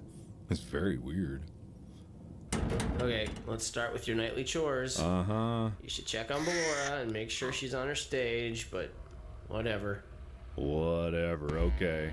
Hi. Huh. I guess Ballora has better things to do. Let's zap her. Was that should be fun. I remember looking at this before and I thought it was like a shadow, but was that Ballora standing right outside the window there? Is that Ballora standing right outside the window there? Is that what I'm... Is Ballora looking at me right now? Is Ballora looking at me right now? You guys can't see because my face is in the way. My big, beautiful face. But, too bad. That's what you get. That's what you get. That's what you get. It's that TikTok filter. I didn't know Ballora was a Zoomer. Ugh. Hello? Alright, okay then. Let's check on Funtime Foxy. Why not, Make sure he's right? ready for showtime tomorrow. Oh boy. Okay. Hi. Great. Great. Great. It is an angsty teen after a while, I forgot. There seems to have been a problem with the voice synthesizer. Default settings have been restored. Great. Please proceed through the vent ahead of you to Circus Baby's auditorium. Great. Okay, I guess I'm done here now. I don't want to go in the vent.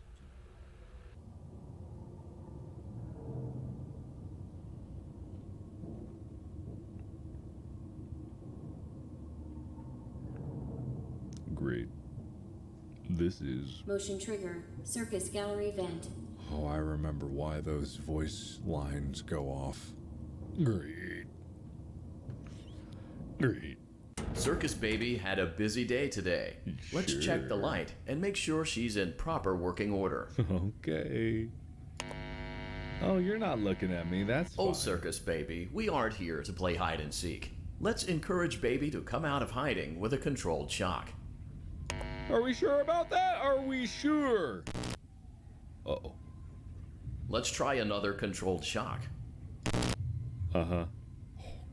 There seems to be a power malfunction that is affecting our ability to properly motivate Baby. Uh-huh. Please stand by while I reboot the system. Great. I will be offline momentarily during this process. Great. Various other systems may be offline as well, such Great. as security doors, vent locks, and oxygen. Great. Commencing system restart. Great. Love this. Motion trigger. Entryway vent. Funtime auditorium maintenance vent opened. Ballora gallery maintenance vent opened.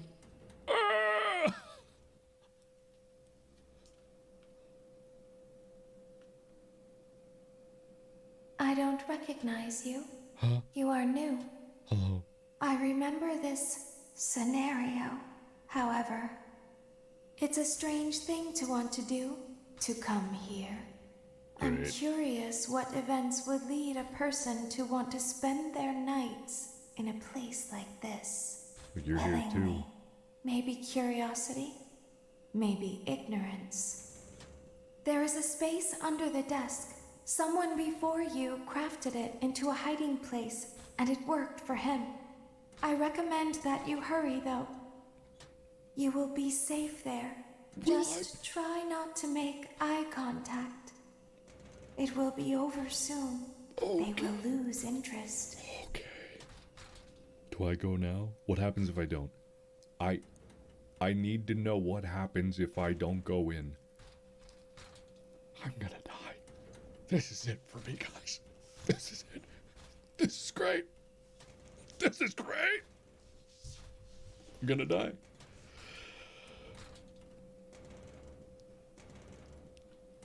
Or maybe not. Maybe not. Zap, zip, zap. Okay. I guess I'm okay. Well, doesn't seem like there's much to do here, so I guess hippity hop into the... What did I just see? Was that my reflection in my monitor? Under the desk. Click and drag? Why? What if I don't? What happens if I don't? Oh, God.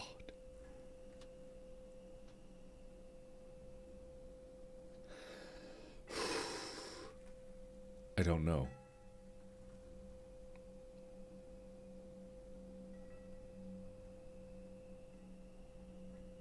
It's fine.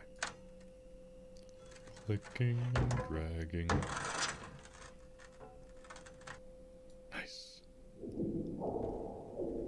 Nice. Well, I'm gonna make some serious eye contact because I remember Baby telling me, be sure to make eye contact. That's what I remember. This is... This is like a master class. Hi, hello, I'm looking at you, I'm looking at you. Hello, hello, hello. Hi. Hey. How are you? Good? Good. You don't know that?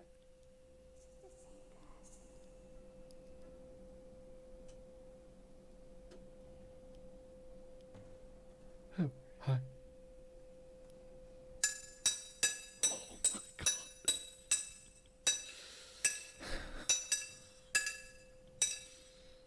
Uh-huh.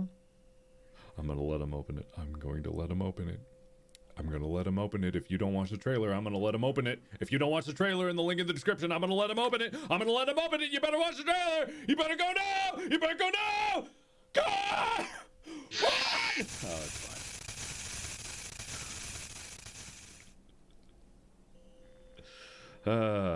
God. Yeah, like I was saying. It's just like so well designed, right? Because you see elements that play out in the second night that were there the first night. Like the voice line going with the motion trigger when you go past it. The first time you hear it, you're not sure. Then you go back through it and you're like, oh, that was obviously me. And then when you're in that far room the second night, you know that something's coming to you because you were given context clues about that the previous night. Earlier in your playthrough of the game. It's all like super well-designed elements to really build unease. And then you got this situation where you got no one likes a big eyeball poking out at you. No one likes things looking at you. No one likes being in danger. This is great. This is really great.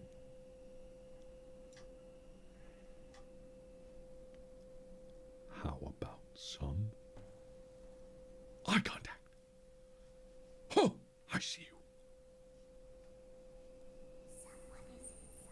Someone who? Me? Your worst nightmare.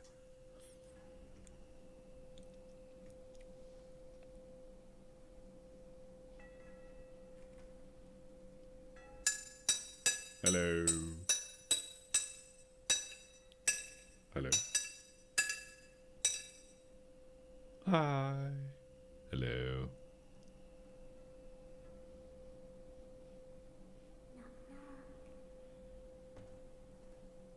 Oh, no, no, no. No, no, no, no, no. No, no, no, no, no, no, no, no, no, no, no.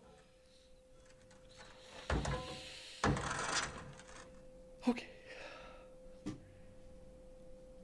God, just a simple act of desperately trying to keep your hiding place safe. It's such a simple mechanic. It's such a simple effect. It's just very stressful. Huh? You'll find a way inside? Oh God, I was paying attention. No. No. No.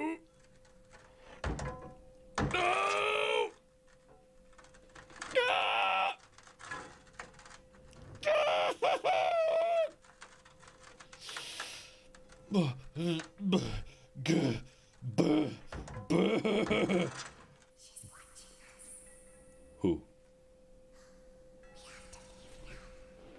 They saw you. They saw you watching them, watching the stream. Through the stream, they knew. They knew because they know when they're coming. When your guide comes back online, he is going to tell you that he was unsuccessful, that you must restart the system manually. He will then tell you to crawl through Ballora Gallery as fast as you can to reach the breaker room. Oh no. If you follow his instructions, you will die. Ballora will not return to her stage anymore. She will catch you. The power will be restored shortly. When you crawl through Ballora Gallery, go slowly. She cannot see you and can only listen for your movement. When you hear her music become louder, she is growing near, listening for you. Wait and be still. Thank you for your patience. It seems that the power system cannot be restarted automatically. You will need to restart the power system manually. Please return to the primary control module. Okay, you got it, pal. Any other eyeballs still looking at me? Okay.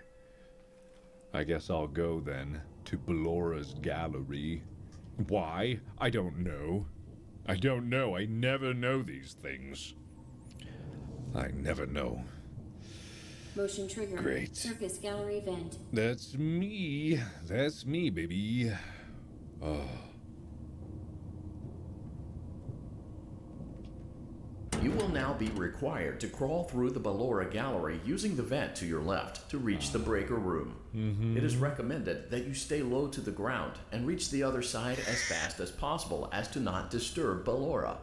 I will deactivate myself momentarily as to not create an auditory disturbance. Deactivating. Thank you.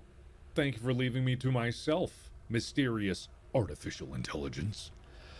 All right. I remember hating this. And it's crazy. There is no... I don't think that there's a deadline, right? So, in honor of all my favorite speedrunners, I'm gonna go for it! I gotta make it! I gotta make it! I'm going!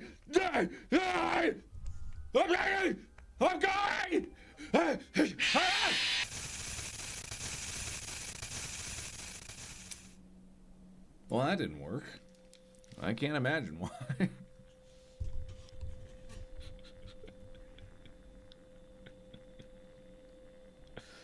God, I wonder what the speedrun of this game actually is. I'm kind of curious. I know there must be some speedruns of it.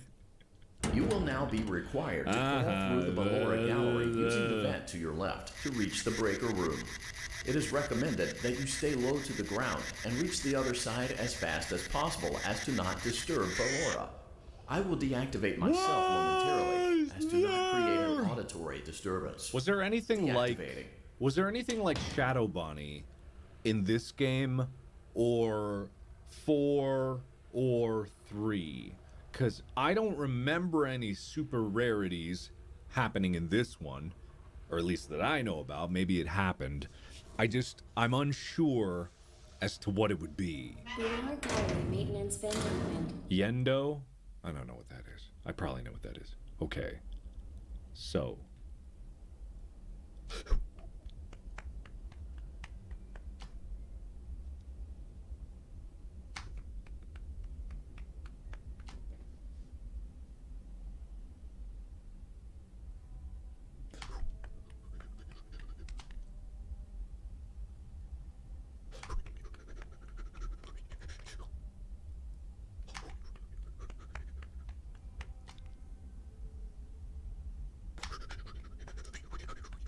It seems you are taking a long time. Please proceed as quickly and as quietly as possible. You...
Made it. And that's how you do it. Breaker room. That's how you do it. You may now interface That's how you with do the it. That's how breaker pros control do it. box. Using the interface Learn may a disrupt lesson. nearby electronics. Got crowned if for a you feel reason. you are in danger, feel free to disconnect the interface temporarily until it is safe to reconnect. Huh? Calm down and go back to sleep. No Oh. one is here. Oh, I forgot. Oh, God. Go back to your stage. Everything is okay. Everything is okay. Let's go back to sleep. Oh, calm down. I think it was just a mouse. I forgot that you were here. I forgot that you're exactly right there.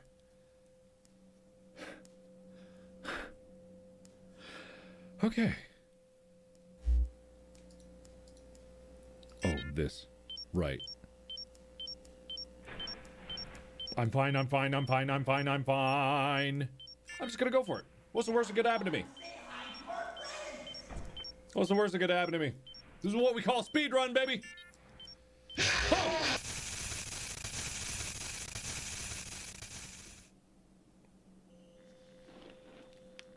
All right.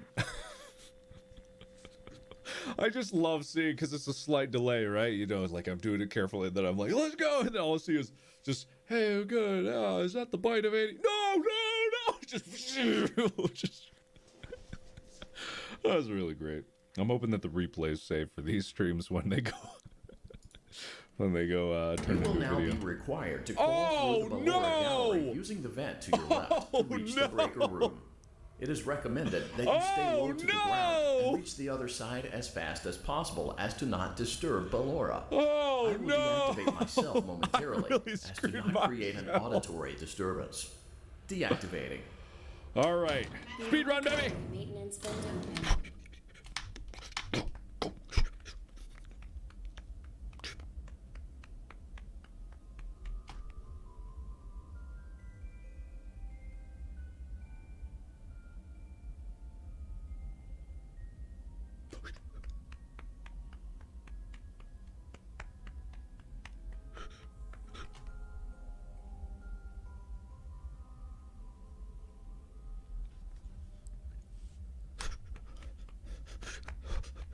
It seems you are taking a long time. Please proceed as quickly and as quietly as possible.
Made it. Easy peasy. Motion trigger breaker room. You may now interface with the breaker control box. You got it. Using the interface may disrupt nearby electronics. If you feel you are in danger, feel free to disconnect the interface temporarily until it is safe to reconnect. Calm down and go back to sleep. Go to sleep. Go back to your stage. Why is the danger level not green? There we go.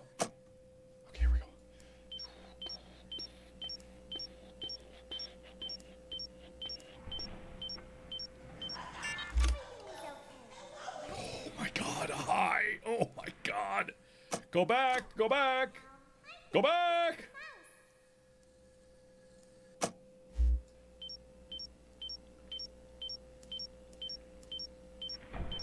No, no, no, no, no, no, no, no, no.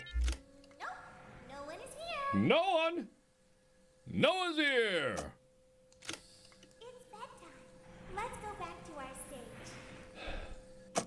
I also love the mechanics of this being just, you don't really have a time limit. It's just playing with a relatively simple mechanic. Nope. Calm down and go back to sleep. Oh my god, go. No one is here. Go, my friend, go. Go away. Everything is okay. Everything is okay. Let's go back to sleep. Oh, calm down. I think it was just a mouse. We're good.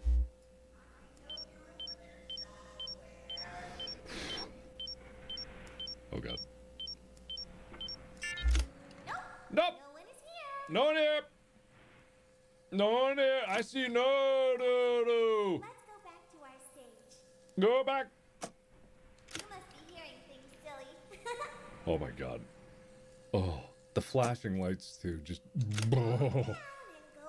But also, it's fun. That's the thing, right?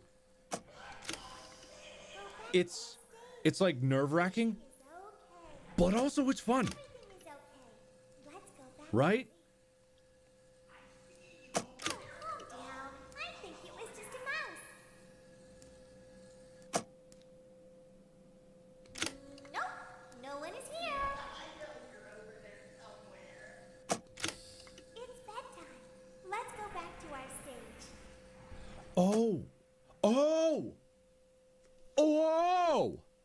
I have to play things when he talks because it's a mascot response. Freddy says something, and then the Bonbon puppet, which I don't think I even understood that before. I just was dumb. And so that's what it is. I see. I see.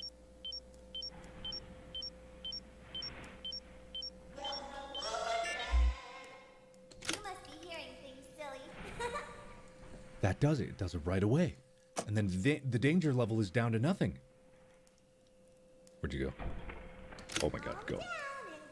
Oh my god, go away. Go away. Please, go away. That's what it is. Ah, that makes so much sense.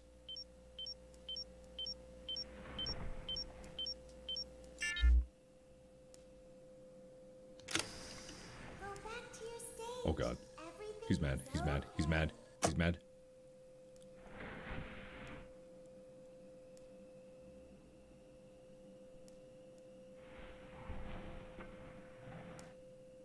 And he's back.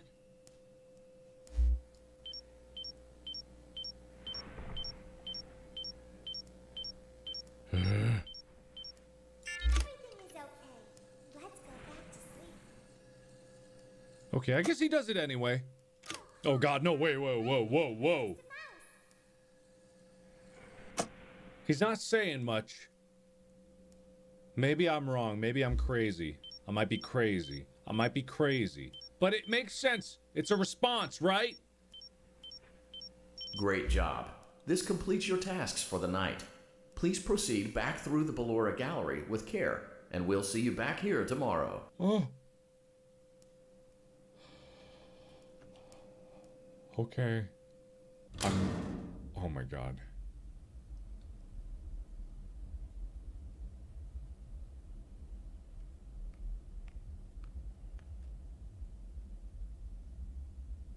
Wait. I'm getting one of those headaches with pictures. You know. A brain blast. Is this a trick? This is a trick, isn't it? I could run full sprint through this. And there would be nothing because Ballora's not here. Because they didn't do that. Right? I remember, I'm not even reading chat. I'm not reading, I'm going with confidence. Because that's how I do. I go with confidence in whatever I do because this is a trick. Ballora is not there and I can run full sprint. I'm closing my eyes and I'm putting my faith in myself.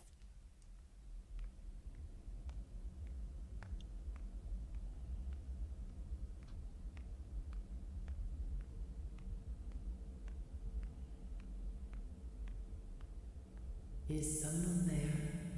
No one. No one. Shushums.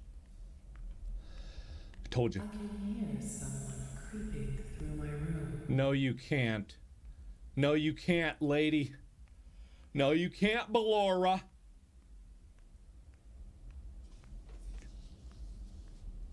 Easy. Easy. See? I knew it. I remembered. I remembered. I remembered. I remembered because I have a gigantic brain. My head is huge, and my brain is even bigger. Bam, told you. You gotta trust me. And you can definitely trust me when I say you are going to love In Space with Markiplier. The trailer for which I have hacked into this game and it's going to play on the TV right now. In the saga of love lost between Vlad and his distressed mistress. Or it's in the link in the description. Can their love rise again? That and more happening now. Clara, the baby isn't mine. It is, Vlad. They had trouble catching him in the nursery today. So what? Lots of kids get hyper and run around and stuff. They had to knock him out of the air with a broom. I have to go. They're going to dock your paychecks. They can't do that. I'm a vampire. I don't get paychecks. You work the graveyard shift at the Fry Me Taco. Don't lie to me. Oh, the humanity. Oh. When will the heartbreak end? I when don't will know. These two ships passing in the night rekindle their long-lost love? I don't Tune know. in tomorrow to find out. Okay. Thank you. That was some good popcorn. God, I love popcorn. Daddy just once let me go play with her. She's so pretty and shiny. Didn't you make her just for me? Oh, that family. Ah, back for another day. Welcome back to another pivotal night of your thriving new career, where you get to really ask yourself, what am I doing with my life? What would my friends say? And most importantly, will I ever see my family again?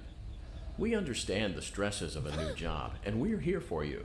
To help you reach a more stable and relaxing frame of mind, we offer several musical selections to help make this elevator ride as relaxing and therapeutic as possible.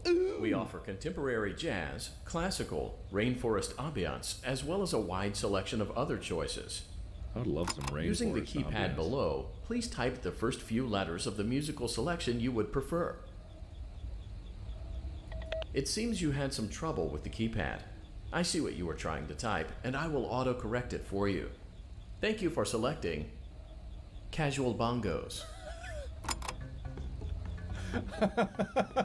Now that your elevator experience has been customized to your needs and you're thoroughly relaxed, it's worth mentioning that due to your lackluster performance yesterday, your pay has been decreased by a substantial amount. Please enjoy the rest of your descent. What about my pay? I forgot about the casual bongos. My God, so many amazing things in this show. Show In Space with Markiplier. Guys, please, you should definitely check out the trailer available through the link in the description below. You won't regret it. Be ready for when the show comes out on April 4th, and it is free. I can't tell you how many people still don't think it's free. Like, I don't know if they think it's like a trick or if anything like that. I literally have released an entire other show, Heist, that was also free. There's so many people that watch that trailer and they leave a comment being like, oh, is it, how much does it cost? Due to I can't unforeseen afford it. It's malfunctions like, from today's shows, your nightly duties will require you to perform maintenance that you may or may not be skilled enough to perform. It became necessary for technicians to attempt to disconnect Funtime Freddy's power module. However, they were unsuccessful. Allowing them to try again would be an inefficient path forward, as we would need to allow 6 to 8 weeks for recovery and physical therapy. You will need to reach the parts and service room on the other side of Funtime Auditorium to perform the procedure yourself. Let's check on Ballora first and make sure she's on her stage. I'm sure she is. I'm sure she be. God, if I you it's free. It's free. Oh. Great. It looks like everything is as it should be in Ballora Gallery. let's check on Funtime Foxy. It's important to make sure she's on her stage before entering. Great. It looks like everything is as it should be in Funtime Auditorium. There is no need to check on Baby tonight. Please refrain from entering unauthorized areas. Proceed directly to Funtime Auditorium. Okay. Oh. Well, I'm going in. Motion trigger. Circus gallery vent. Hello. It's me. Great. Hello.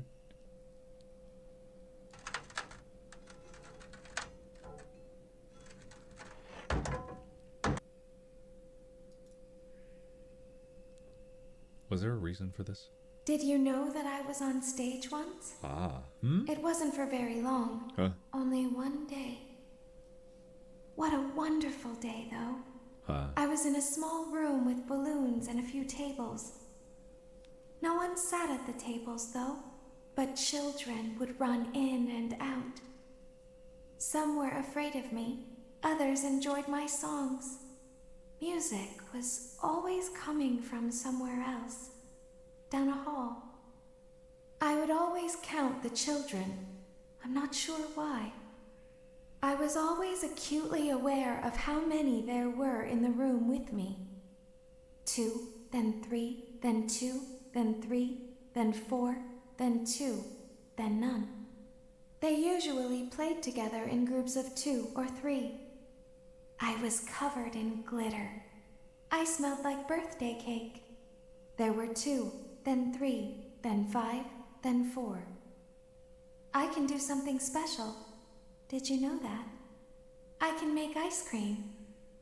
Although I only did it once.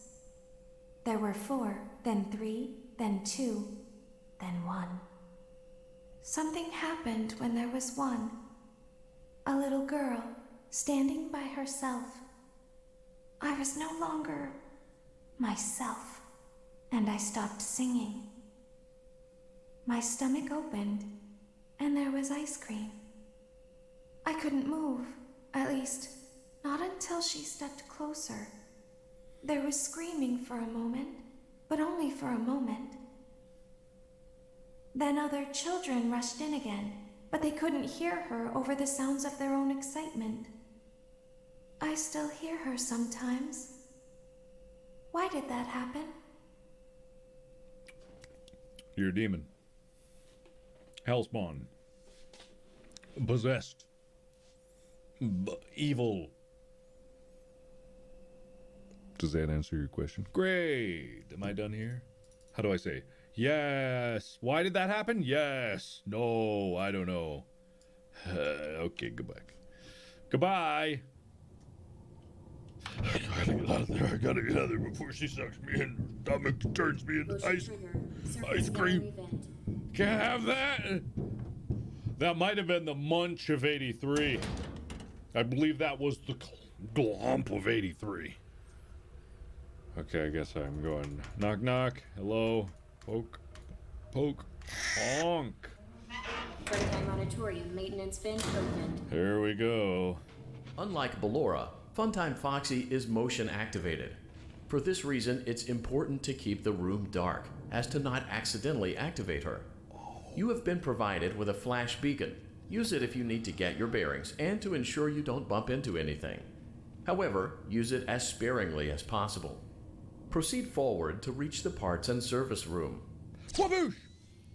Waboosh! Waboosh! Waboosh! Bam! Wabow! Skaboosh! Wabbow! Wham! Anybody?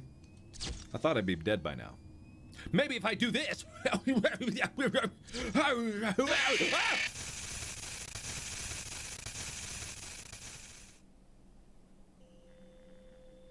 Well. Interesting. Is there anything about the numbers? You know, the 2, then 3, then 4, then 5, then 2, then 0. You know, all those numbers. It seemed important. It seemed importante. It seemed important. So I'm going to assume that has something to do with something or other. Fredheim Auditorium maintenance vent opened. Unlike Ballora, Funtime Foxy is motion activated. For this reason, it's important to keep the room dark, as to not accidentally activate her. You have been provided with a flash beacon. Use it if you need to get your bearings and to ensure you don't bump into anything. However, use it as sparingly as possible. No. Proceed forward to reach the parts and service room. Uh-oh.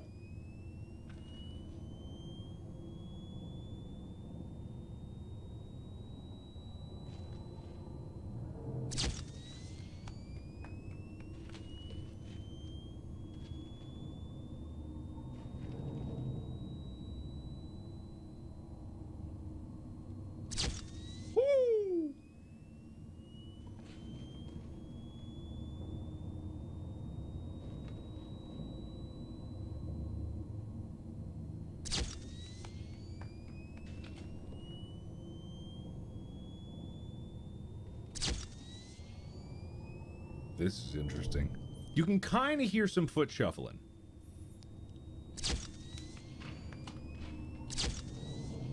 Peekaboo.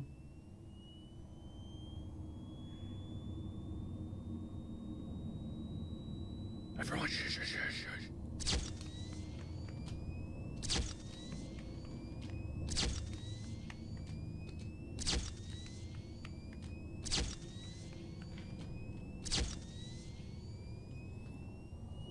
Prostrats. Still there.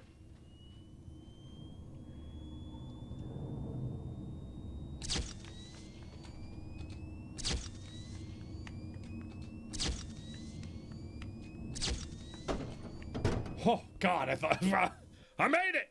Motion trigger, parts and service. Hey. Great job reaching parts and service. Thanks. It seems that Funtime Freddy is out of power, which should make your job much easier. Sure. The release switch for the chest cavity is located on the underside of the endoskeleton jaw.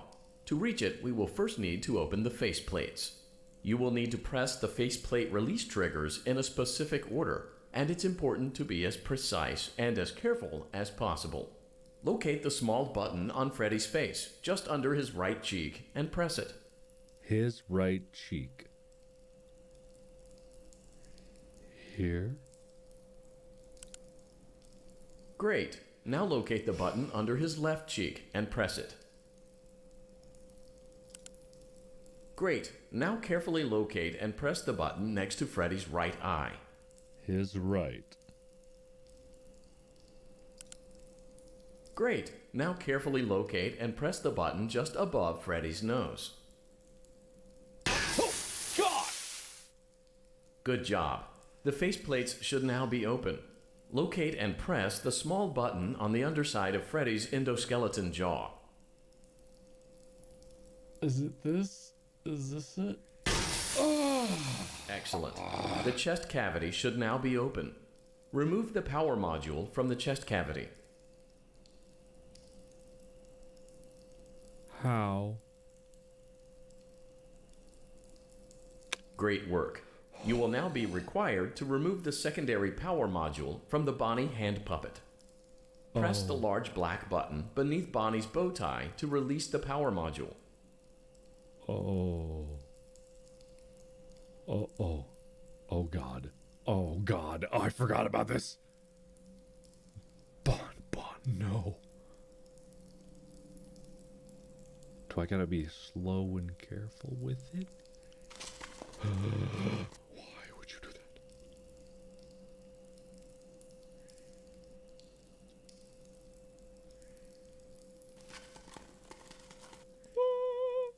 I'm gonna die, I don't know why. Where are you? Beneath his bow tie? How am I gonna get that? There was a trick to this. Press the large black button beneath Bonnie's bow tie to release the power module. There was a trick to this. I remember there being like a trick. What was the trick? There was a trick. You definitely can't get him when he's there because his bow isn't visible. There was a trick.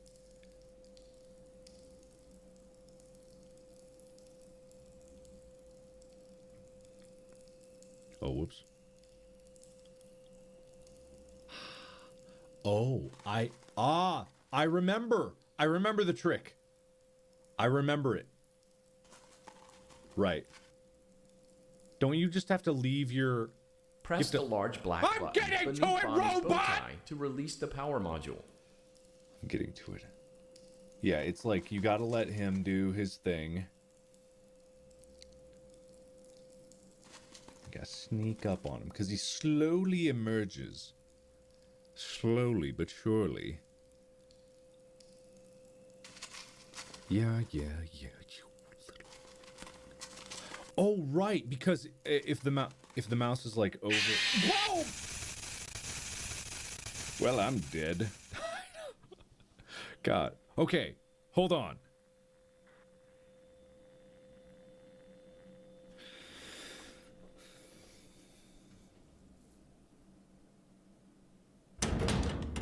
I know! I hear the robot. You guys are all just echoing the robot. Unlike Ballora, Funtime Foxy is motion activated. For this reason, it's important to keep the room dark, as to not accidentally activate her. You have been provided with a flash beacon. Use it if you need to get your bearings and to ensure you don't bump into anything. However, use it as sparingly. Oh, whoa! I thought I saw her. Whoa! I forgot about this. Wee. Oh, I think I shot one of them. Oh wait, no. Oh, whoops. Well, that's not good. I only have so many cupcakes, kids. I'm not gonna be able to get all of y'all. Hold on. Ah, perfect. Blue. Uh-oh. Jeez. All right, anyway. So, now. I got this. Funtime Auditorium maintenance vent open. Unlike Ballora, Funtime Foxy is motion activated. For this reason, it's important to keep the room dark, as to not accidentally activate her. You have been provided with a flash beacon. Use it if you need to get your bearings and to ensure you don't bump into anything. However, use it as sparingly as possible. Proceed forward to reach the parts and service room. Was that the disintegration of it?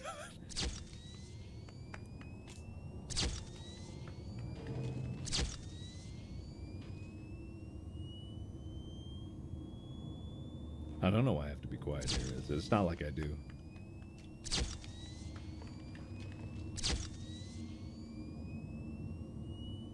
But I feel like it helps me survive.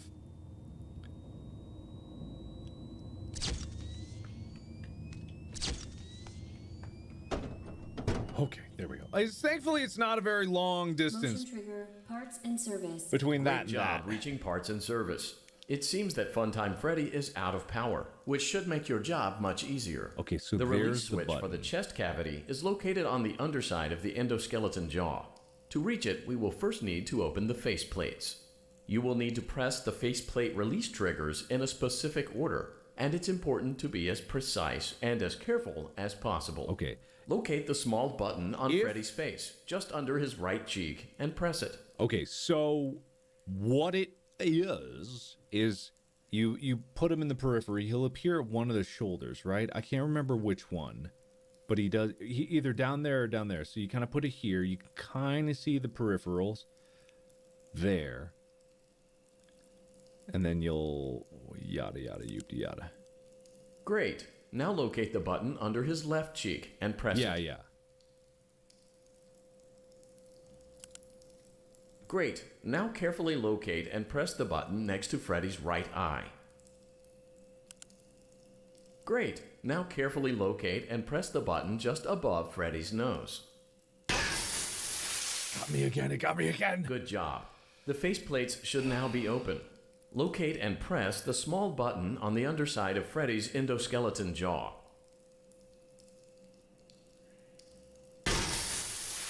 Excellent. The chest cavity should now be open. Remove the power module from the chest cavity. Great work. You will now be required to remove the secondary power module from the Bonnie hand puppet. Press the large black button beneath Bonnie's bow tie to release the power module. Do I wait in the center of the chest, or do I wait in one of the sides? I can't remember. Oh, shit, where did he go? Yeah, I don't remember which side he's supposed to... Okay, so there he is. Okay. Okay. I'm watching you. Oh! Damn it. God damn it. Okay. All right. I'll probably get another try. Yeah, here he goes. Okay. So he's coming out. Press the large black button beneath Bonnie's bow tie to release the power module. I gotta go slower, right? I gotta approach slower. That's it, right? Ah, there he goes. Okay.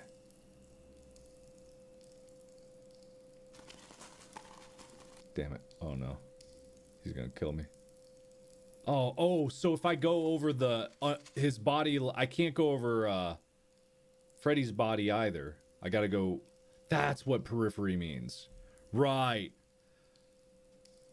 Oh, I still gotta be quick. Okay, I'll be quick. I'll be quick. I'll be lightning fast.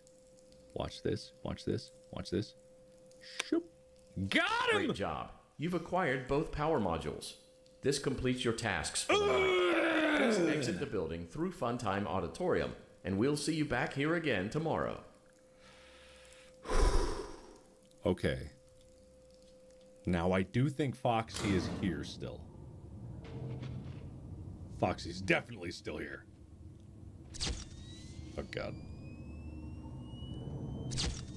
Okay.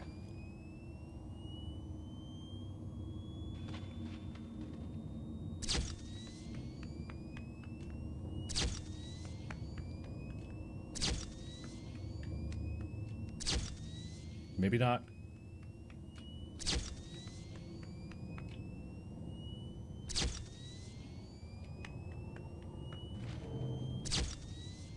Am I crazy?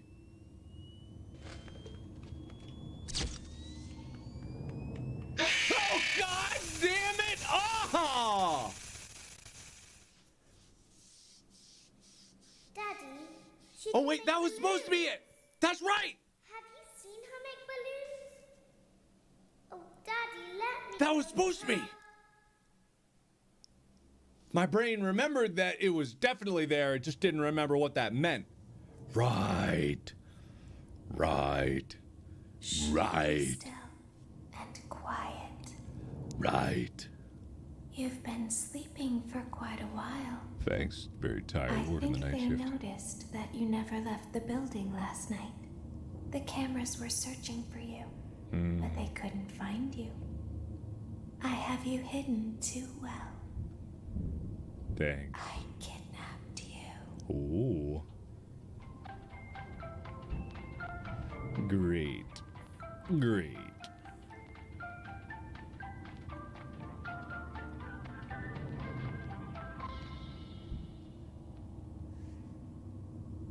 Don't be afraid. I'm not going to hurt you. I am only going to keep you for a little while. Try not to wiggle, though. You're inside something that came from my old pizzeria. I don't think it was ever used. At least not the way it was meant to be used. Too dangerous. It's just big enough for one person to fit inside, but just barely. You're in the scooping room. Do you know why they call it the scooping room? I actually It's because, dummy. It's because This is the room where they use the scooper.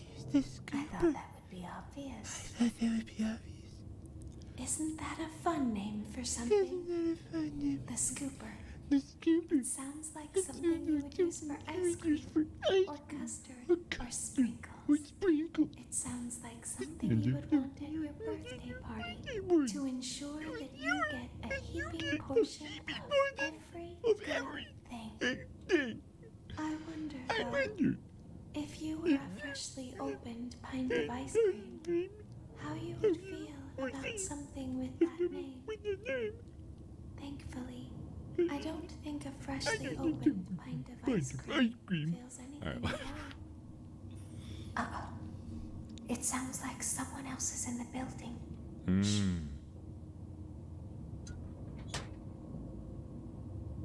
Okay, bring her over. Forward.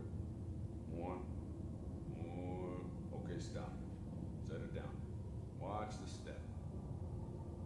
What happened to it this time? Just seems like these things can't go a day without breaking down. Who knows? It's always the same, man. Some kind of hardware malfunction. Well, hey, I have to be somewhere in 15 minutes, and this place gives me the creeps. Can we just get this over with? It's all automated. We don't have to be here for it. Just get her on the rollers and we can go.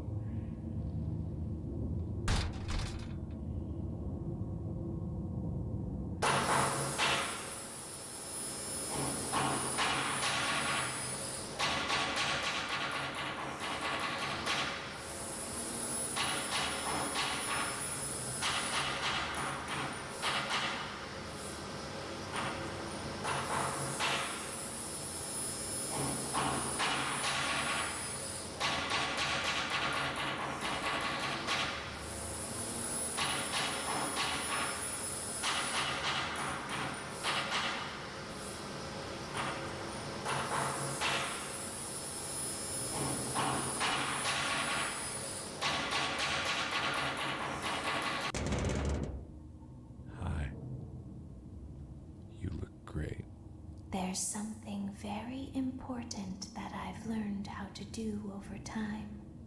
Do you know what that is? Lie? How to pretend. Do you ever play make-believe? Never. Pretend to be one way when you are really the other? Never. It's very important. But Laura never learns. But I do. They think there is something wrong on the inside. The only thing that matters is knowing how to pretend. Uh-huh.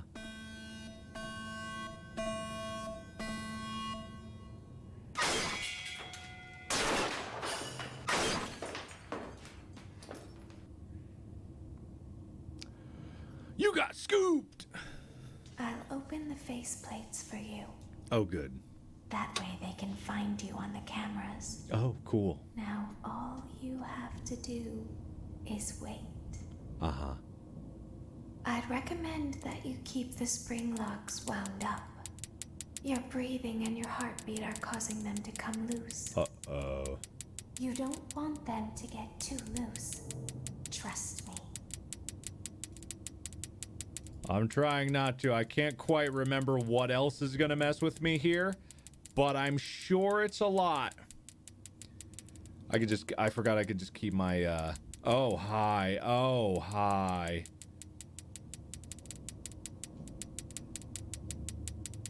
Hi. Oh, good.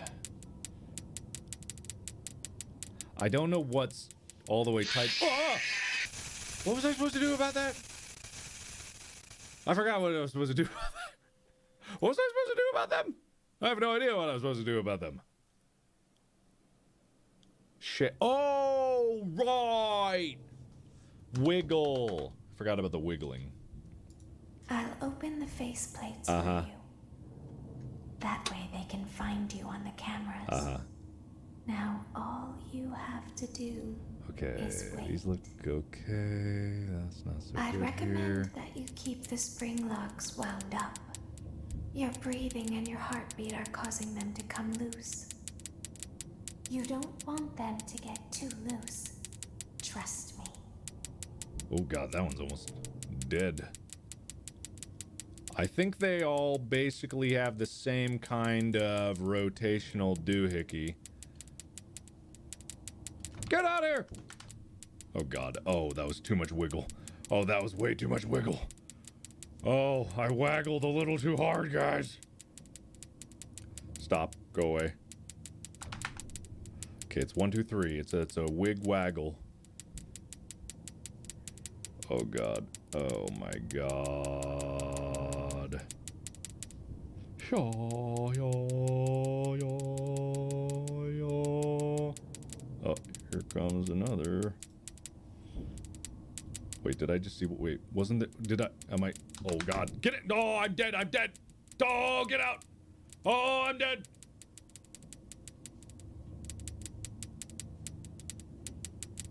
Or is it only the ones that climb that matter? It probably is, but I am very close to my demise. Get off. Oh my god, I'm dead. I'm dead. I'm so dead. Ah! Ah! Ah! Ah! I forgot that they can just climb in. I think that's what they do, but yeah, the ones crawling in I don't need to worry about. The other ones, those are fine. Whatever you're seeing there, totally fine actually. 100% A-okay. All good with me. Oh my god, I'm so dead. I'm so incredibly dead.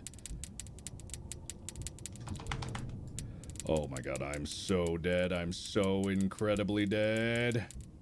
Oh my god, they're really going for it. They're really, oh god, they go red!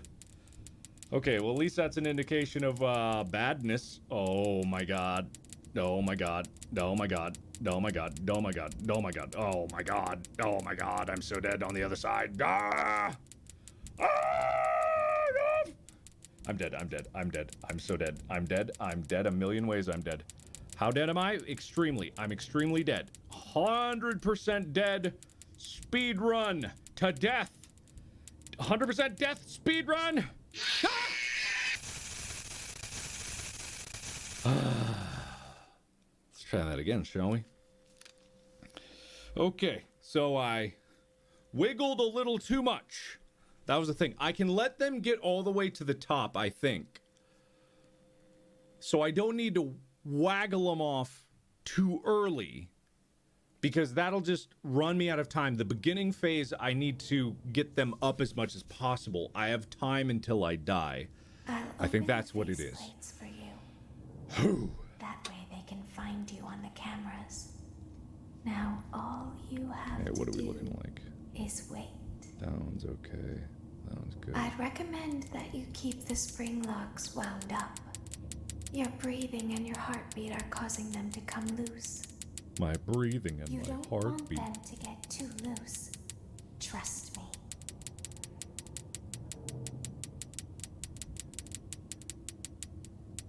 Yeah, best to just get them up one at a time and not try to spread it out so much. Just because I need to buy time for when I waggle. Here comes one. That's fine. Oh, there's two. Is it one or is it three or a two? Is it? I said a lot of numbers there. Which one is it? You guys tell me. I think it's just two. A quick two. A quick back and forth. I think that's all I'll need. Okay, I'm doing okay. It's gonna get worse when they start piling in. The clown car that is my enclosure. Okay, I'm doing actually pretty okay. I'm pretty tippy-toppy on this.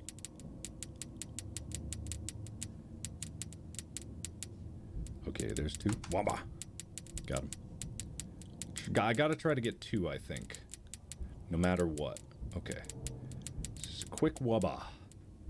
I'm doing good. Okay, I got him. I got him. I got him. The old skills are coming back. I'm pretty much full wound here.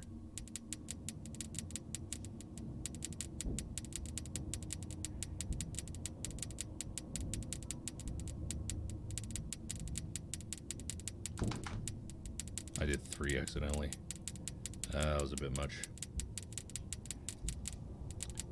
It's also about, like, getting to the next one with as much precision as you could possibly allow. Because it is just kind of important. You gotta just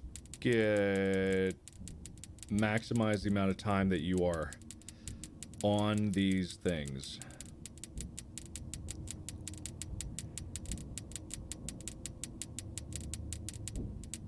Some of them go down quick. What is with that? Oh god. Didn't see that guy. Almost died there. It's okay, it's fine.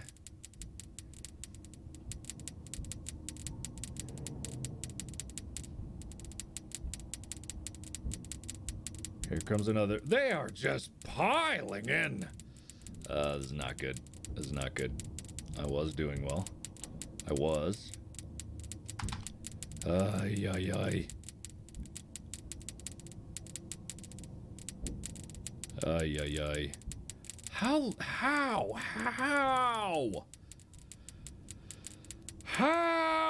Oh, that's how! Oh! I did it. I'm the best. I survived, and you know what reward I get? No, it's not the trailer in the link in the description.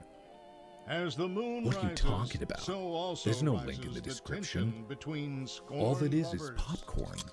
Clara is not And my something baby. very special I get Vlad, tomorrow. you suck. Wait, was that a vampire joke? That was so lame, Clara. Like I haven't heard that a million times. Okay, well, how's this? I'm taking the car. The joke's on you. It's a rental. Well, the joke's on you. I set the thermostat to 90 before I left. Good. I like it warm. Good, because I also set the house on fire. How will it all end? The passion, the tension, the intrigue. Tune in tomorrow for the exciting conclusion. All right. I think today is the day. I think it is the day. I think that this is the Dad day. isn't watching. I think today's the day. Welcome back to your last day on the job. That is the last day of your first week. Some of the most valued qualities that we like to see in new employees are determination, fearlessness, and a genuine disregard for instinctive self-preservation. You've earned your 1-week bonus, which will be given to you in the form of a delightful gift basket, the cost of which will be taken out of your next paycheck.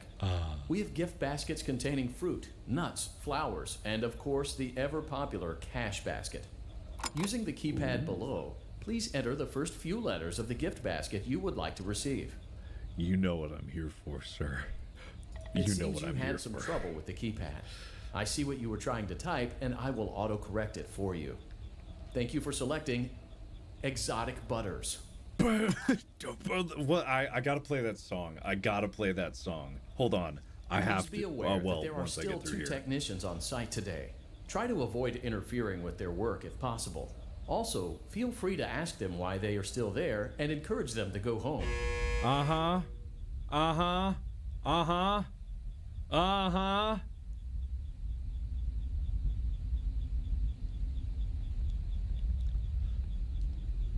Oh, come on!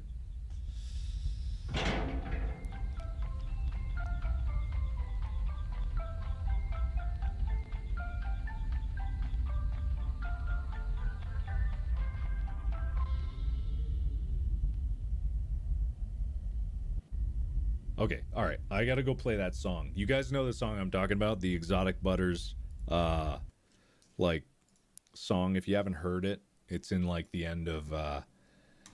It's the end. Well, of course. No, that's not it.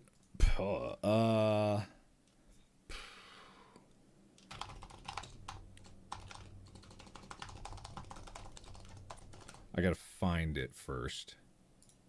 Well.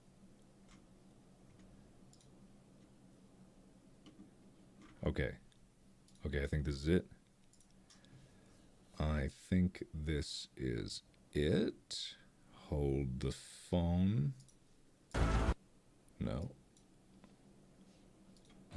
It seems you had some trouble. Oh, hold on. Okay, there we go. Okay, got it. with the Wait, keypad. is this the right one? I see what you were trying to type, and I will autocorrect it for you. Thank you for selecting Exotic Butters. Sorry, I ruined that. I ruined that. I just had to make sure it was the right one. Hold on. All right, let me actually play it for you. There is a video component. Hold on. All right. This really brings back memories for me, and I just really think you're gonna like this.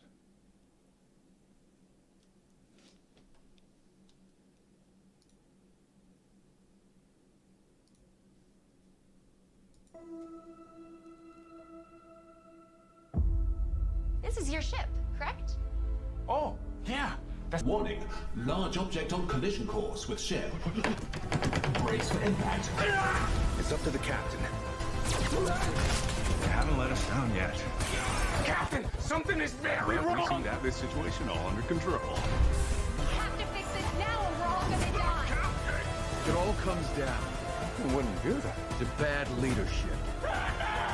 Have you ever considered that there is no right answer? Have we been here before? Every mistake has cost the lives of people who have trusted you. Which means that if I'm seeing it, I must be crazy. But I'm not crazy. Everything has to end. Go and I come back and I go and I come back and I always come back. And everything has to begin. April 4th! Free! It's free! Anyway, if you want to see that again, maybe 99 more times, the link to that is in the description below, and the show comes out April 4th for free on my channel for everyone to watch. You will enjoy it. You will. But because I'm not an asshole. I see what you were trying to type, and I will autocorrect it for you. Thank you for selecting Exotic Butters.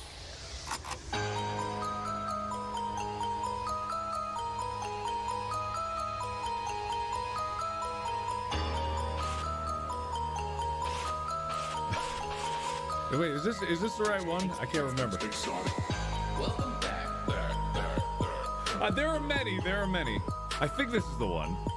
It's been a while, God. To your last day on the job. Exotic butter. Exotic butter. Delightful gift basket. Butter. Exotic butter. Delightful gift basket. Exotic.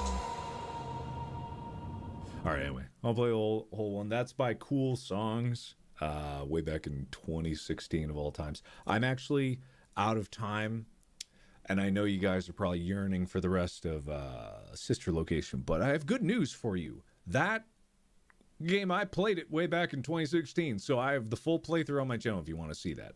But I'm going, however, do remember that In Space with Markiplier launches April 4th for free on my channel. I have a lot more work than I need to take care of before the show comes out, but it is all going to be so fun. I can't wait for you to see it. So definitely be there on the day. Lots of cool surprises. Lots of fun. You're going to love it. You're going to love it. And it's free. Please spread the word about that. Like, there are so many people that think that it costs money, that you do not need a YouTube premium subscription. You do not need anything. You just need to go to my channel and you can watch it. Please help me spread the word about that, because people still don't know. They assume that it's a subscription thing because so many things like this on the internet are a subscription thing. This is not. This is a passion project. And it's something that I'm incredibly proud of. So I need your help in spreading the word that it is, in fact, free. And you can confirm that because Heist was free. You can go watch Heist right now if you want to see it. I recommend it. If you haven't seen any of my other stuff, go watch that one. It's pretty cool. Anyway, I gotta go. Thank you. And as always, I'll see you when? April 4th. Very soon. 2 weeks. All right. Bye.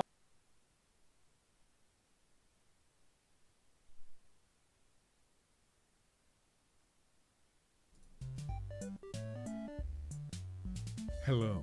Hi. All of you lovely people watching from the future, thank you so much for stopping by. I am playing Five Nights at Freddy's Pizzeria Simulator, which is actually I really like this one. I don't know if a lot of people like this one as much as the other ones, but I thoroughly enjoyed it because of the different aspects of it. You still get the same Five Nights at Freddy's feel, but also you get this weird simulator of building your own restaurant. Hello.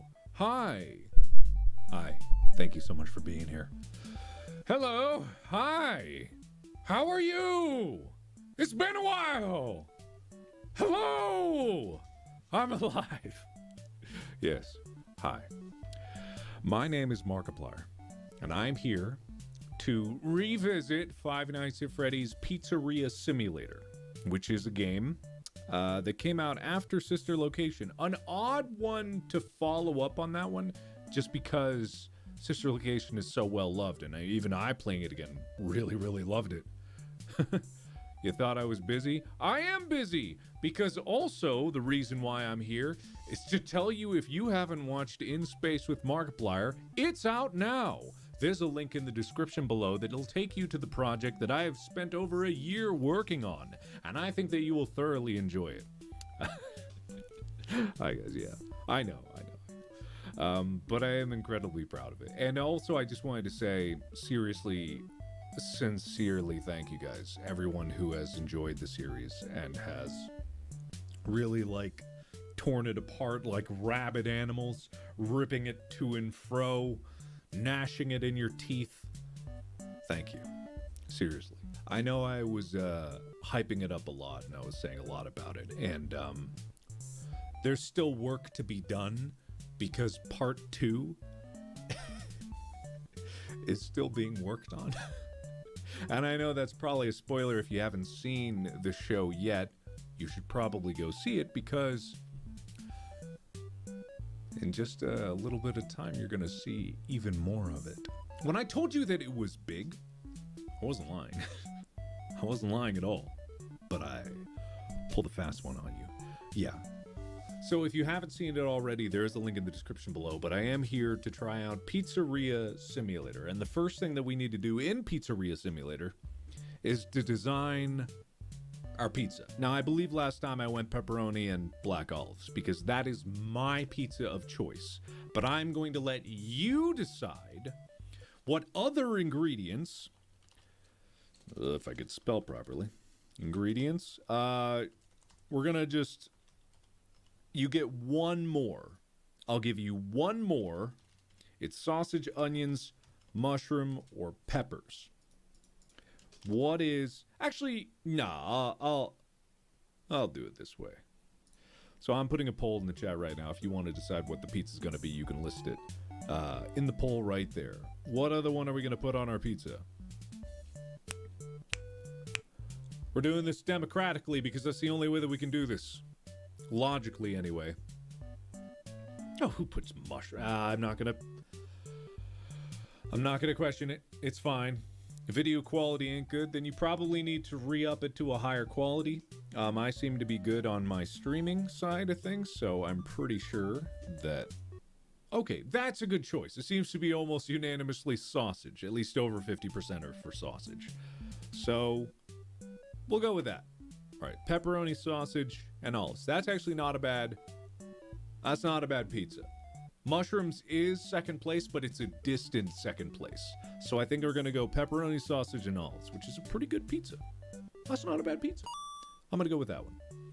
Alright, so before we get into this, Pizzeria Simulator is different. And I think I've said that for the past few Five Nights at Freddy's revisits here. There was no option for pineapple, and also you're wrong, and please leave. Gugh.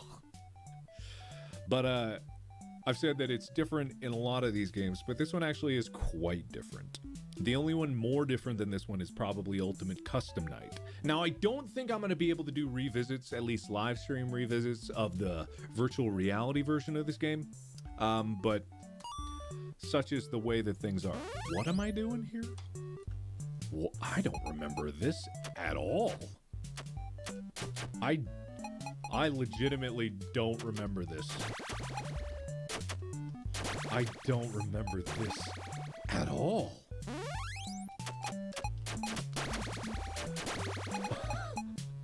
When was this a part of it? What?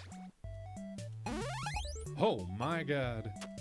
Who are you? Is that Lefty? Lefty is the one that I put on the thumbnail. I can't remember if there was like some super deep lore to Lefty, but I feel like there was.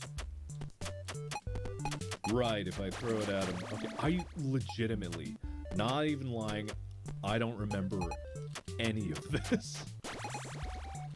I guess I don't remember a lot about Pizzeria Simulator. I think what I need to do, well, once I get past this nonsense. Right, the puppet. God. All right, spoilers, everybody. Leave me to actually discover what this is all about. How many pizzas can I stack up? Ah, that's it.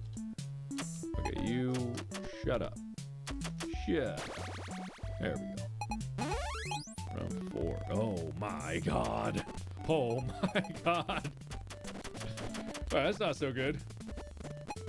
Oh boy. Okay. How do I not remember this? How do I not remember any of this? Okay. Ah, right. This is what I remember. I think I don't remember any of that because this was so jarring.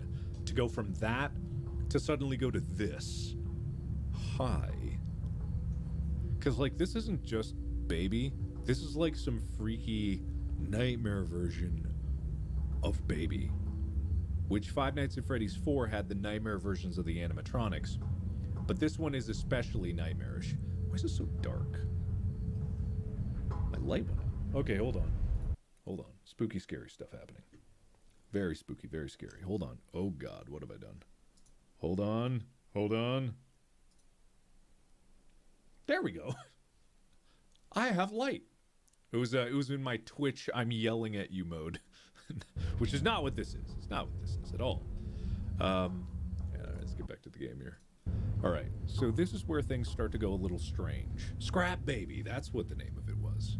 Yeah, this is what I remember the most out of this, because one thing that these games definitely did well was make you feel uncomfortable. And I think that the entire experience of Five Nights at Freddy and feeling uncomfortable really gets distilled down to this moment where you are sitting across from a table from one of these animatronics that has spent the past 5 games murdering you. And so this is not a pleasant state to be. It's exactly where I am. It's extremely uncomfy. So, right, oh, the evaluation. Begin tape. Leaving Dead Space.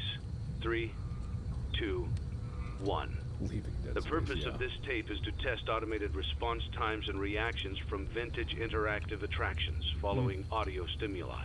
If you are playing this tape, that means that not only have you been checking outside at the end of every shift, as you were instructed to do, but also that you have found something that meets the criteria of your special obligations under paragraph 4. Follow these instructions, document response times, then safely secure the space before leaving. Upon sealing the room, you are not to return. Begin audio prompt in 3, 2, 1.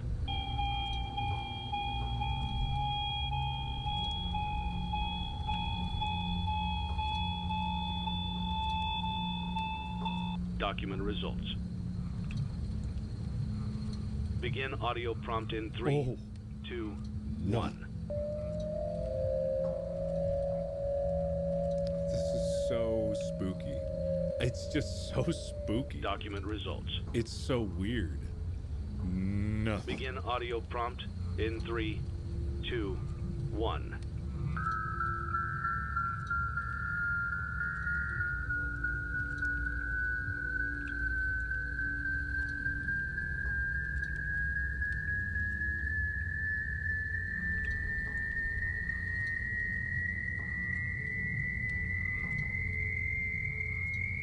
Document results.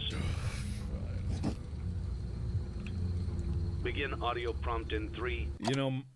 2, 1. Oh, yeah. Hi. Hello. It's a new day. It's your time to shine. It's time to take your career into your own hands. You've saved money your whole life. Great. Now it's time to put all your eggs into one basket and take a huge gamble on your future. Right. A gamble that comes with a 100% chance of success in some cases. Boy. What are we talking about? I We're don't know. talking about becoming a Fazbear Entertainment franchisee. That's right, restaurant ownership and management. Something almost anyone can do with a limited degree of success. Sure, it's a lot of money to invest, but everyone's doing it. And that means it's safe and lucrative. With your initial investment, you'll receive everything you need to get started, including a small room, some tables, and electricity.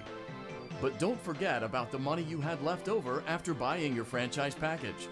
Use it to decorate, buy a stage, buy attractions and animatronics, and much, much more. Now, let's take a look at a few things that will help you get started as a Fazbear Entertainment franchisee, such as atmosphere. Making sure your establishment has an inviting atmosphere is essential to bringing in new customers. Entertainment.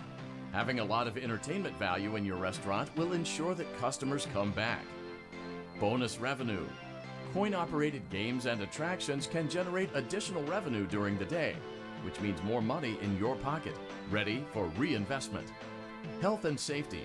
There may be times when you purchase something of questionable quality, and we don't blame you. Cutting corners is just good business.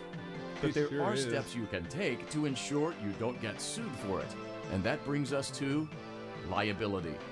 Being a thrifty shopper is smart, but be aware that buying things on sale comes with a certain amount of risk.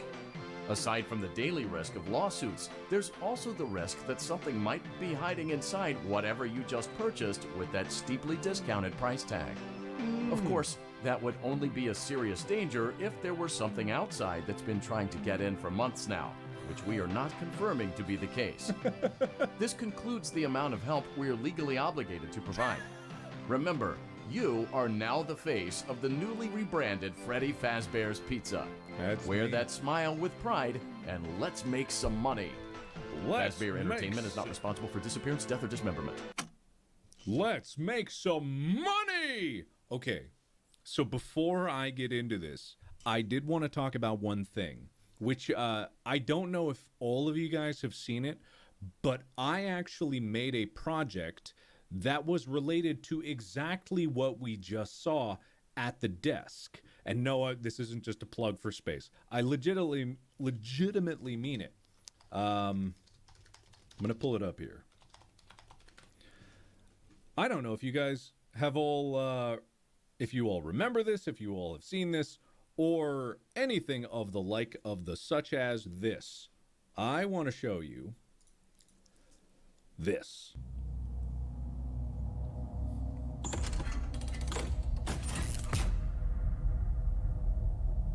Well, that's terrifying. One moment.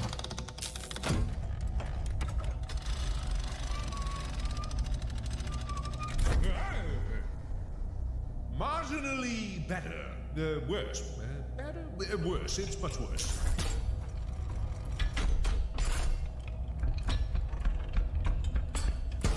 Ah, there we are. Welcome.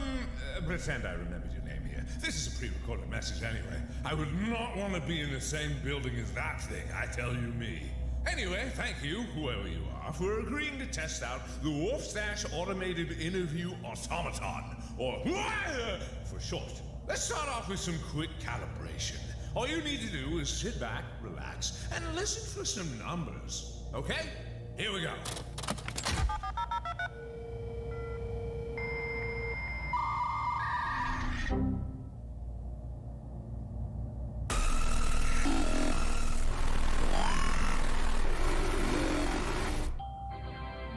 Now, what did you hear? Numbers? Good numbers. Keep in mind, I have no idea what you're actually going to say due to the fact that, as I said before, this message is pre-recorded. But if you did hear something, now would be the time to speak up. So, don't be shy. I'm sure nothing bad will happen. I don't know what you're going to say, so if it does happen, it will happen, and if it doesn't happen, it won't happen. That's how deterministic reality works. So if you've seen this before, this is the Wharf Stash Automated Interview Automaton, or WHY for short. I made this because I was working with a 3D modeler, I believe Emil Mako, and they've made like Five Nights at Freddy's fan games, and I had this idea for this. But this is directly inspired by, almost a ripoff of the concept of sitting at a table across from an animatronic that is going to kill you. And I just really, truly enjoyed making this. Like, I obviously didn't make the 3D models, but I enjoyed and loved making the sound design for it, because obviously it's just like, it's 3D models and sound, that's all it is. But it's interactive. So before we go forward on the other one, I'm going to do a poll.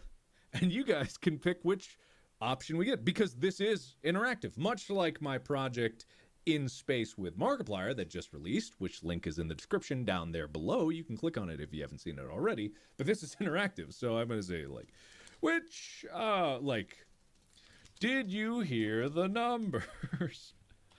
I think I heard numbers and sounded like nightmare garbage to me. Sounded like nightmare garbage. All right, so I'm putting up the poll now. Yeah, so vote and I will decide which way that we go here. If you haven't tried this for yourself, you got to look on my channel for it, but it is called the Wharf Stash Automated Interview Automaton. Sounded like nightmare. I mean, you're not wrong. You're really, truly not wrong here. It did sound like nightmare garbage. Okay, all right. All right, seems to be leaning towards the nightmare garbage. I'll give it a few more moments to go. No, I like, it's not far for me to say that a lot of things that I have played and a lot of the like media that I've consumed in my 10 years now that I've been doing YouTube, which, if you didn't know, my 10-year anniversary was on Monday when Space released. So I have now officially been doing YouTube for about 10 years. But a lot of like the things that I've made have been inspired by the things that I've played. And I think that's a beautiful thing.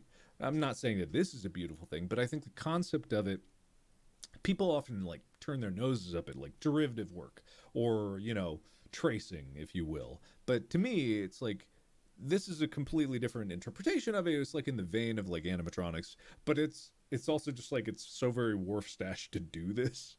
Anyway, it sounded like nightmare garbage. I don't know, I just like, it's very fun. Oh, I forgot to mention. Please do not say the word nightmare or garbage or nightmare garbage or any combination of those words. The Y is just a little bit sensitive, you know, a little touchy-feely. Well, not really touchy-feely. Well, actually, really touchy-feely. Depending on your definition of touchy and feely, it's really got it. I completely forgot. This, this is so me just laughing at my own jokes. Tell you. I like, okay, have I ever talked about how I made this? I was just like, that's the animatronic going, I tell you me, which is just something that Wharf Stash has said for fucking ever. But there was actually my Adobe Audition bugged out and it didn't work. And it won't. All right, so I'm gonna go with I think I heard numbers. That's great or bad. Not really sure what you said, but I choose to remain positive and assume that you are still alive, which means that our automated friend here is operating well within acceptable murder parameters. We're one step closer to mass production. The world demands more interviews, and I can't be everywhere at once all the time, only some of the time. Even you might land an interview someday. Maybe, probably not. Really depends on how these next few minutes go. On to the next test. Word is association. The fundamental basis of any good interview is getting the goods out of those stubborn interviewees. The wire will say a word and you just say back the first thing that pops into your little head. Simple, right?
很难受。闪虽然没有被闪到，但是这个爆能器直接一剑到底。Viva 虽然拿到4杀，但是没有办法阻止这个爆能器被拆除。对，因为京东上来的人数优势已经比较大了，就是在 B 点的这波接人，首先就是 Raga 进点一瞬间其实是飞到了 Stu 的脸上，被无伤打掉一个，那后续进来的队友也补不上这个枪。对，主要没飞上去，我觉得这是个隐患。对，如果你飞上去了，你还可以去自主选择要不要往下落，但是刚才你明显感觉到。没飞上去之后，你往下落，对 Stu 而言，他只要换个位置就能够轻松的去打一个侧身。是的。那京东也是拿到了自己自选图的盘点之后，两边都有狙。Raga 对上紫嫣，紫嫣的进攻狙在常规时间内第一次起出来的效果是非常好的。Raga 只能够去尝试的顶一下，而且他就一个人做前压哦。这回合明居的身边其实是没有保镖的。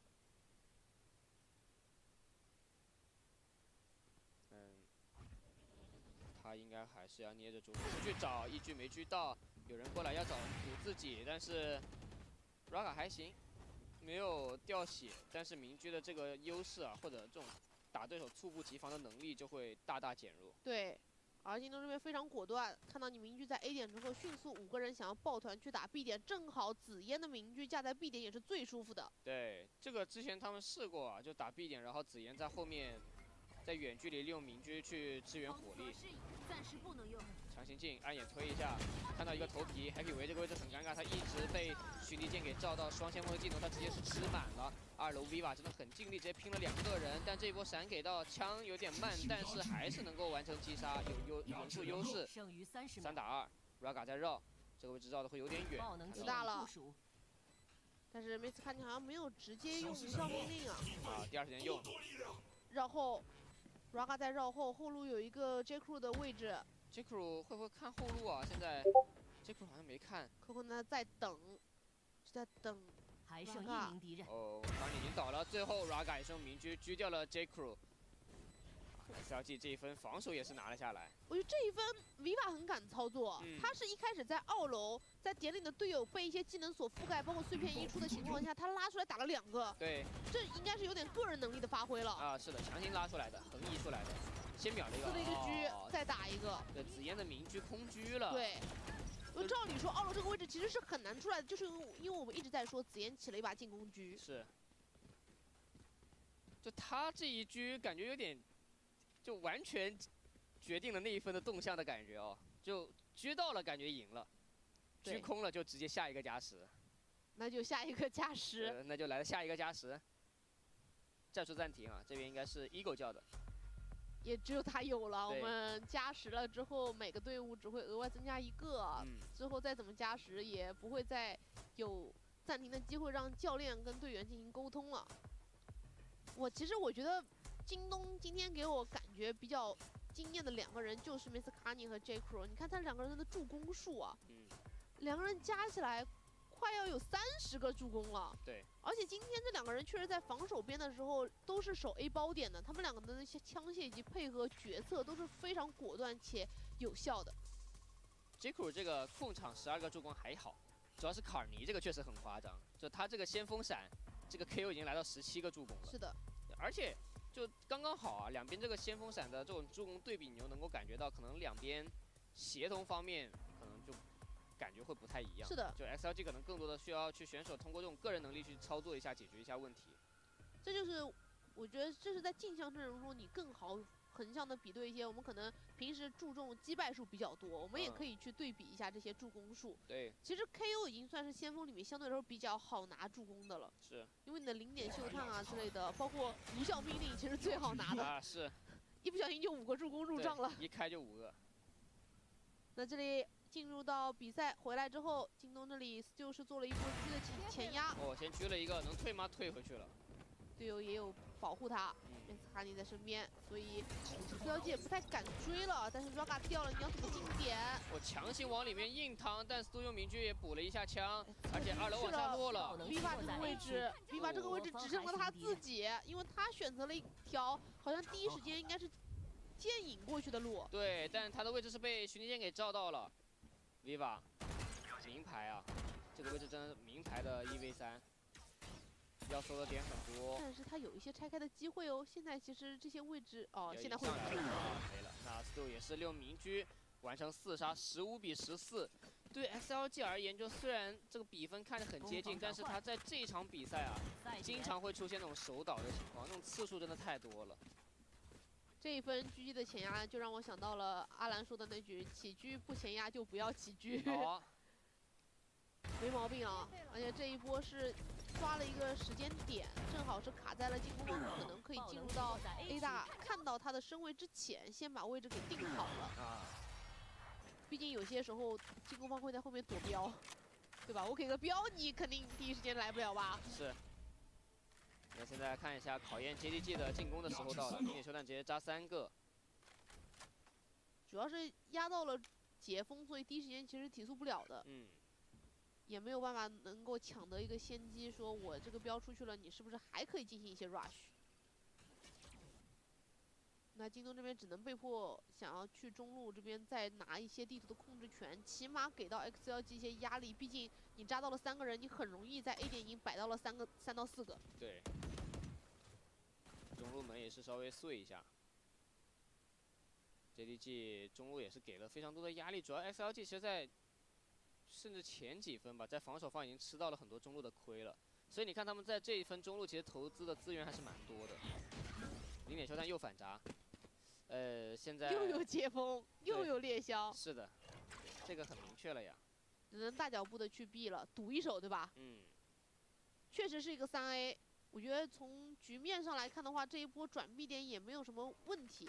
现在就要看 Happy 维以及 Viva 这2个人在 B 点，他们选择了往后退等队友吗？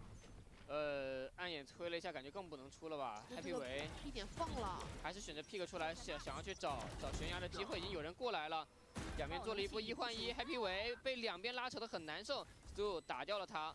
那现在4打3，对京东墨 JDG 来说，这一分是有机会能够终结比赛的。是的，因为 XL 这里就是放了，但没有完全放啊。第二时间又出去了，0点球弹回防的时候只能扎近点，因为队友掉得太快了，他不确定有没有人入侵。巡敌舰也没有能够照到点内的信息。紫妍在等。紫妍这个位置可能会进行绝杀。Stu 又收一个把 Coco 呢给打掉了，高打低 ，Raga 也没有能够打过 ，Val 面对这个1v4，其实已经没有任何的机会了。Baby Blue 也是完成最后的收尾。京东墨 JDG 在第一张自选图优碎地图16比14战胜对手，大比分1比0领先。是的，拿到了自己的主选图也是非常不容易啊，在常规时间里面是连追了3分，对，才把比赛拖进到加时，而且加时也是一场鏖战。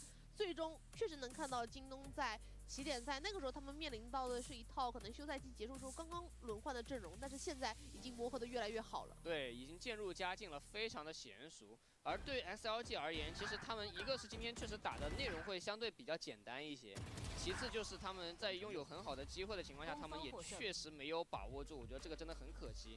而打到最后，其实京东墨 JDG 他们的变数可能会更多，甚至你能够在对手的暂停叫完之后，Eagle 其实在对手叫的暂停里面也布置了很多的战术，这种中路的一波渗透去夹击 B 点，效果是非常好的。对，就立竿见影的效果，然后也是成功帮助他们拿到了分数，确保领先了之后，他们也是最后能够把握住机会，最后结束掉比赛。所以能够感觉到，其实京东墨 JDG 相比于起点赛来说，它确实是一个不错的一个进步，感觉到了。而且其实最后一分你也能以小见大，就是在XLG 这里 A 点你已经拿到了信息，但是3秒、4秒都没有动静之后，你也没有派人出去看。这个时候我觉得 B 点一定要做好接人的准备，但他们往后撤了之后又回去了。我觉得他们在犹豫，这种犹豫之间就会让京东抓到这种可以结束比赛的可能性。对，就这个时候其实一定要果敢一些，果断一点。对。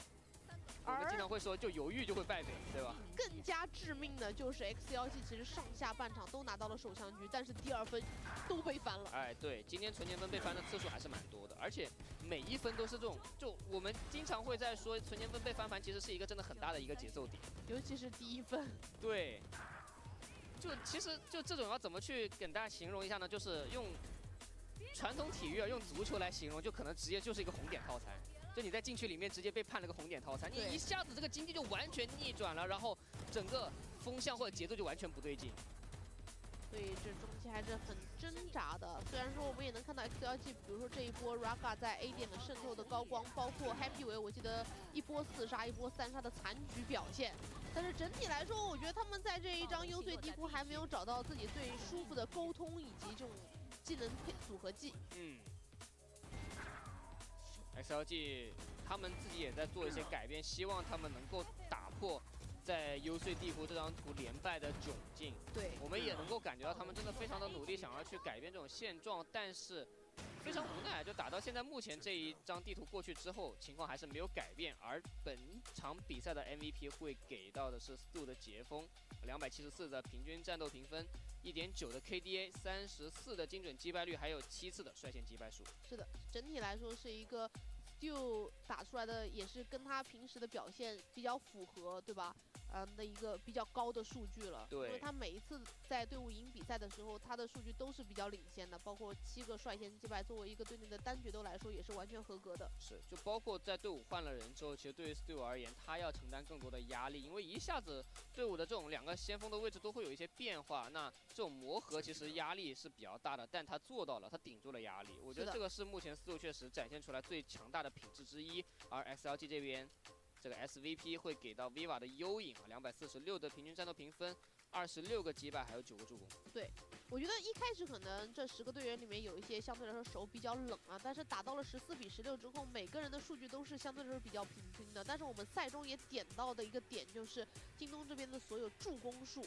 你会发现是超越 XLG 非常非常多的，这也是我们说到了他们不管是在后期给到私有的一些技能支持，包括私有的名狙顶出来，你能看到 A 点 Mescani 是保护着他的，但是之前有一份 Raga 顶出来，身边是没有保镖的。那就从这个刚才。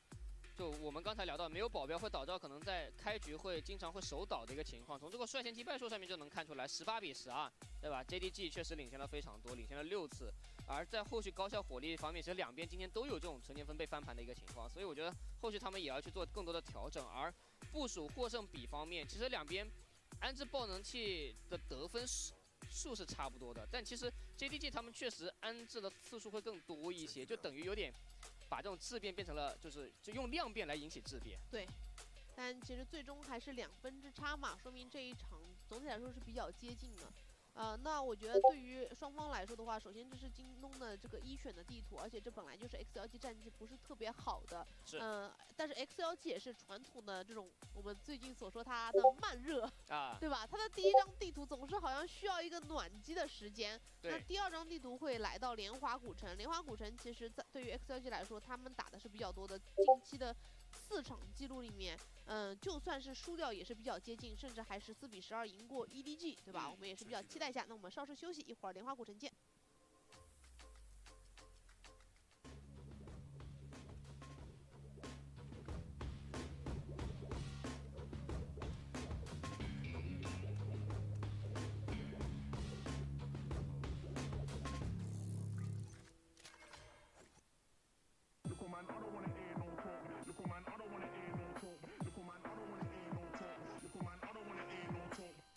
This ain't new to me.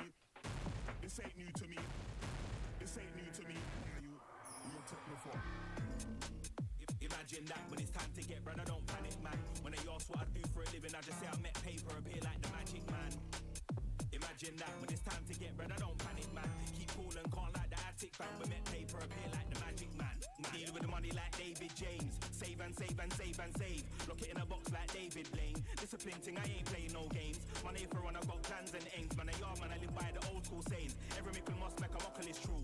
Big up my granddaddy, showed me the way. More times that notes and I act bro, cause I'm like Houdini, I'm trying to escape. Passport's gotta get another new stamp, so don't say a word if you see me on planes. Winter time, man can't see me again. Pop up in the country with a mad name. Little man, I don't wanna hear no talk when I come for the money like Biggs and Wayne. This ain't new to me, no talk. This ain't new to me, no talk. This ain't new to me, man, you're technophone. Imagine that when it's time to get bread, I don't panic, man. When they ask what I do for a living, I just say I met paper, appear like the magic man. Imagine that when it's time to get bread, I don't panic, man. I keep cool and calm like the attic fan. We met paper, appear like the magic man. Imagine that when it's time to get bread, I don't panic, man. When they ask what I do for a living, I just say I met paper, appear like the magic man. Imagine that when it's time to get bread, I don't panic, man.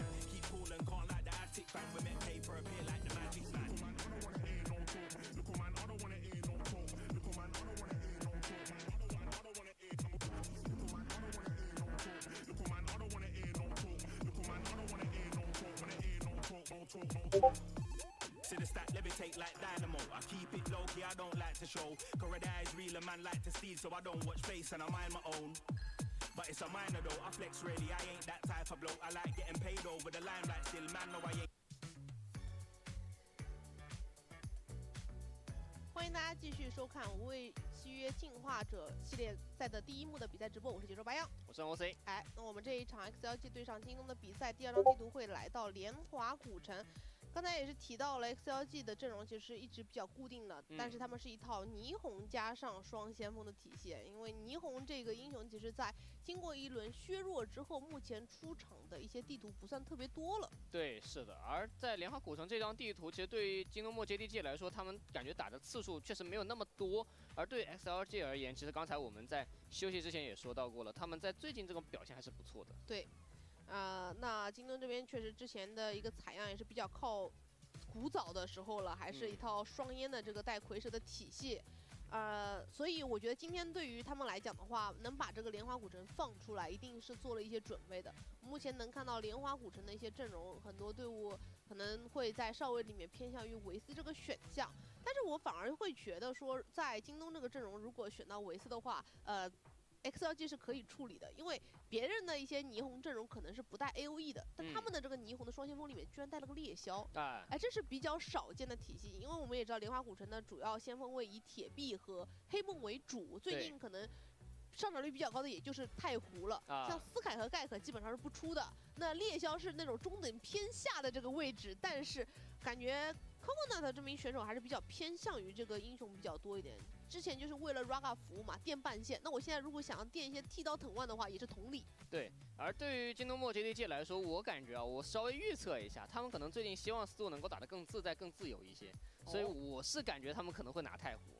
就甚至我认为啊，这太湖加铁壁都有可能，就强控。因为要知道，其实我们之前也看到过，你如果拿到这个我们之前这笑称的祖宗之法，就那套蝰蛇双烟带维斯，其实对于在进攻方 A 点其实真的不太好抢，就他抢起来难度真的非常高。但是如果你把先锋拉满了，来一个太湖，再来一个铁壁，这种控制技能再配合到一个决斗位，他打的就会很舒服。是的，他面前遭遇的所有的敌人，基本上要么就吃空，要么就是被逼走位的，可能并不是一个固定的一个这个架枪的一个位置。没错。所以整体而言，其实我觉得，如果能够出这个双先锋，再带上一个不管是霓虹也好还是雷子也好，我感觉整体而言他们可能会打得比较偏舒服一些。对，而且本来京东就有这个条件嘛，因为可能一些队伍中，包括我们像说 XLG 他们这边，以前玩主控场的一些选手会比较少，主少位的比较多。但京东这边不管是像是 Baby Blue 啊，包括什么 Mr. Carney 啊，他们都有非常长时间操刀先锋的这个履历在，对，所以他们去换到一些先锋，我觉得是比较合理的位置。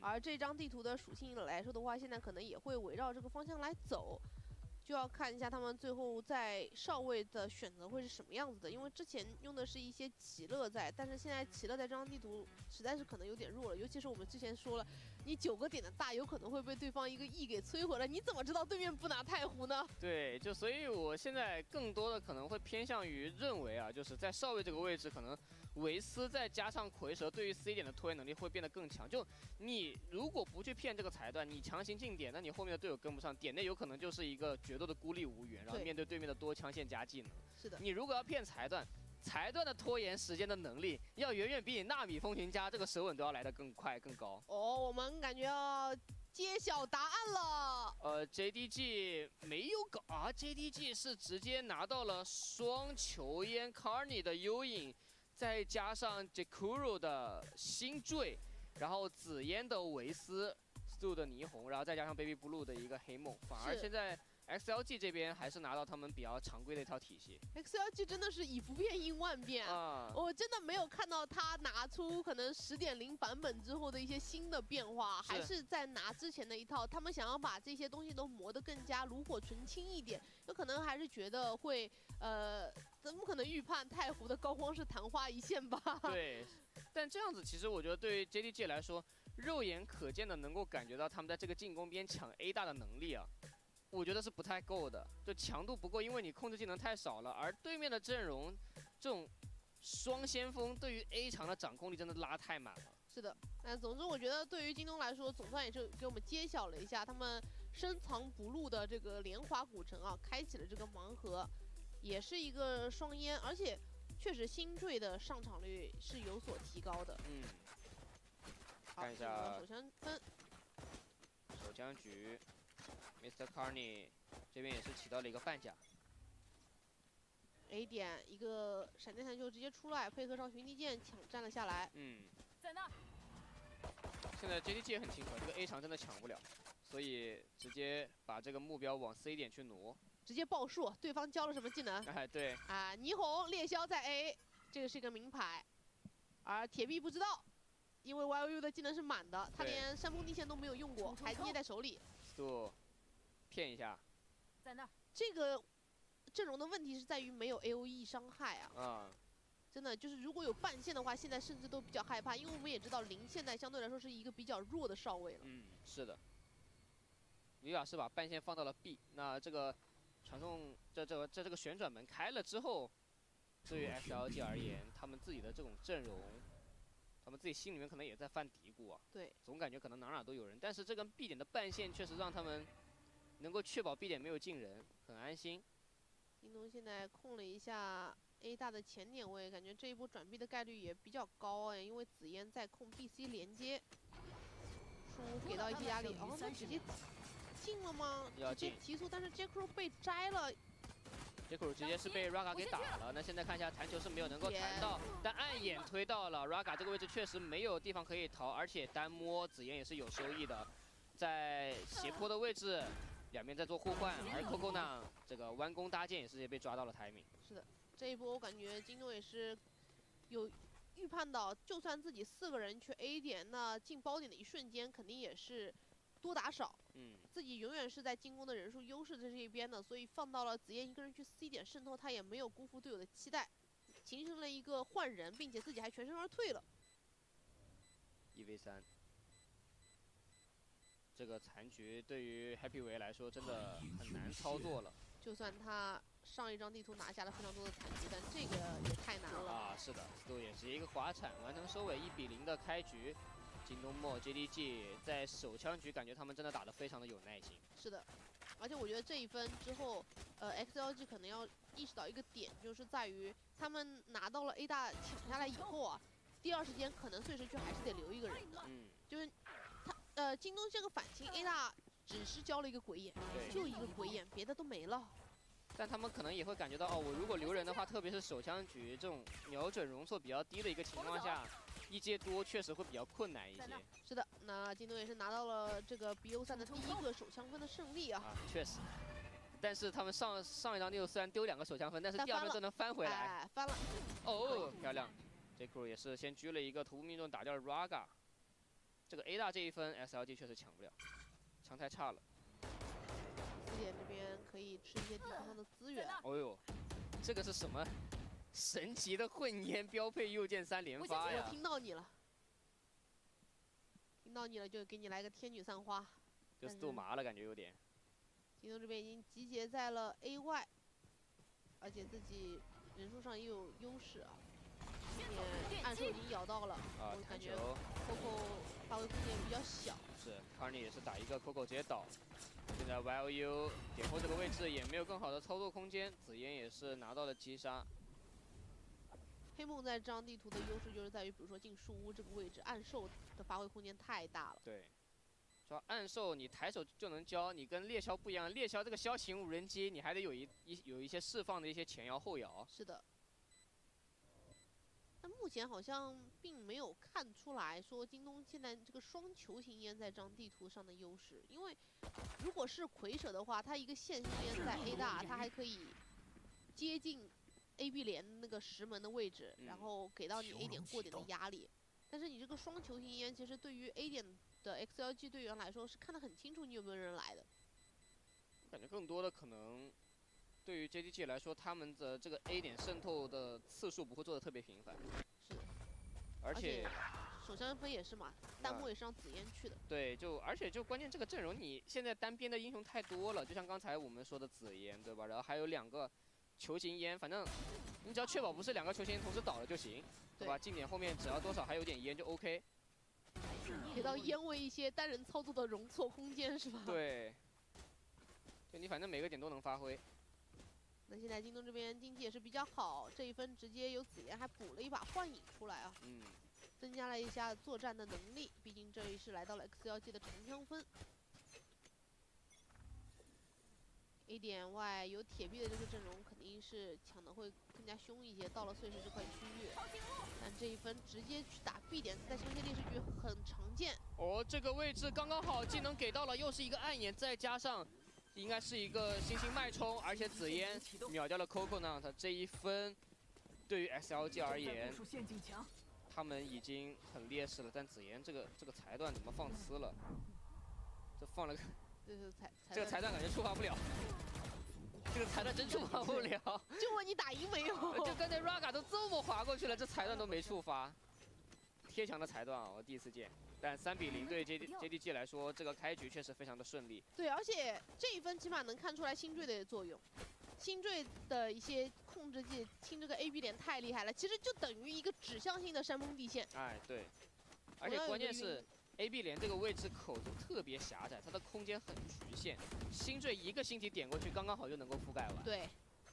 所以这是最舒服的一击啊！配合上这些冲锋枪，直接冲 AB 连这个位置，这也是霓虹才能做到跟上队友的速度。对。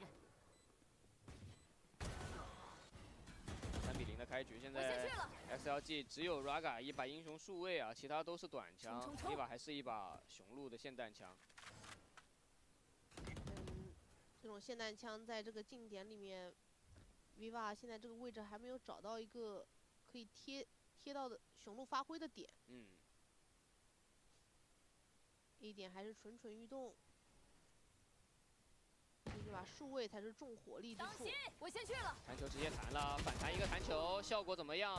这种一换一感觉不赚，但是后面 Coconut 的补强补掉了 JK， 那还可以。直接提到 C 点有个人藏着，搜不搜？搜不搜？搜不搜？搜不搜？搜吗？哎，表面搜，表面搜有3个人，开枪打1个 Happy 维。还行，虽然马了第1枪，但第2枪还是稳住了。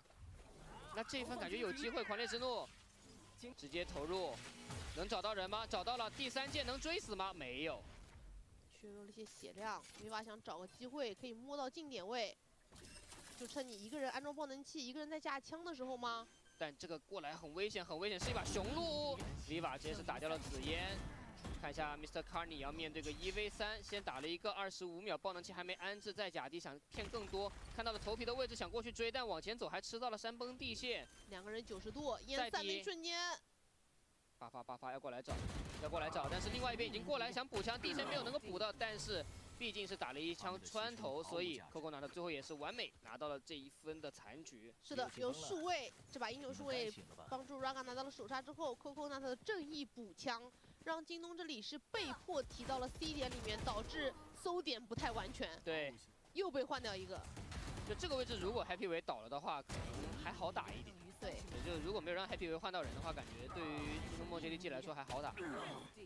后续就是因为你人数劣势，你再想去找机会，越找机会越是给像是雄鹿这种枪械有更多的发挥空间。对。长颈鹿，上！现在。Stu 也是带着队友过来，先把 A 场抢下来，因为这一分刚刚好啊。XLG 铁壁和霓虹是没有占 A 的 ，A 点是给了一个0去放半线来守。我感觉他们也想要去打一些回防，或者是把防守当进攻打。C 点压了出来，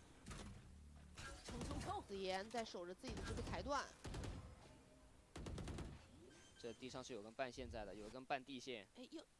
撞到背身了！哦 ，Raga 直接打一个把紫嫣给收了。那现在后面的压力很大，正面有一根半线 ，Stu 在等。现在 JK 要去抓 timing， 这抓到了，刚刚好推暗眼的机会。是的，暗眼只是近视啊，这个距离是看得清的。你们在哪里？有眼被瞬秒。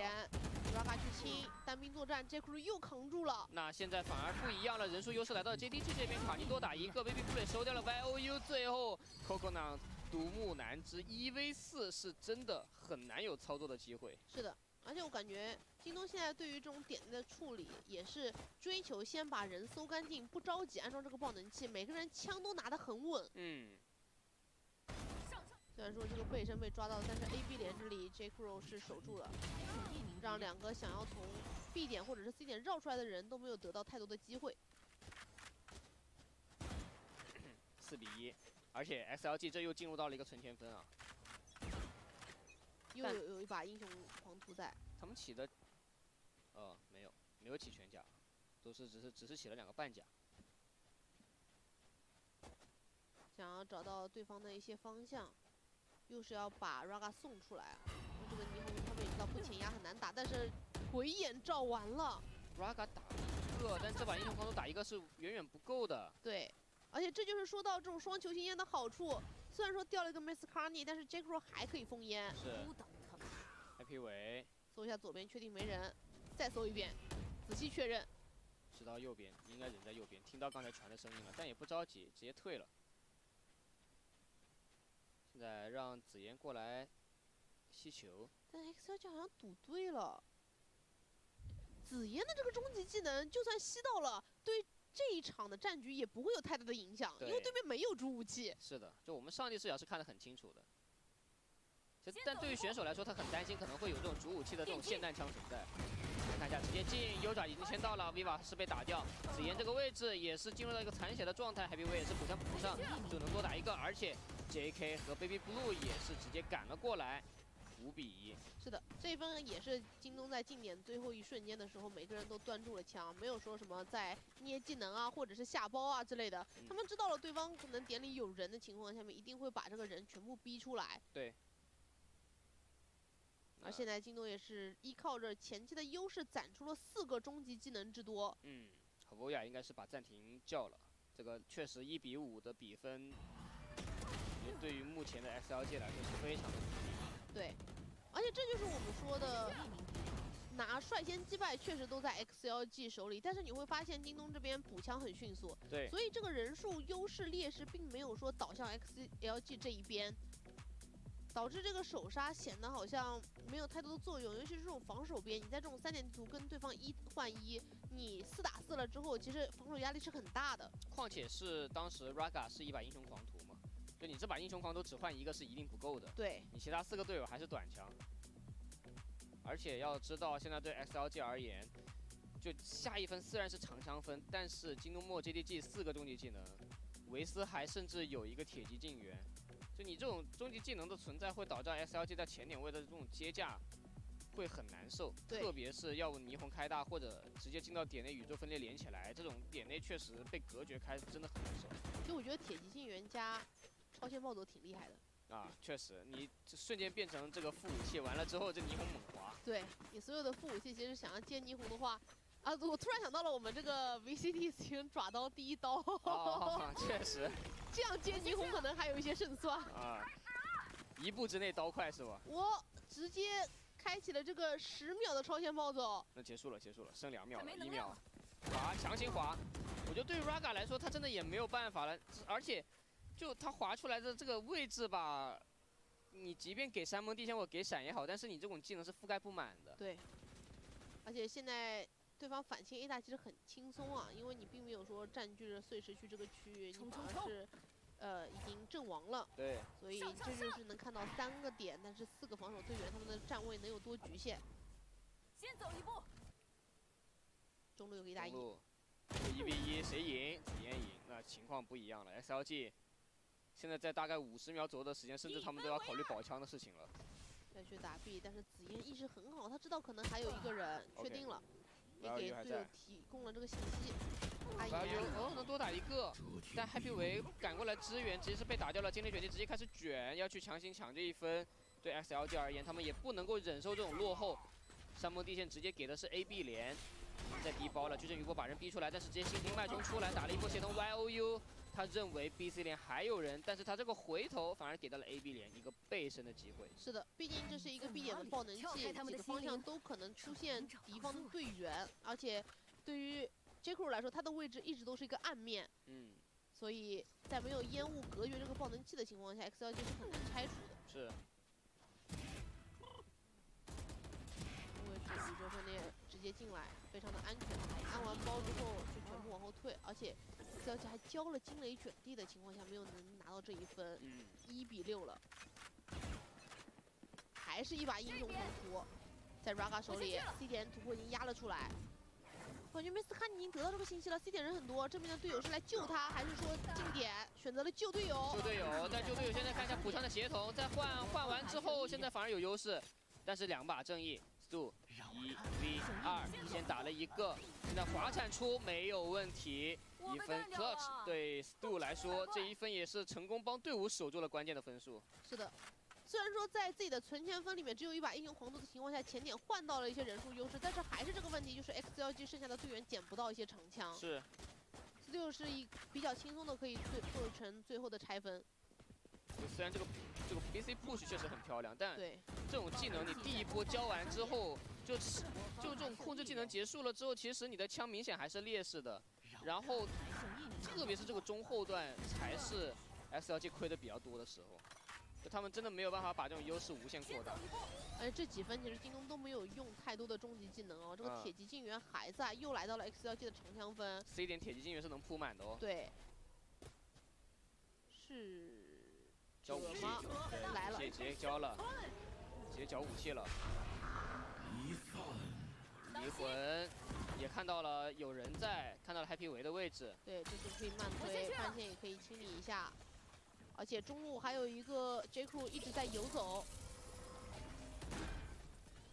地道藤蔓黄石林出来，叶灵推了很多人，但是 Raga 活了下来。Raga 顶了2个，但点内换起来，紫嫣在操作，跟 Carney 2个人把所有防守方回防的队员全部搅完了。是的，当然 Baby Blue 也是做出了贡献啊，叶灵还有一个削弱血量的这个优势在。对，一个是智龙，再加上他这个血量啊，确实被蚕食的这个相对比较残。但是要知道在都是半血的情况下，紫嫣在点内转了起来。那 XLG 很难受啊，就你分都拿不下，就你咋都打不下来。现在在8比1的情况下，京东又可以上一分，真的是对于防守方来说，长枪分拿不下来，1分当2分输，所以京东很舍得投资。终极技能 all in， 先走一步，是一个 JK 打了一个，把 Raga 收了。今天京东这边的新锐其实换了人操作，一个是紫嫣，一个是 J Crew， 而且都可能在进攻方起到一些狙击类的枪械，效果都不错。是。 4个人，然后出来4把正义 XLG， 但是有个裁断，裁断触发了。后路有人，后路还不止1个人，这是一堆人。裁断确实不能给到这个信息啊，但直接正面一直没有压力的情况下，我觉得京东也挺懂的。啊 ，J Crew 这个位置被打掉，但好歹掉的只是一把蟒匣。 这把蟒匣可以操作的空间不是特别多，正面紫嫣枪非常准，直接接了2个，自己被补，捡到了一把狂徒，一把蟒匣，进行了一些枪械的升级，2个人都走树屋，但时间其实留的也不能算很多。对，时间不多了 ，Baby Blue 直接没有问题，配合 Stu 也是完成收尾，9比1的开局。在对手的选图啊，基努莫 JDG 明显在这个进攻方打得予取予求，他们这个节奏其实是源源不断的。对。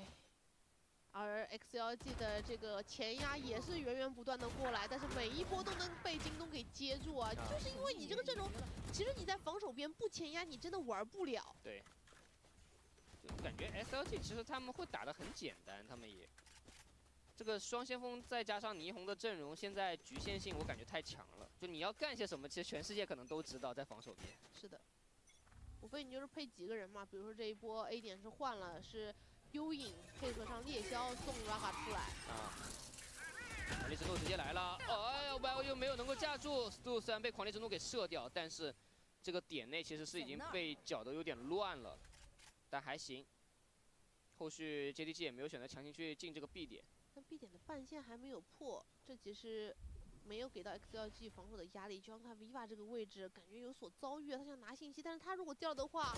0的技能都没有了，但他打赢了。对，打赢了，要过来搅他。但是这个中路刚刚好 Raga 出来了，能先打一个，但自己被 Baby Blue 给秒了。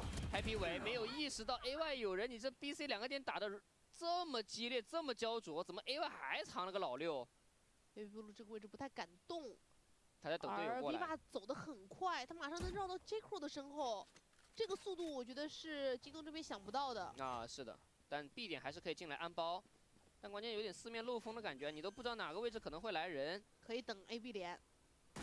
AB 连过来了，哦 ，Viva 感觉漏的有点早 ，J.Crew 这一枪很快，现在对 Coconut 来说他刚刚好，还要被优爪抓到了，就即便是这么大的优势，开局对 SLG 来说他们也是没有把握住。我觉得这是刚才9比1带给京东的手感，他们才能拿到自己的第10分。对，真的是一直在这个对枪的环境中的手感。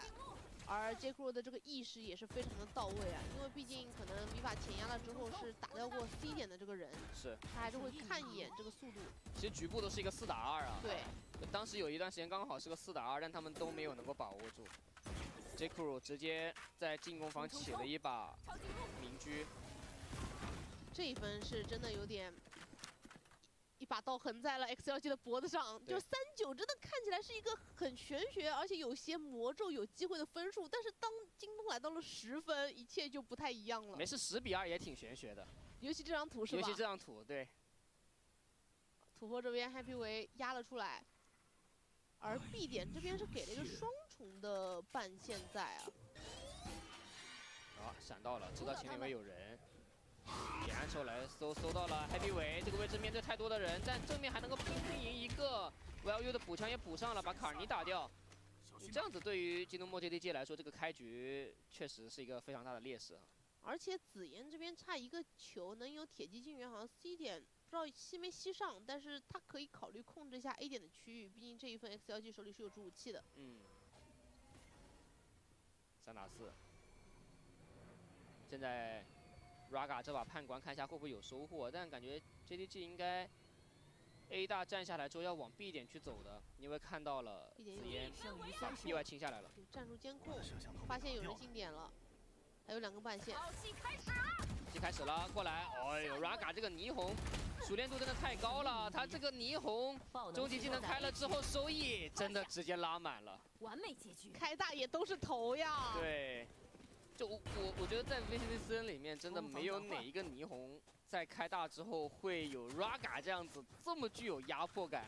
对，他霓虹大招的这个精准击败一定是最高的。这收益太高了，真的很夸张。好，现在真的2比10了。那下半场的首枪局有点分胜负了。下一位。SLG其实压力还是比较大的，但是我刚才说过了，虽然说对方是拿出了一个维斯的阵容，但是他们阵容里面因为有猎枭的存在，可能不是特别害怕一些需要 AOE 处理的技能。是。而且他们在抢碎石方面可能也会有一些优势在，对方可能有技能能照到你，有技能能晕你，但是没有伤害。对。伤害型技能偏少是一个比较大的问题。哎，但是这个剃刀藤蔓是放在了比较靠后的位置哦。是哦，想去抓一个那个裁断。对，想去抓这个骗裁断的人。一边想骗一边想抓。对，紫嫣真的很有想法。哎，他的位置被看到了，跳回去算了，别埋了。这个位置如果强行埋的话会很危险。而且他这个裁断其实一开始跟剃刀藤蔓放的就让 XLG 第一轮扑了个空，就是一个是比较靠后一点，一个是比较靠里一点，终于骗出来了。终于是骗出来了，但关键是这个时间其实拖得很久啊。把门一开，想先去抓人，但是刚刚好有一个星云隔绝了一下，保护了 A 点站位。在摸，如果 Viva 传来捷报的话，现在转到 A 点也是有时间的。对，46秒。哎。但这个是一个坏消息，感觉 C 点只能强行趟着进了。吃我这张，我先去了。但有闪，闪了一下，效果还不错，强行滑过来，后面补的闪，两边都被闪到了，但后面的队友全部被接完了，已经因为这个门打开了。那 XLG 进攻好像也受阻了。那现在11比2的比分对 XLG 而言，这个分差确实有点大。他们的思路是对的。他们完全知道自己这一套要怎么打维斯，就是我的猎枭的雷击剑把你的剃刀藤蔓电了，然后我把你的裁断骗了，我开始做我的进攻部署。对，但关键是你做这一套的时间其实耗时太久了。对，但是对面可以部署。真的就是紫嫣这2个技能放得好啊！紫嫣这个剃刀藤蔓放的位置，你雷击剑真的很难电得到。电击。现在这一分冲刺强起。强起效果怎么样？还可以，感觉能多打一个。Baby Blue 补不上枪，想碎门。但是后面还有人过来，两边都有人。Viva 正义点一个 J Crew 倒了，2打3。Baby Blue 再加这个过点，但 Happy Wave 感觉要来了。再看一下 Happy Wave 拉出来，跟队友形成了一波联动啊。那现在紫嫣1v3，压力有点大。是的，爆能器自己手里也只是一把锋刺而已啊。要不去绕一下，换把枪也行。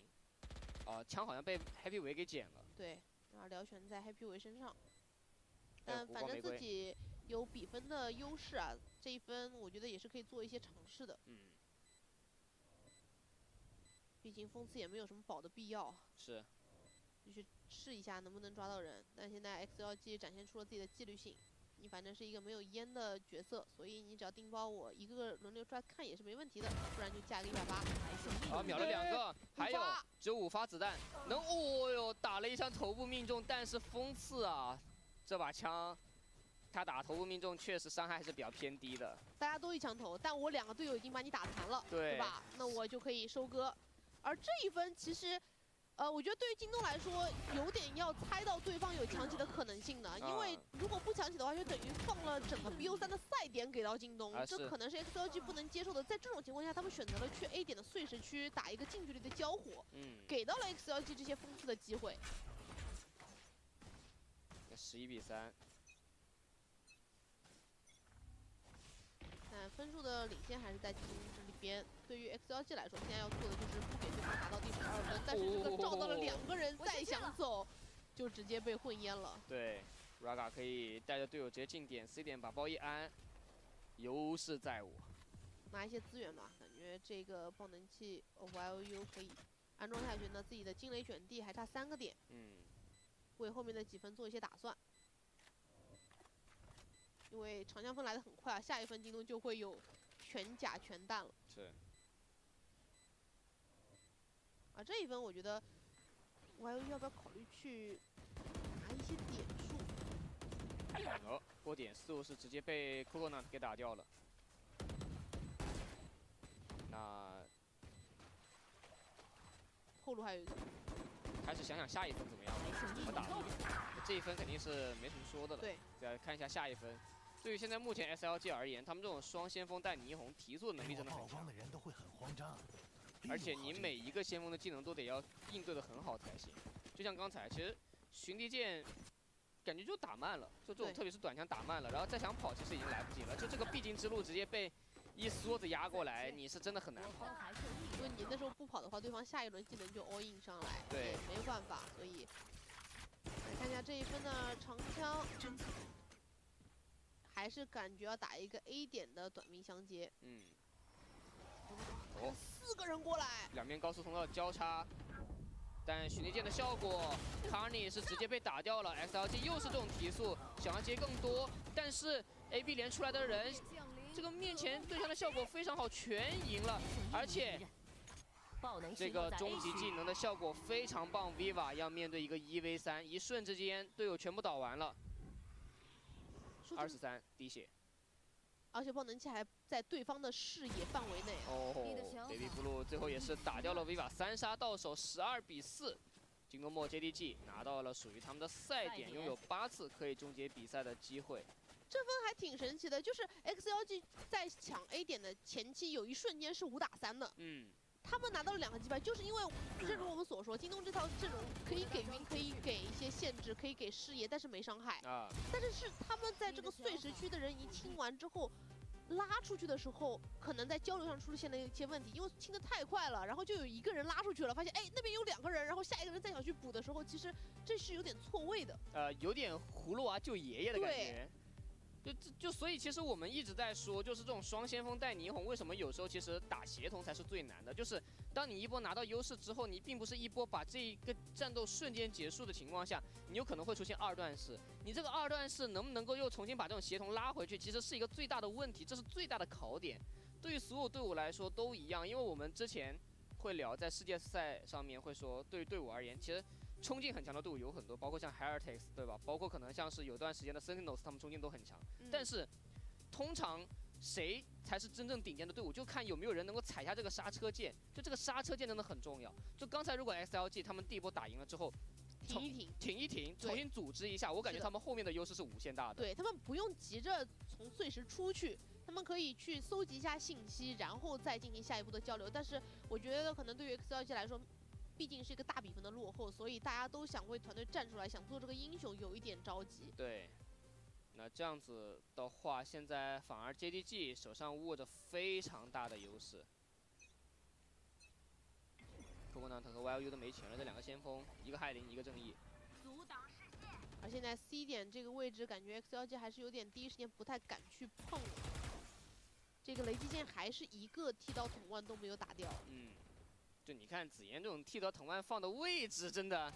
这个其实还有一个问题，是因为京东第一次拿这套阵容，所以 XLG 也没有之前的录像可以参考，所以他不知道他的剃刀藤蔓在哪里。他们可能打完这场比赛再去复盘的时候就知道，哦，原来我的雷击剑没有电掉，所以对方不会感觉到任何的压力。那下次我要怎么操作，他们可能会进行一轮更改。这剃刀藤蔓真的放的太阳光了，我只能说。这一个高点，然后一个右边的拐角。对。每次都是花了40秒钟的时间把这个裁断给骗了，然后进攻局才刚刚开始。但现在Stu的位置就不一样了。Stu会被照到，能推吗？给一个弹球，他身上带着这个透视的一个效果。对。他还要出锋的标定。有高速通道，退吧，退吧，退吧。哎，但视野揭露的效果一直存在啊！哇，他真的给他还滑了回来，这就是霓虹，你换其他的真的跑不掉。是的，这还真得是霓虹。但是我想说的是 ，Stu 的一个站位跟上半场 Raga 不一样。先来看这一波精灵卷地。没有能够打过，一个都没打掉。而在另外一边 ，Baby Blue 稳了一下枪，收掉了 Coconut。那现在是一个4v4。杰克手里有宇宙分裂哦，所以这一波我觉得对于 XLG 来说的话不太好退 A 大，可能要在点里硬接。但手上的技能看一下，只有一个鬼眼和优爪，可能能够帮助队友去清一下点。是的，2楼这边给了一个很保守的暗售，因为队友想要从树屋进行转守为攻。宇宙分裂直接拉，但是 Baby Blue 这个位置直接倒了，鬼眼也没有人能够扔出来。Carney 补枪补得非常快 ，Carney 直接小身位 pick 出来，收掉了 Happy 维。看一下 Raga 这个位置从宇宙分裂里面拉了出来 ，YOU 最后直接拿到了一波双杀，配合队伍是拿到了这一分。是的。这一波惊雷卷地进到树屋之后，对于包顶的覆盖效果还是做的比较不错的。说回到刚才讲到的是 ，Stu 其实在 A 大做的事情已经够多了，因为他跟上半场 Raga 可能那个时候抢到碎石区不一样。你看他就是在前面一直站着的，对。所以 XLG 其实第一时间在近点的时候交出了非常多技能的代价，但是好在他们积累出了的这个惊雷卷地，最后成为了杀招。是。不然的话，其实进到点内，可能他们要交的小技能会更多一些。对，就没有东西可以用了。JDG 直接打进了一个整先锋，想强行滑，但 Raga 这个位置直接被打掉了。两边做了一波1换1，紫妍其实是一把英雄的狂徒。Stu 这个位置被看到了5滴血，5滴血很危险，但他想捡这把枪回来。这次 Carney 捡到了，他捡了对手的枪，还是顶在了比较靠前的位置，因为他知道啊，队友给了技能送他出来，他就不能让对手这么轻易的再反抢回来。小型无人机来搜，但反正现在两边都有隐患吧。Stu 5滴血，这把枪现在短时间内也给不到队友，队友都比较偏远。卡尼也有枪，感觉是不是想要开门抛帽子，然后把这个土坡夹了？但其实土坡已经没人了。对。这是要从 B 点开始夹击土坡的一个态势，但是寻地剑也是照到了没有人的情况下，后面其实是有一个接口的。这接口给不给？暗眼直接推 Stu 这个位置很危险，传进来。对 XLG 而言，可以再往这个4点去打，有优爪，有矩阵余波，拐角肯定不敢进，但抛到位置了，抛到位置了。但 Stu 5滴血多打了一个打了2个 Stu，这一分感觉要结束了吗？现在 Viva 顶了2个1v2。是是一把数位。对，爆能器还没有安装15秒钟。 来不及了，来不及了，感觉对于 Viva 来说压力很大。现在 pick 过来，Viva 能多打一个1v1，但他只有15滴血。但他知道 J.Crew 在哪儿 ，J.Crew 还是一把正义在。哦，但最后 J.Crew 还是一枪头带掉了 Viva。对于京东墨 JDG 来说，他们也是成功2比0战胜对手，拿到了今天比赛的胜利，成功进到了后续的一个线下的比赛。哇，而且我们说到了，就是京东跟 XLG 他们。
Alrighty, don't you just love starting your morning with a nice hook of a .5 because someone was winning 5-0 and couldn't win the game in the next 4 fucking games?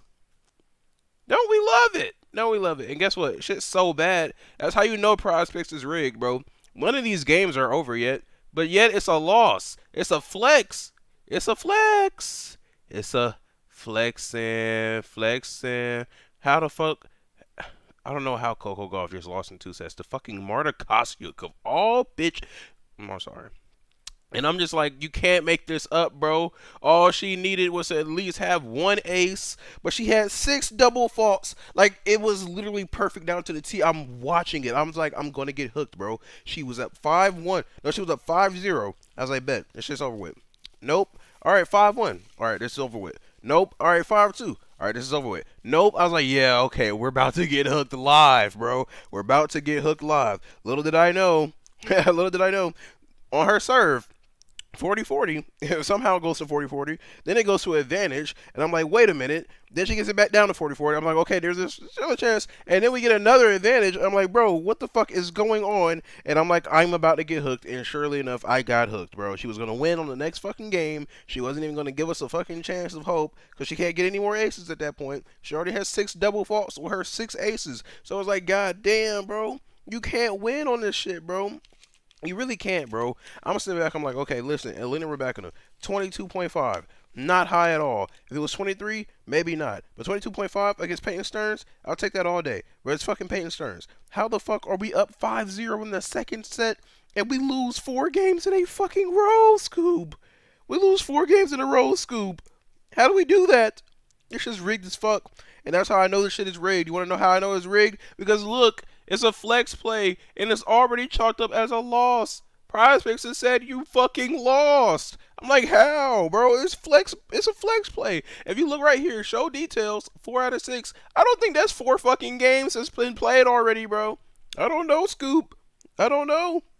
But what I do know is Elena Rybakina is probably on the fucking ban list from now on, and so is Coco Gauff. I was really taking a chance with Coco Gauff. I know she sucks ass when she's not playing. Actually, nah, she just sucks ass in general. Like, I love Coco Gauff, you know, black players and whatever not, you know what I'm saying? I gotta show my support. But Coco Gauff has been one of the most inconsistent servers I've ever seen in my life, and today she proved it, having 7 fucking double faults and 1 ace. Like, how the fuck are you hitting the ball so poorly on your serve? You lost your serve 4 fucking times, bro. You got broke as one of the best servers in the fucking country. How are you one of the best servers in the world, let alone when you're out here getting broke by fucking Marta Kostyuk? Like, come on, bro. You can't make this shit up. And I hate that I have to rant about this shit, because I usually don't get pissed off about losing parlays. Usually. But when I get pissed off, I mean, just know it was for a good reason. How the fuck did Elena Rybakina decide to choke 4 games in a row? You can't make that up. It's like, imagine me having actually really good luck for once, bro. Imagine me having a really good luck for once. Like, every time I win, I swear to God, it's purely off logic. The only time I win off of luck has to be, like, once in every 100 slips, bro, I swear to God. Or at least once in every 50 slips where I get an actual win purely based off luck, bro. This is the most unlucky shit that can happen to you. You bet on Coco Gauff, ranked number 3, going against Marta Kostyuk, hasn't been far in any tournament that she's ever fucking played in, and she beats the world number 3 pretty fucking convincingly because she can't seem to serve today after going to the motherfucking Super Bowl and watching Beyonce and motherfucking Serena Williams all fucking week long, like going to the fucking Grammys for whatever reason and shit. Man, you can't make this shit up, bro. You can't make this shit up. Can't make this shit up. And I was going to have a good morning, too. You want to know why? Because this morning was going to end off with a very nice set of games for Rainbow Six, and it was going to give me this payout right here. Where is that? Where is that? Where is that? This was going to be beautiful. This is so easy, bro. This is so easy to call. K's has been fucking frying. Like, literally frying. And then you got the motherfucking shitter of Forrest on SSG. They should lose this game. And I think it should be pretty convincing, but fucking regardless of whether they lose or not, whether it's a convincing L or not, bro, they're gonna lose, man. There's just, I can't fucking understand it, bro. I don't understand it, bro. I don't understand it, bro. I don't understand it, bro. I don't think it's meant for me to understand either, bro. There's no way that this was actually, like, in this timeline, in this universe, on this date, okay, we're only gonna get one of these days, right? We're only gonna get one February 12th, 2025, right? That I pick Elena Rybakina, and Elena Rybakina decides, yeah, I'm going to lose the next 4 fucking games in a row. Like, hold on. The next 4, you start off 5-0. You're up 5-0. All you have to do is just win one. Just one, bro. Just one. You lose 4 in a row to Peyton Stearns, the same person you just beat 6-2 in the first set. You lose 4 in a row to this girl. Like, come on, bro. You can't make that shit up, bro. That's a clear fucking match fix if I've ever seen one. I hate to call it match fix, but why the fuck? There's no way. There's no way. They were like, yeah, the best line that we're going to give her, 22.5. We just know for somehow, some way, that she's going to get 6 aces, but she's also going to get 6 double faults. So she gets no fantasy points for her aces. And then on top of that, yeah, how about she just loses the next 4 games in a row after being up 5-0? You want me to believe that this bitch, Alina Rebecca, loses 4 games in a row after being up 5-0? Who does that? Who does that? Most people I know, when they get their matches over with, and they end that shit right then and there. Like, if I'm up 5-0, bro, I'm going to put everything my all into this next fucking game to get this shit over with, bro. Like, what are we doing, bro? I can't believe this shit actually got me this fucking heated, bro. Like, how are we just so unlucky? You can't make this shit up. You pick Coco Gauff. She shows you why you shouldn't. Like, she doesn't play level 3 in the world ball, bro. She does not, bro. Her serve is fucking awful, bro. Her serve is pathetic, and that shit just proved it, bro. Matter of fact, remember that time when she played against fucking Arena Sabalenka of all people, and she got 22 double faults? That's when you should know, like, yeah, her serve is just not as good as people think it is. I don't know what's going on, bro. I don't know if people are just nervous when they play her, or they just fucking suck too, bro. Like, WTA is just so fucking, it's abominable, bro. Like, honestly, sometimes I don't want to bet on women's tennis just for the simple fact that shit like this could happen. Your player could be up 5 games to nothing. To nothing. There's nothing in the world stopping your player from cashing out her line because she's winning 5 games to 0, and all she needs to do is win 1. And next thing you know, oh man, I got broken twice. Like, what? How do you get broken? Never mind, bro. It's not even about how. I know how you bitches suck. That's how. But fuck me, man. God damn. God damn, bro. It was going to be a nice morning. I was going to watch my Rainbow Six in a couple hours. I was going to cash out on that because there's no way Forrest drops 14 against BDS of all teams. And then, of course, we got KZ going against a fucking Raza company. That should be at least a decent game, or at least a game where we can see KZ completely obliterate these niggas. So now I got to wait to see if I can get my $50 back. And even if that, I might get like maybe another $10 somewhere. So if I have like $60, I'm just gonna put it all on one fucking bid and just call it a fucking day, bro. But holy shit, man, that is the worst shit I've ever seen in my life, bro. That is the worst 0.5 I've ever seen in my life. That is the worst 0.5 I've ever seen. Like, oh my god. And I've seen some pretty bad 0.5s, especially playing Call of Duty, bro. I've seen some pretty bad 0.5s. But there's no way, bro. You're literally just right before the fucking goal line. Right before the goal line, and you just forget how to play all of a sudden, bro. Like, that shit is not fair, bro. That shit's not right. That's not right. That's not right. And I was really, like, so close. I was so close, bro. I was so close. There's nothing I could do, bro. There's nothing I could do, bro. I keep getting 0.5. It's not meant to win right now. That's just all it is, bro. I'm simply not meant to win this shit right now, bro. I'm getting 0.5. I was about to cash for $700 a couple days ago, and guess what? The motherfucker couldn't get me a kill because he wants to troll. Like, he literally trolled because this nigga was about to get his 1,000th kill, career kill. He didn't shoot back at him, so he could get his 1,000th career kill. Like, you just can't make that up, Kino. Like, I'm still not over that, Kino. Why didn't you kill that nigga, bro? Why didn't you turn around and shoot that nigga, bro? Who gives a fuck that he's about to get 1,000 career kills, man? He can get that another fucking day, bro.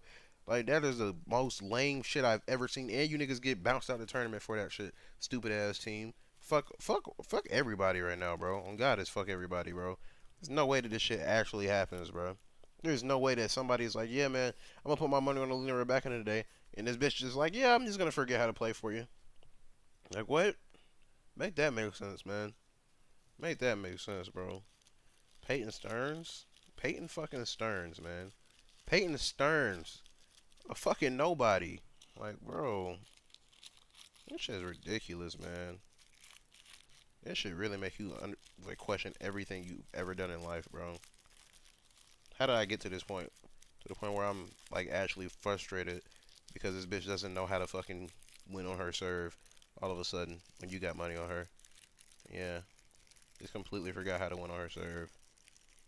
It's probably the only thing that you learn to do as a tennis player is win on your serve. Fucking hell, man. Fucking hell. I don't know what I did to deserve that shit, though. I definitely did something, though.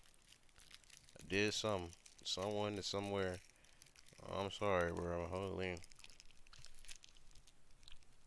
I wish you the best. That juju you just put on me is crazy. Godly 0.5. And I know the rest of the shit gonna cash. Just because of that 0.5, I know the rest of it's gonna cash. God damn, bro, that's some bullshit. Fuck, man. Like, fuck Alina Rebekina, bro. Fuck Coco Gauff. But definitely fuck Alina Rebekina.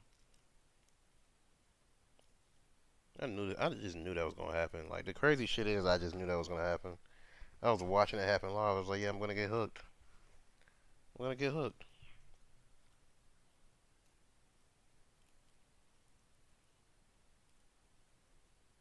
Not meant to win today, man. Some days you just gotta admit it. Sometimes you gotta recognize, like, yeah, it's just not your day, bro. And it is not my day today. And after that, tragic shit. I can't call it.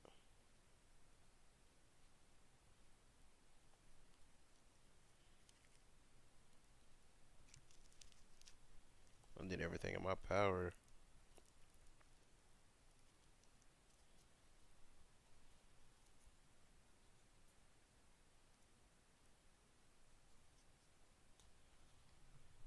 God damn, man.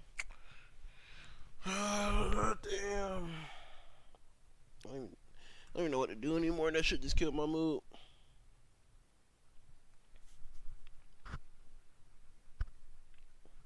That was the most simple, like, so simple, cash me out moment. Like, everybody is getting up around the table, celebrating and dancing and shit because they know it's over. What a hook, bro. What a fucking hook.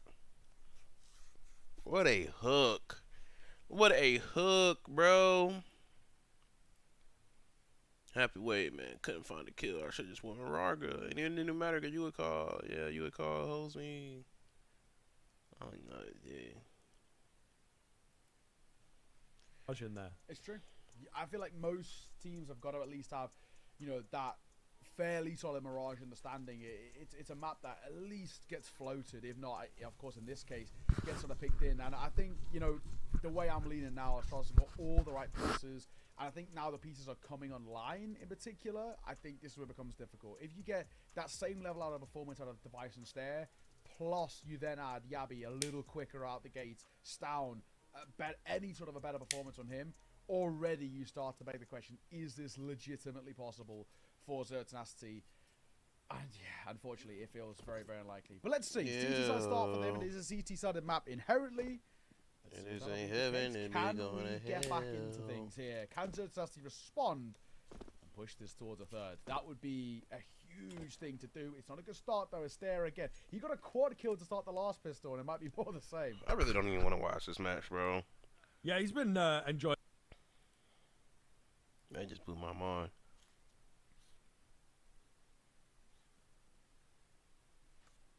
That just blew my mind.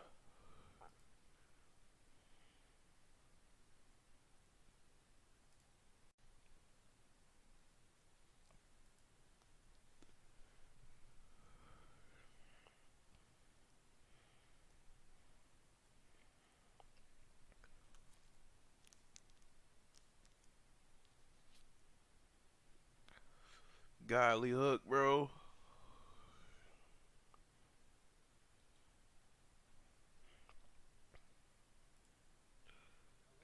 Hello and welcome to this MGO2 tutorial. Today I'm going to show you how to set up MGO2 on the PC. To get started, you will need to download the files in the description of the video. These files will contain absolutely everything you need to play MGO. Whilst we wait for the download, please sign up with Save MGO. The link to register will be in the description of the video. Please now input a username, password and email address, and then you'll be able to proceed and create an account. Once your account is created, you should now see this page about email activation. Currently this is optional and you can skip this step if you have any difficulties. The download is now complete. Open your browser's download folder location and you should find the savemgo.zip file. Please now drag this file to your desktop. You can now double click the zip folder and drag its contents to your desktop to extract them. This will take some time depending on your system. With the files now extracted, you can boot RPCS free. Please note that if prompted to update, please do so. Now, please select the config button within RPCS free and go to the GPU tab and change the resolution scale to upscale to your desired resolution settings. Wait, I have RPCS 3 though.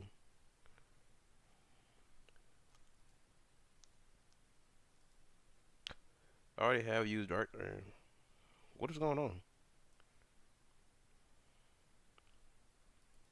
Okay, I get it. Continue what? Ever I'm about to say.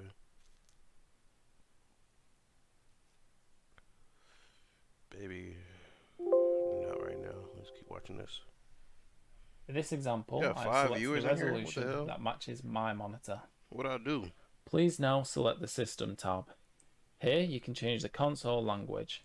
This allows us to change the language. I'm just about to download Metal Gear Online, bro. Note that if the game is in Japanese when you boot, this means that your language is not We're gonna play some supported, games in a minute. in which case, most people select English US. You can also select your keyboard type here as I'm well. not gonna play this on keyboard. If you would like to use your keyboard to type in game, then please head over to the I/O tab. He talks like I'm in like a Changing class the or keyboard something. handle. All they said was download it. So we're just gonna let it download. It looks like it's gonna take a while anyway. We might as well play the game while we wait. That's some bullshit, bro. Oh my god. If you don't know what I was ranting for earlier, if you did catch some of that rant, bro, fucking okay. Did I say you could just take me out of whatever I was doing? Okay, do it twice. Why not? Alina. This is ridiculous, bro. Look how she was up 5 games to 1, bro. No, that's the wrong set. 5 games to none. She lost the next 4 games in a row to hook me. She lost the next 4 games in a row. And look, 6 aces, 6 double faults. Just the perfect score line to hook somebody. Like, you can't make it up. You can't make it up. You can't make that up, bro. That is a wonderful 0.5. And then the worst part is, Prize Pick so damn rigged. This flex play is already a loss. Somehow, some way, this flex play is already counted as a loss. Even though in order for your flex to lose, you have to lose 4 out of 6. I only lost 2 out of 6, and it's already a L, bro. This shit is rigged. No, if anything, I'll be like, yo, you guys made a mistake, man. Give me my fucking money back. Yeah, man. Sad sightings, bro. And then these niggas just imagine if I just flipped it. Shit you can't predict, bro. Shit you really can't predict.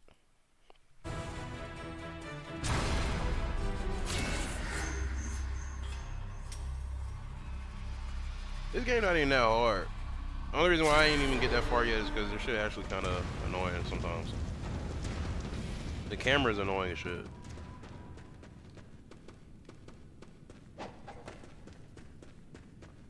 Oh, let me see if that download talk about though. That shit might be over with. I'm really trying to just play this game instead. I'm trying to play this game and I'm trying to play this other game. I might as well try and get this shit done while I'm on stream, right? Let's see.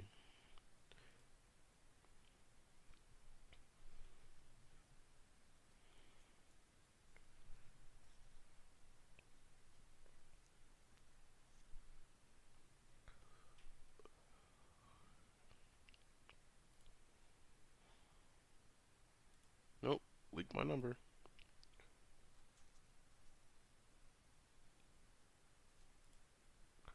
Oops. Was supposed to see that. Where is Monster?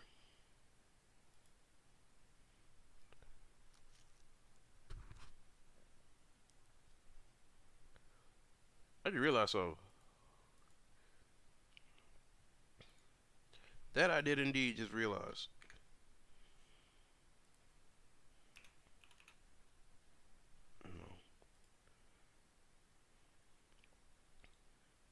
One more time.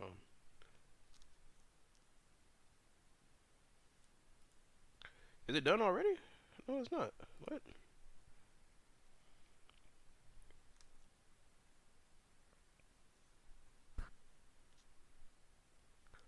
That's some bullshit.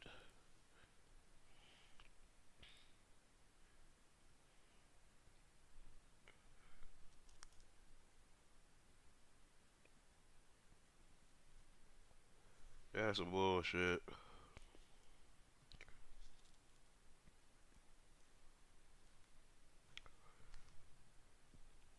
I got hooked.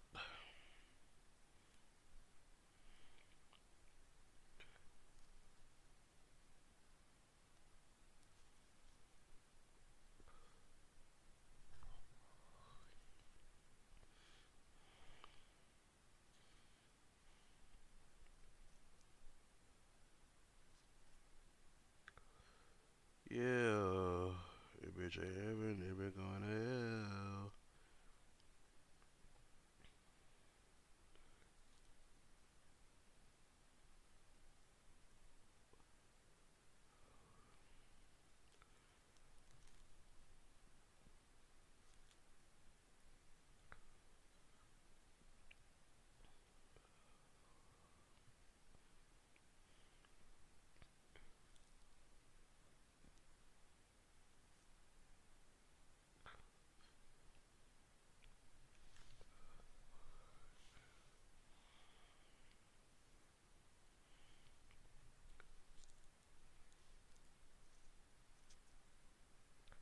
Nice.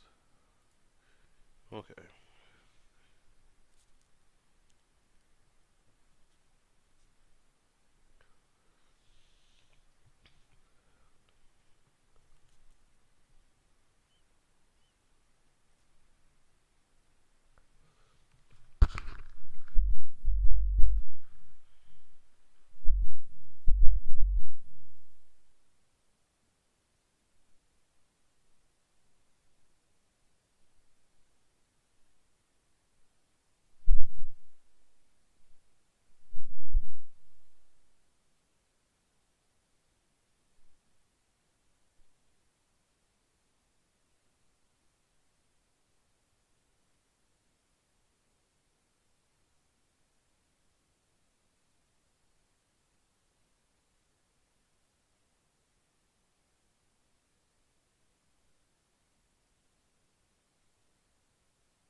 Saw a Nuda video.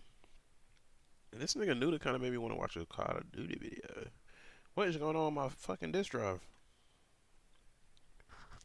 That's depressing, bro. Alina Rybakina. All she had to do was win.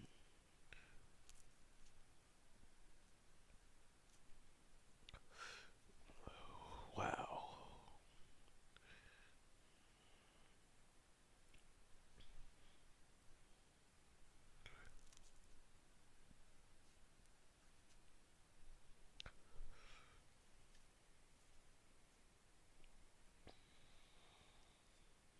I know Raw is still making montages, right?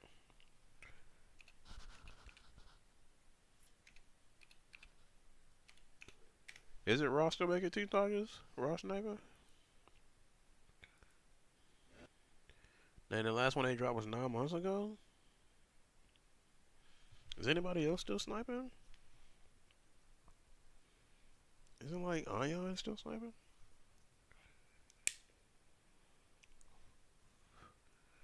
Is Ion? Let's see.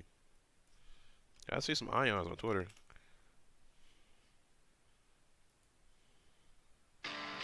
They are still. They got Vash to edit?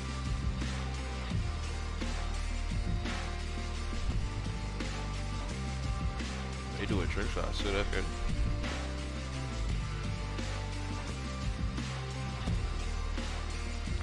That's kind of clear while you play it. Where was he?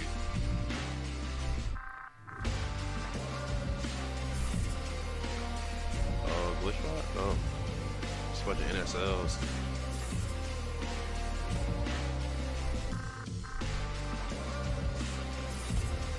It's like NSLs are cool at all. Because that's all you can really do on this game.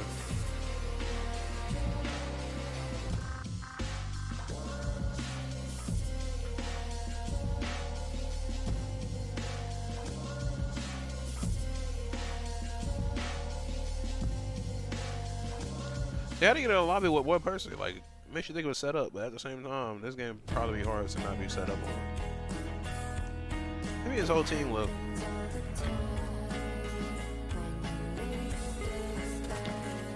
That could have been a quad. Okay, that was clean. I ain't glad that was hard.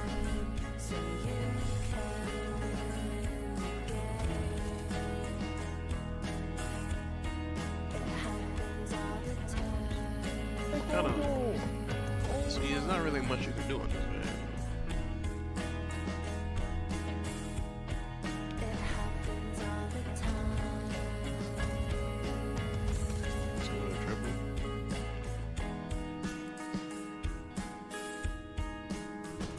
That was clean. Okay, that was nice.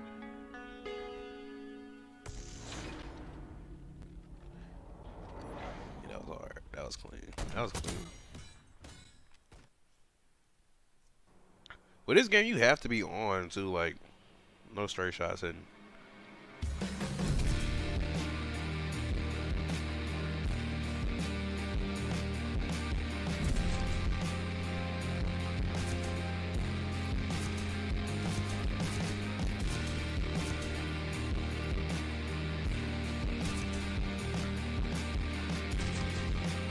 Shots on the new maps.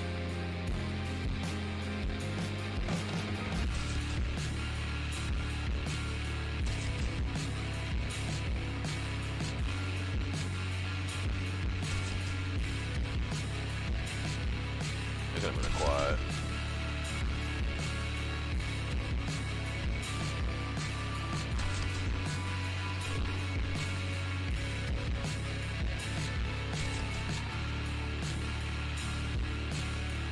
See, that looks set up.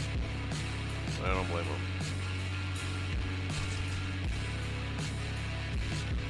Yeah, that was tough. Yeah, it's Louis on this game.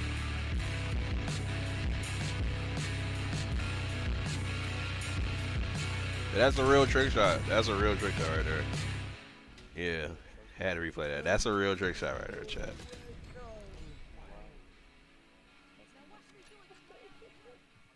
That was clean as fuck. I fucks with it. Your name is a triangle, Your heart is a square. I love to see you way over there. Once I was happy, I found it intriguing. Then you got to me, left me. That gotta be like a plutonium shot. You make me feel like a fool,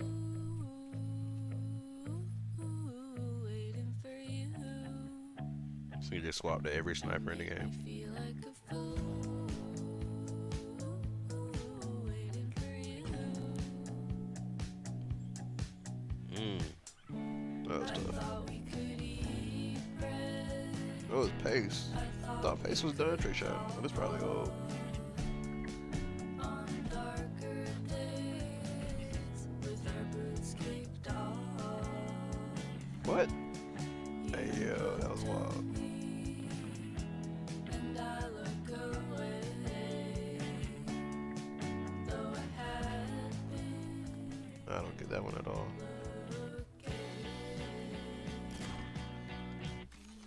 Okay, that was tough. I haven't seen no good Modern Warfare shot ever.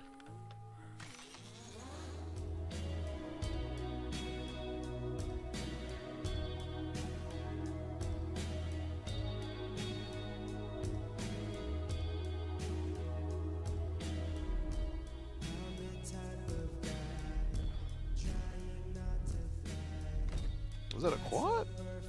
Is that a 5-1? Was that a 5-1? No, I know I ain't bugging. Was that a 5-1, bro? Just go casually hit a 5-1. Oh no, he already had some in the kill feed.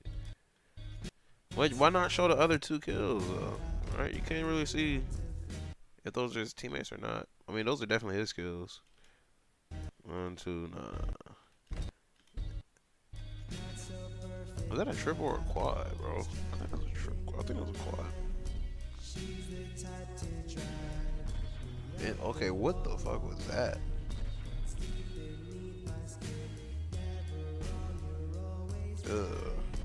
Where was he? That was nice stuff. Was that a double neck? Cross method.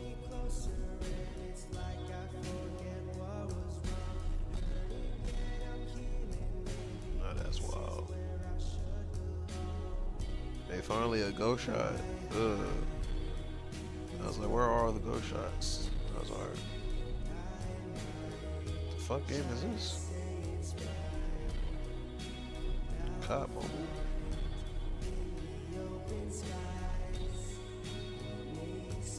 This has got to be like a top 10 suicide spot.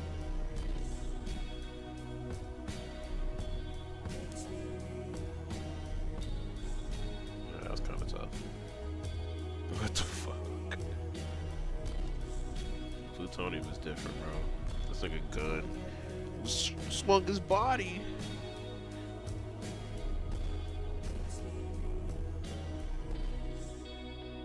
Okay, I fuck with Day. I actually followed. No, Day actually followed me on TikTok, which is kind of funny.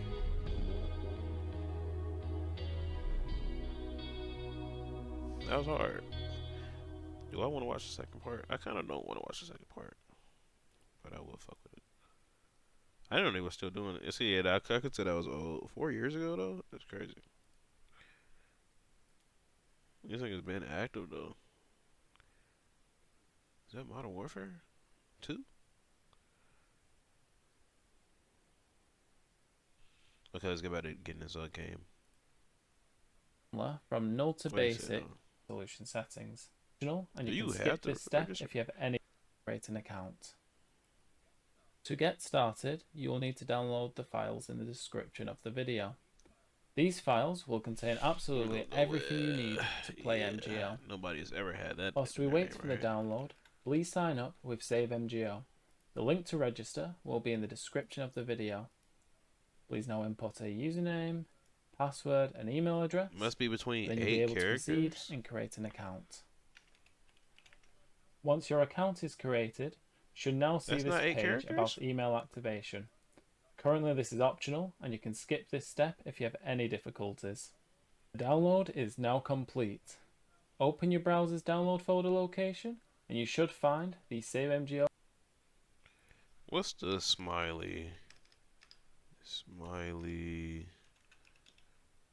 Is it katakana? Yeah.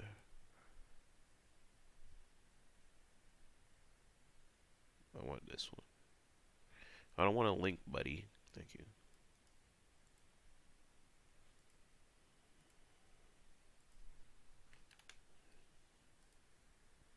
That's invalid? Bro, so you telling me Japanese niggas can't play this game? That's fucked up, bro. Nah. Maybe it was saying invalid because of the... That's an invalid character. Wow. I didn't know this game was racist, bro. I didn't know this game was racist.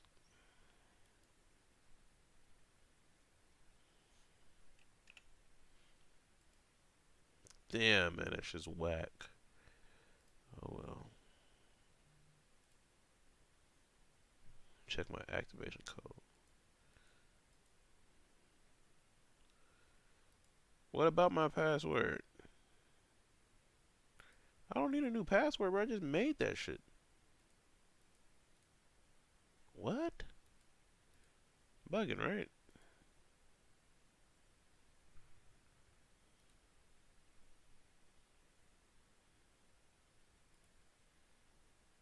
Oh, you're just gonna save it Hello right back here. and Okay. welcome to this MGO. Currently this is optional and you can skip this step if you have... Maybe I do need to activate it. Alright. What's that from? Oh. It was just snitching.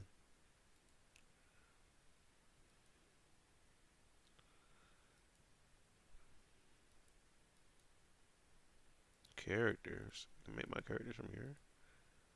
Settings. I can't go to my basic settings. No. Night Fox. They got leaderboards, bro. They got leaderboards, brother. Reward shops.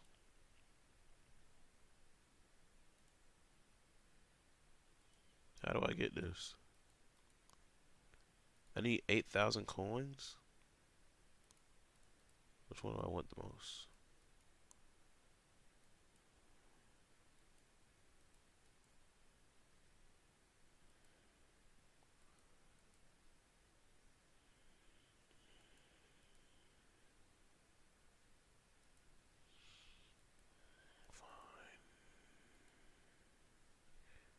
So you need reward points? Cause I want to rock those with that. Yeah, that'd be tough. And then I want on chest harness. And some regular boots. Go, go, go! Enemy sighted! Wait! Got it! Kojima. Go, go, go! 敵おるで Come on! またんかい Yeah, 了解 we're gonna get the Kojima. We're gonna get the Kojima. Need 15,000 just to purchase a face? What about the hair?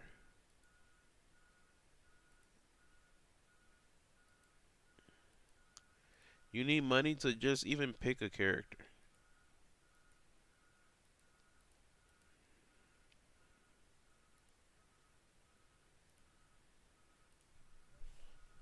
.zip file. Please now drag this file to your desktop. You can now double click the zip folder and drag its contents to your desktop to extract them. This will take some time depending on your system. With the files now extracted, you can boot RPCS free. Please note that if prompted to update, please do so. Now, please select the config button within RPCS free and go to the GPU tab and change the resolution scale to upscale to your desired resolution settings. Before we get into all of that.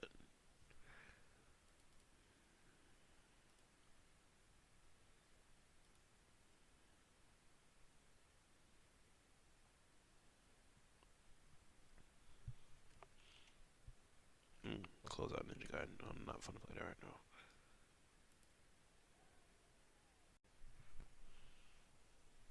We finna get on this Metal Gear.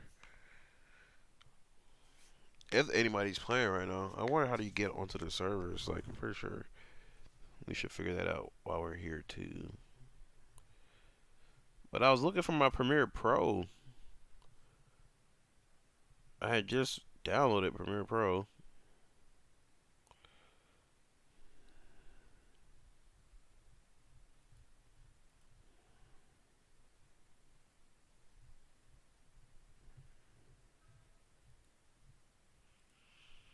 Might as well check on that. See if I really am gonna get hooked bad today. Where's Mira and Java?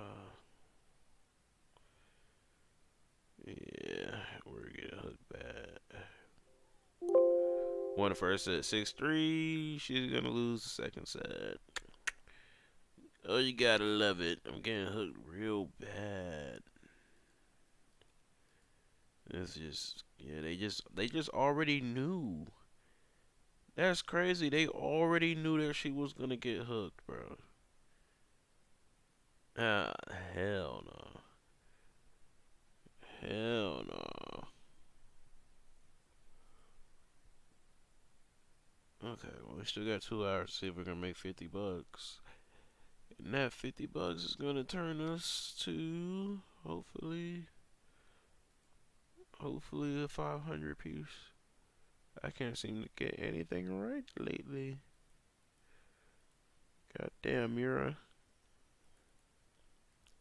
I didn't think she was gonna hook me that bad though. Let me see.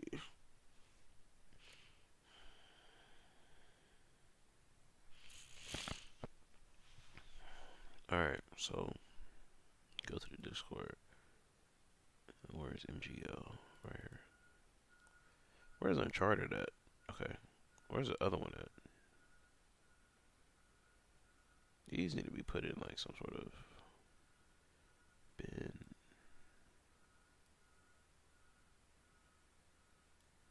Sure.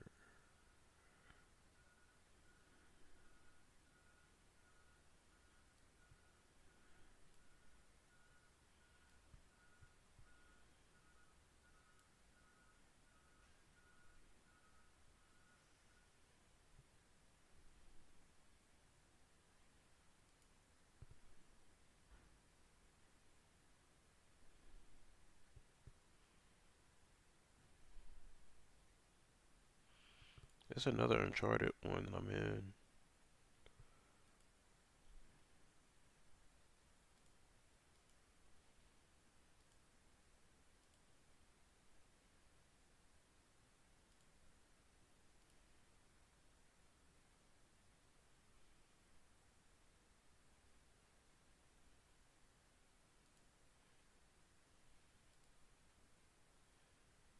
I didn't leave the other one. It gotta be in here. It was supposed to be in here. I don't see it. Where's the other Uncharted at? Uncharted 3 PC. It should be another one. Uncharted Online or something.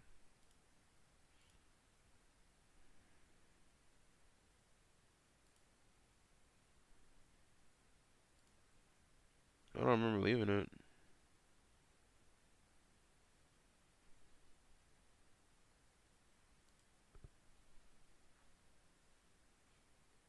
I don't even know what this is. Oh, this is Assassin's Creed.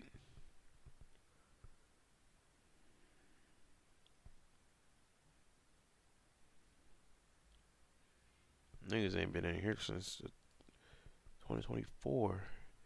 Damn, niggas ain't been in here since 2020. Still working.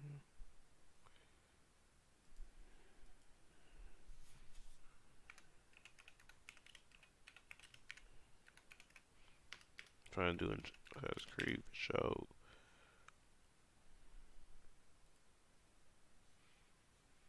Man, I'm getting shit from 2023. Oh, they got a revival going on too.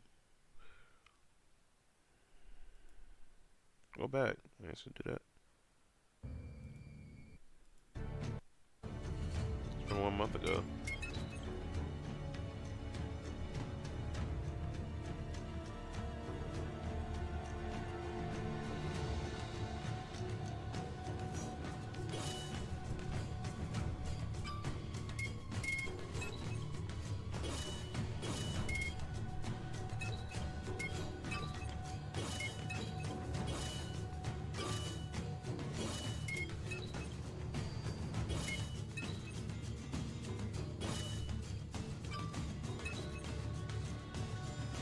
It's so funny because, like, damn, bro, games really just used to have multiplayers for no reason.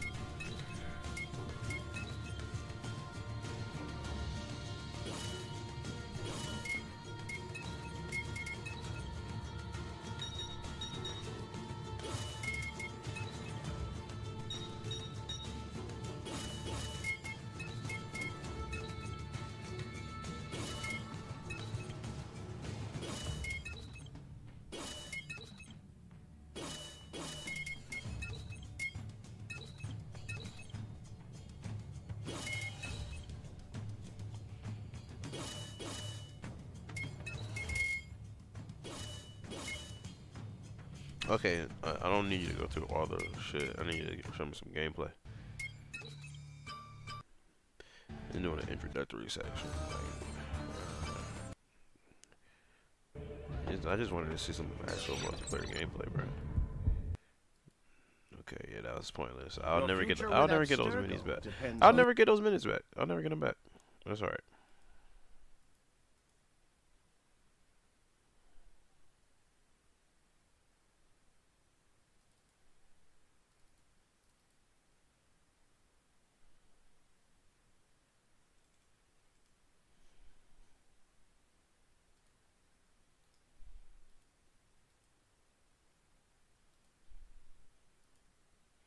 I just saw it in the corner. It said updates available.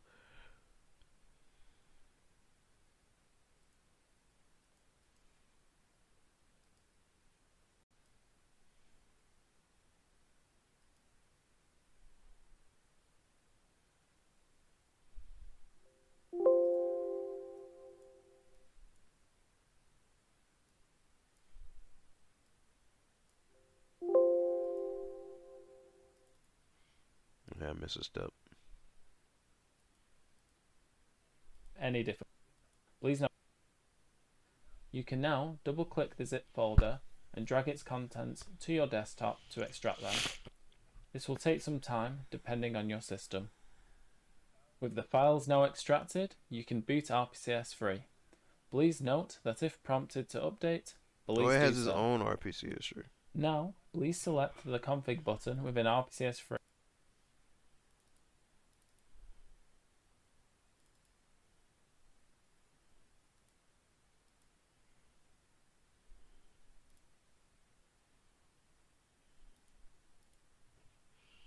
Good to know.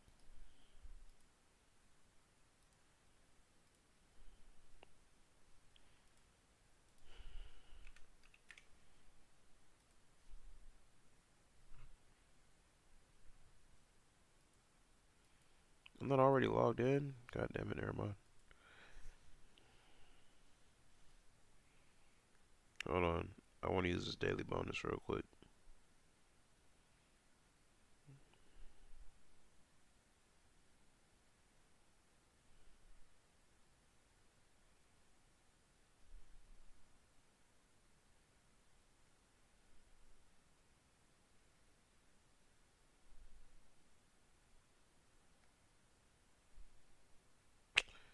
Come on, bro. Okay. Free, and go to the GPU tab and change the resolution scale to upscale to your desired resolution.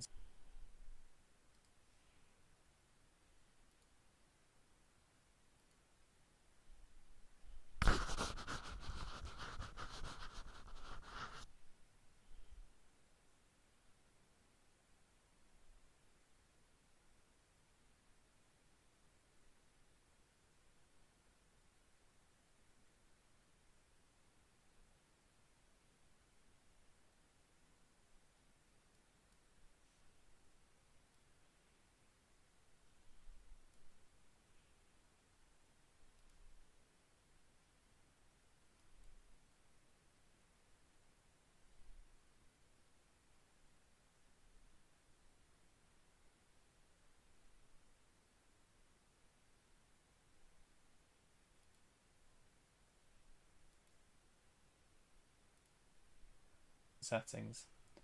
In this example, I've selected the resolution that matches my monitor. Please now select the System tab.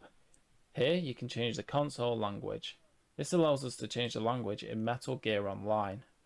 Note that if the game is in Japanese when you boot, this means that your language is not supported, in which case most people select English US. You can also select your keyboard type here as well. If you would like to use your keyboard to type in game, then please head over to the I/O tab. Changing the keyboard handler from null to basic will allow you to type in-game using your keyboard. However, if your game crashes or hangs on a black screen, it is recommended to turn this setting back to null, which is why it is null by default. So once done, just hit apply and save. Great, we are now ready to set up the controller we will use to play the game, so let's select the pads button in RPCS 3. We have options such as X input for Xbox controllers, DualSense, DualShock 4, etc. Please select the option relevant to you. Once you're happy with your configuration, please select the Save button. We can now boot the game's launcher. At first, it will check your game's files and it may start updating. Eventually, you should be able to boot the game itself.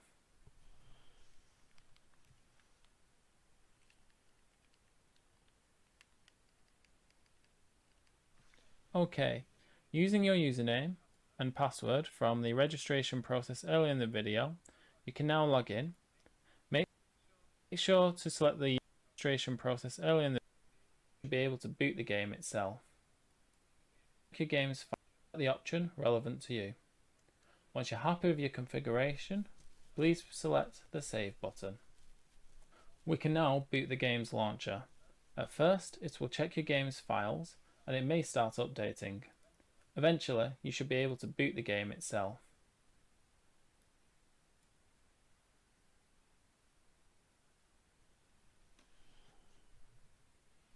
Okay, using your username and password from the registration process earlier in the video, you can now log in. Make sure to select the Save Your Credentials option that's here before you sign in, so that next time you boot the game, it remembers your credentials and you just log in straight away. You may have the same Windows Firewall prompt as on the screen now. If so, just allow RPCS free access via Windows Defender Firewall, as it is perfectly safe. You may have the same in-game error as you see now also, but you can ignore this and skip ahead.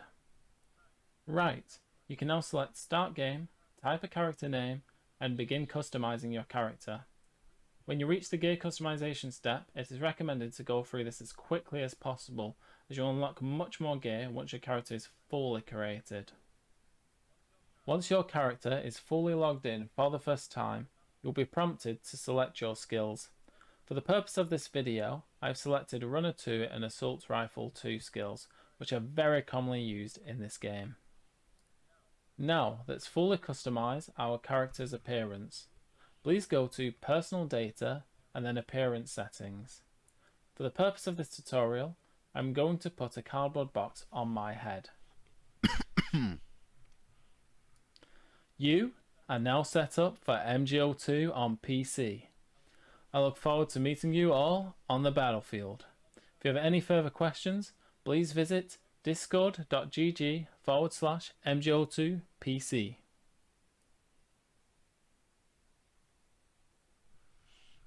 Okay, cool.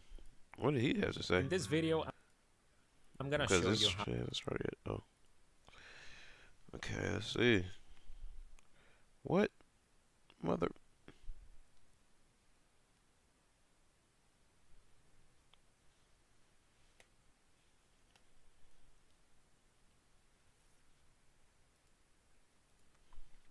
How to set up and play Metal Gear Online 2 on PC. You can play this again now thanks to the Save MGO project. Through a custom server, the game is playable again with PC and PS3 crossplay. This installation is very straightforward, and I'll show you some optimizations you can do as well for performance and the troubleshooting section for any errors that you might encounter. So now let's begin the tutorial.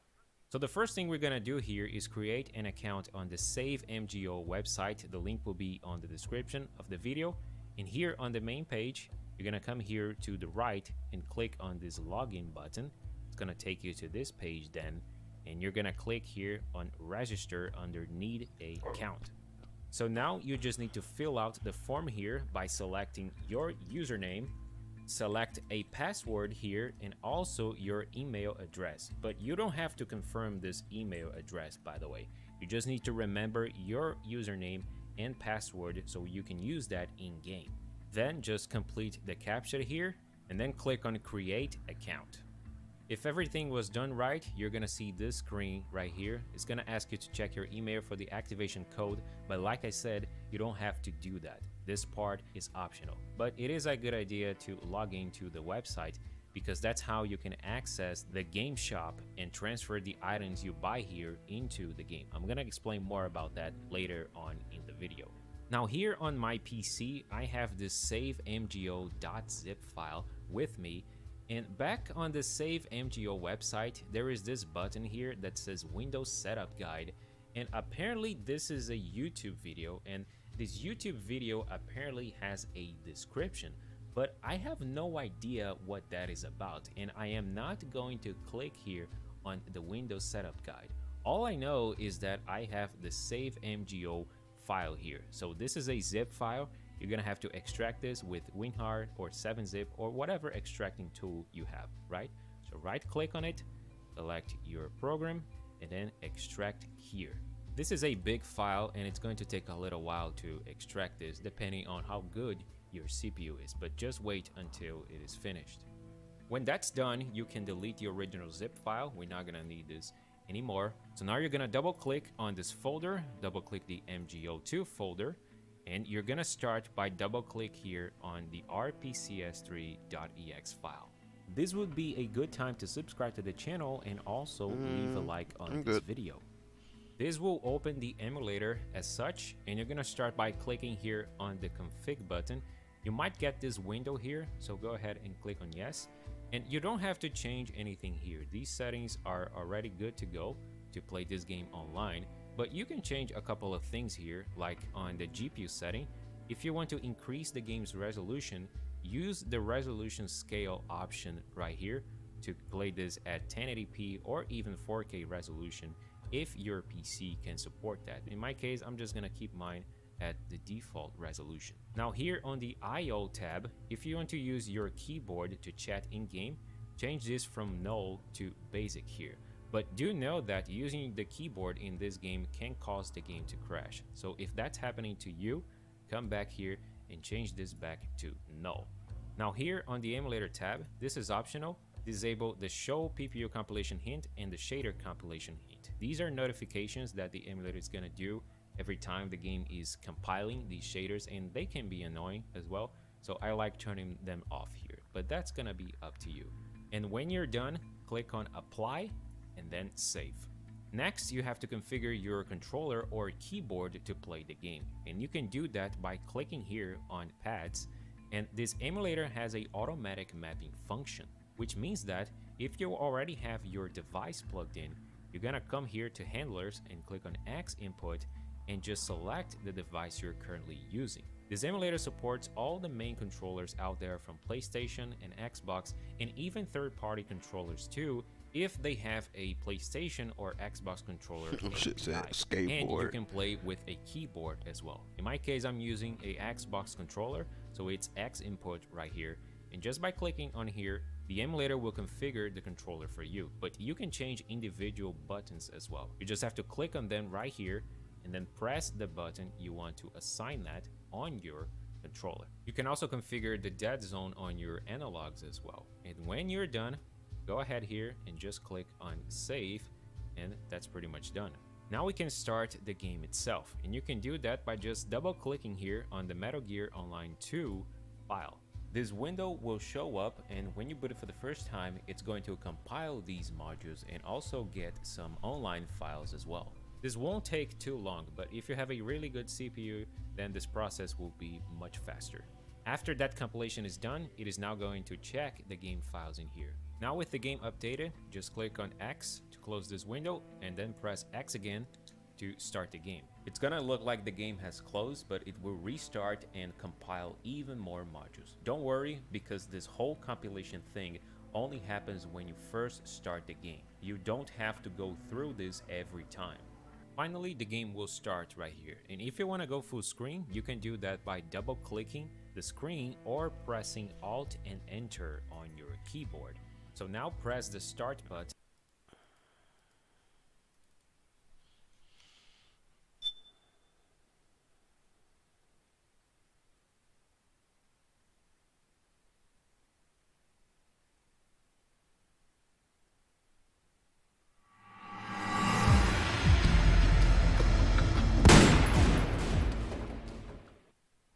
"2009, chat."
Pigtail girl at?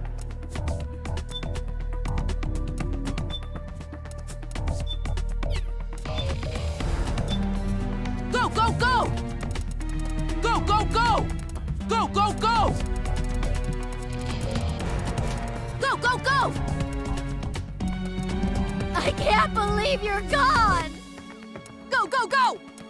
Go, go, go! Go, go, go! Go, go, go! Go, go, go, go! Go, go, go! Go, go, go! Go, go, go! Go, go, go!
that say nigga?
Jason mask?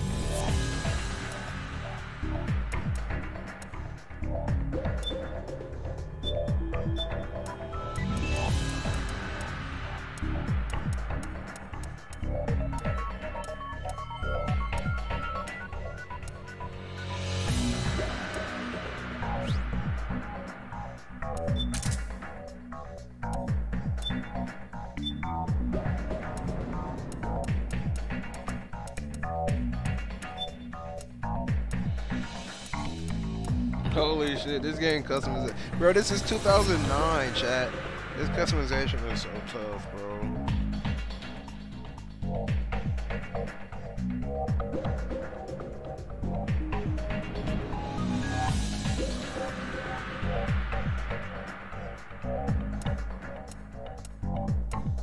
Killzone.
at the details, though.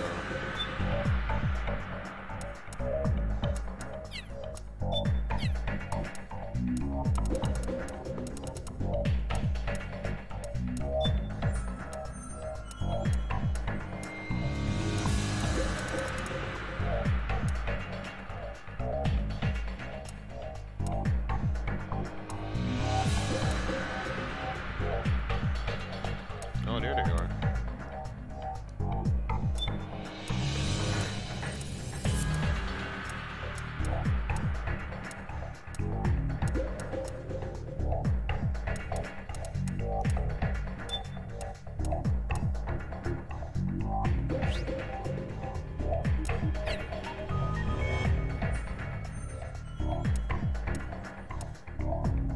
What the fuck?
My hand is numb, brother.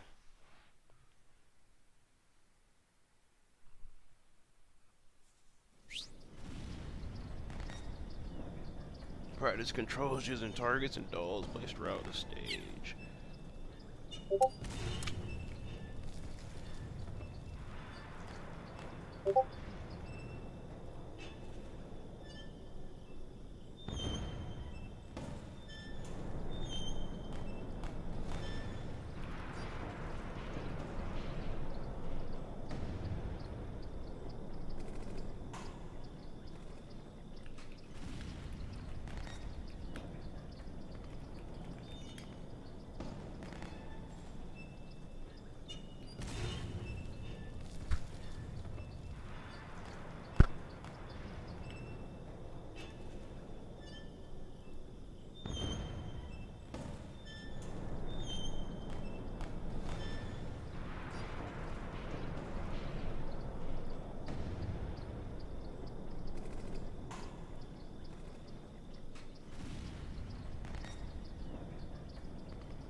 Can't change your settings? Oh my lord.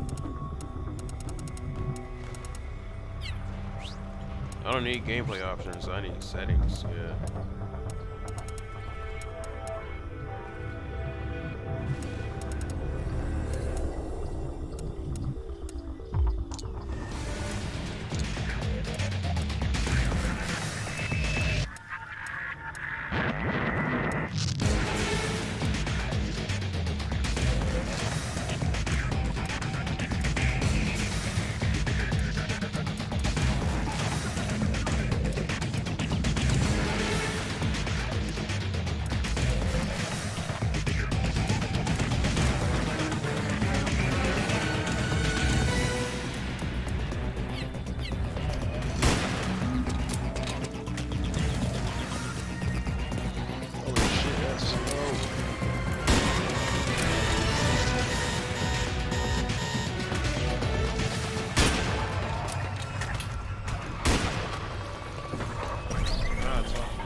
Yeah, you can tell they put over as well.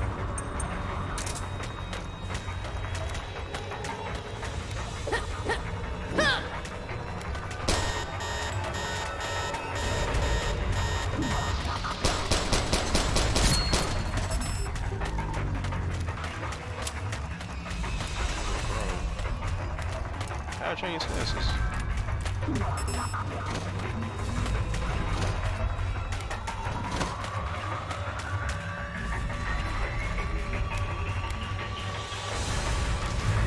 Shit is tough.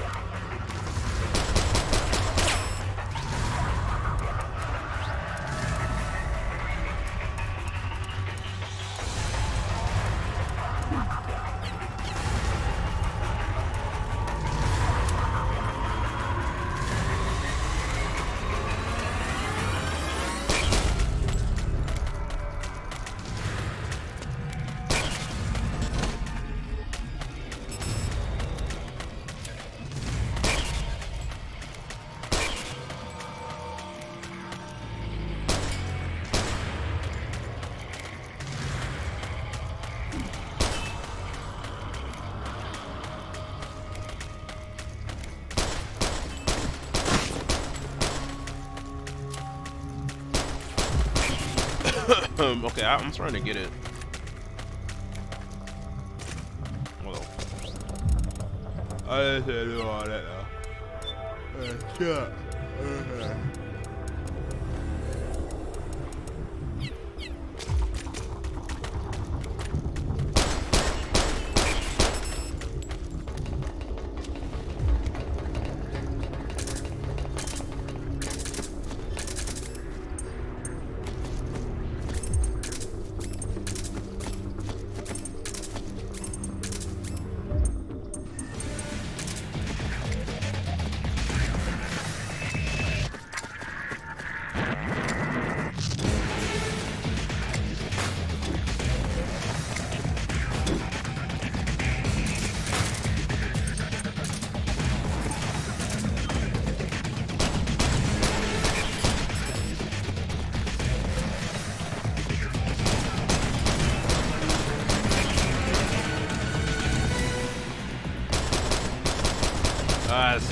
I see why that nigga montage was the way it was. It's just hard.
killed us both with that grenade.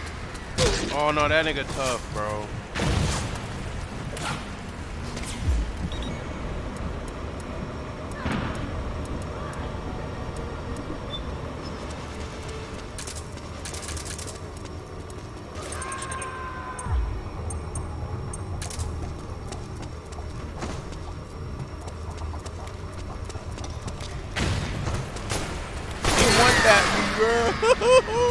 Oh my god. It isn't kind of tough, bro.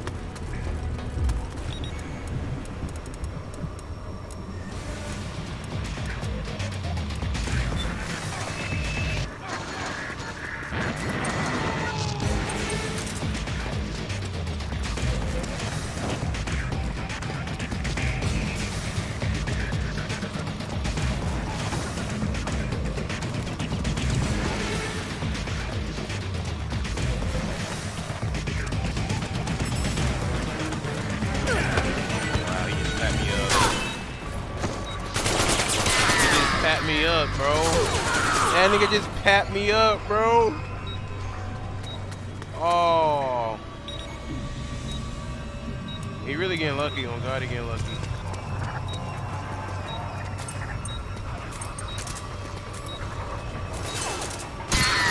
Where'd he come from?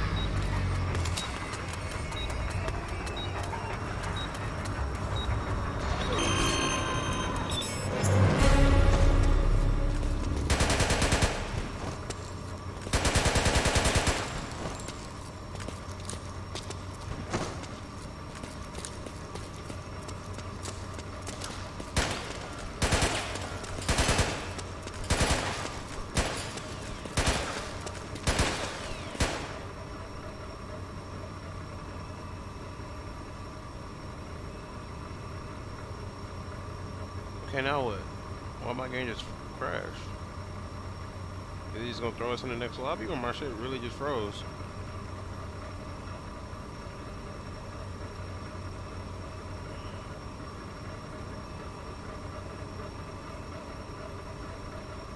Did I do something wrong?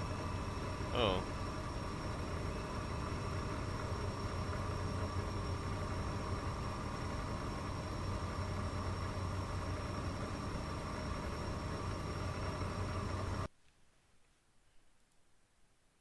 We'll try that again.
This game hard as a bitch, bro.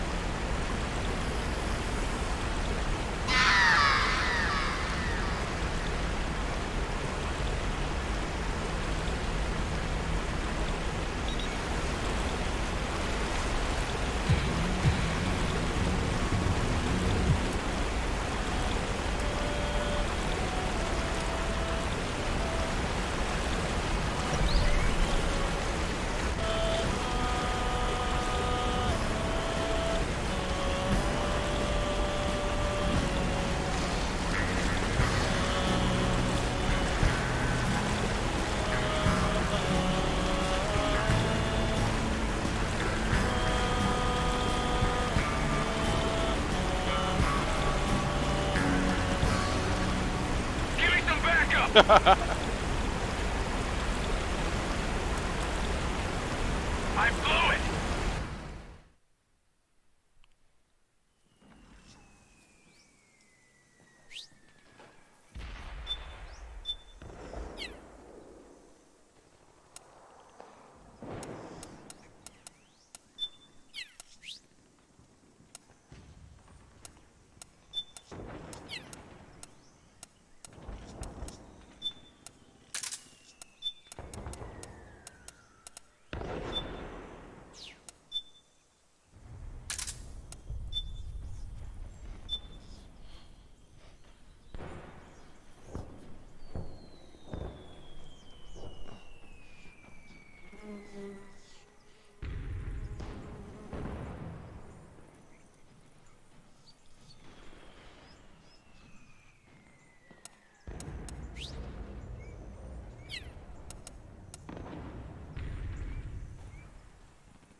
You got shot with a rifle, bro. From where?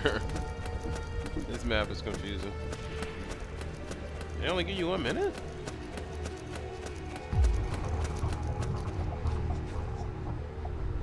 I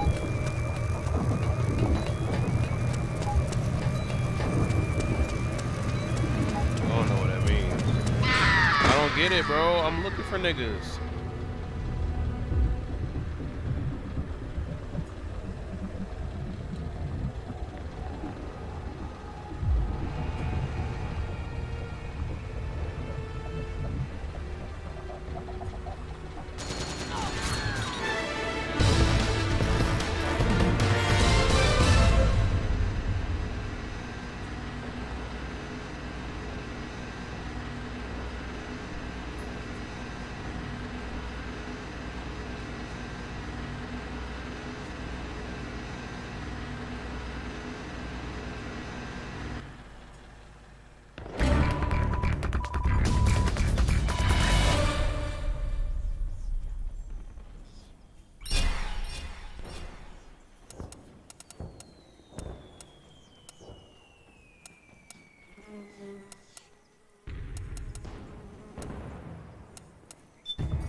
didn't see them.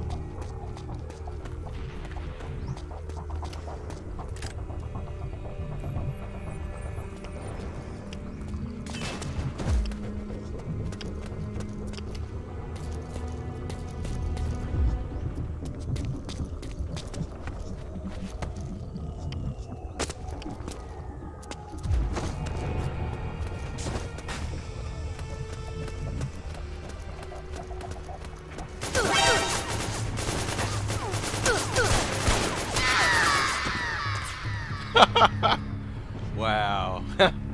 Wow.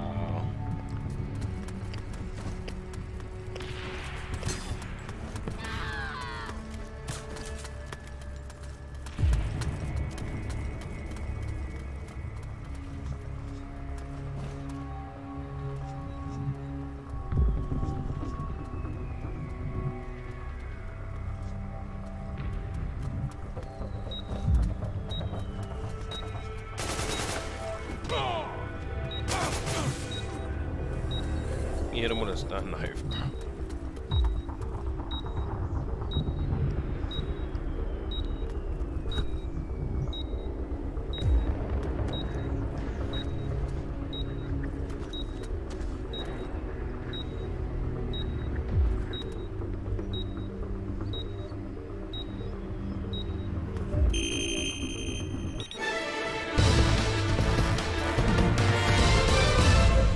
Oh wait, it's a battle royale. Oh, it quite literally is a battle royale. Wait, why is he on my body?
No, no, no, no, no, no, no, no, stop, stop, stop, stop, stop.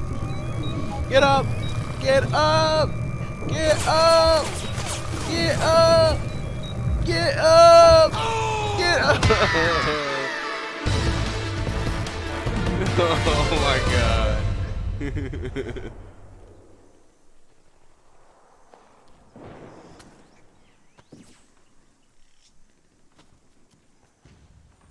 That's getting hard.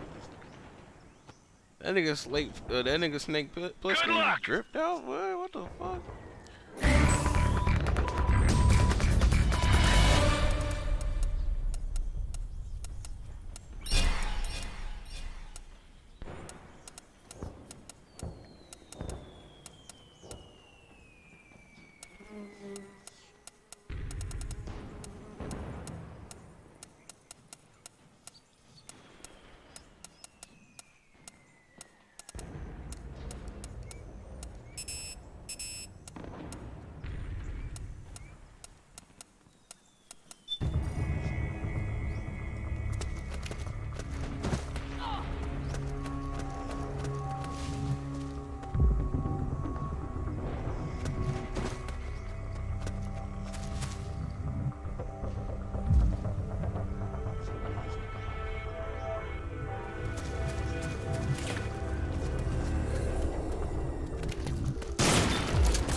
This guy's too good. This guy's too good, bro. He stole my kill from me too, bro.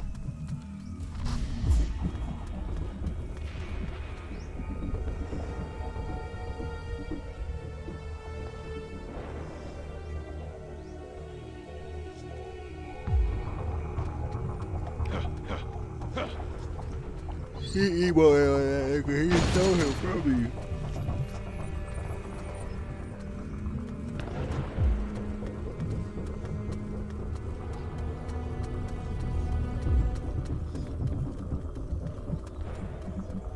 I know what to do next round for sure, or next game.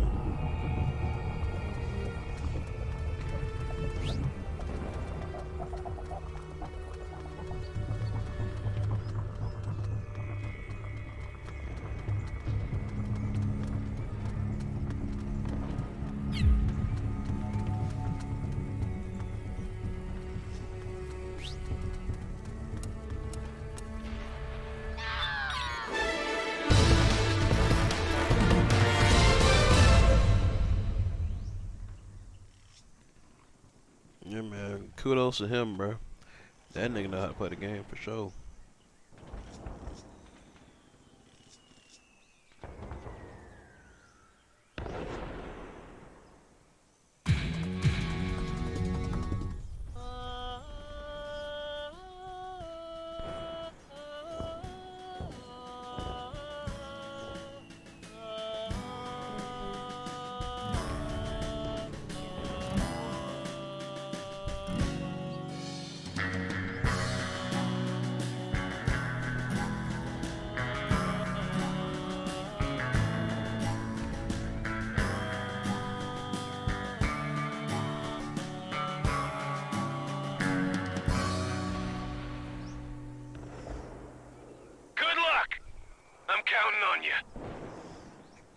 I don't even know how he do that. There's some niggas that's truly never gotten off this game, bro.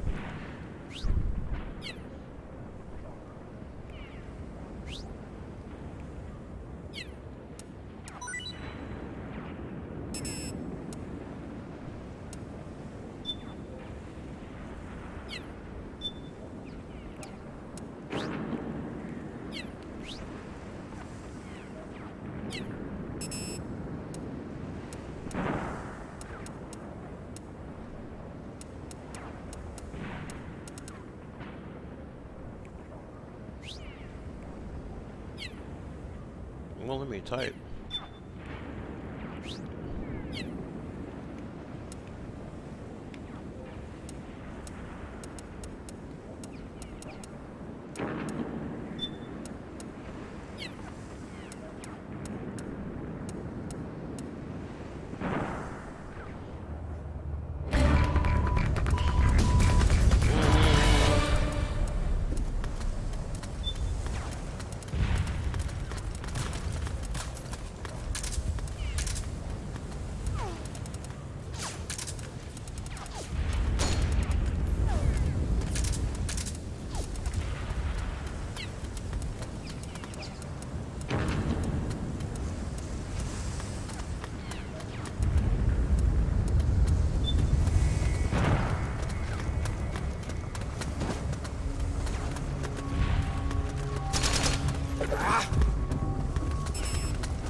Okay.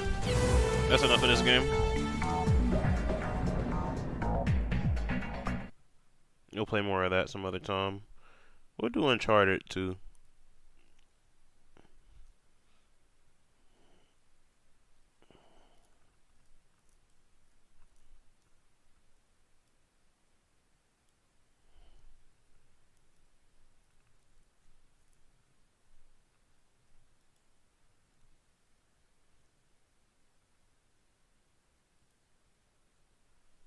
Hold on. I'm gonna start stream back later.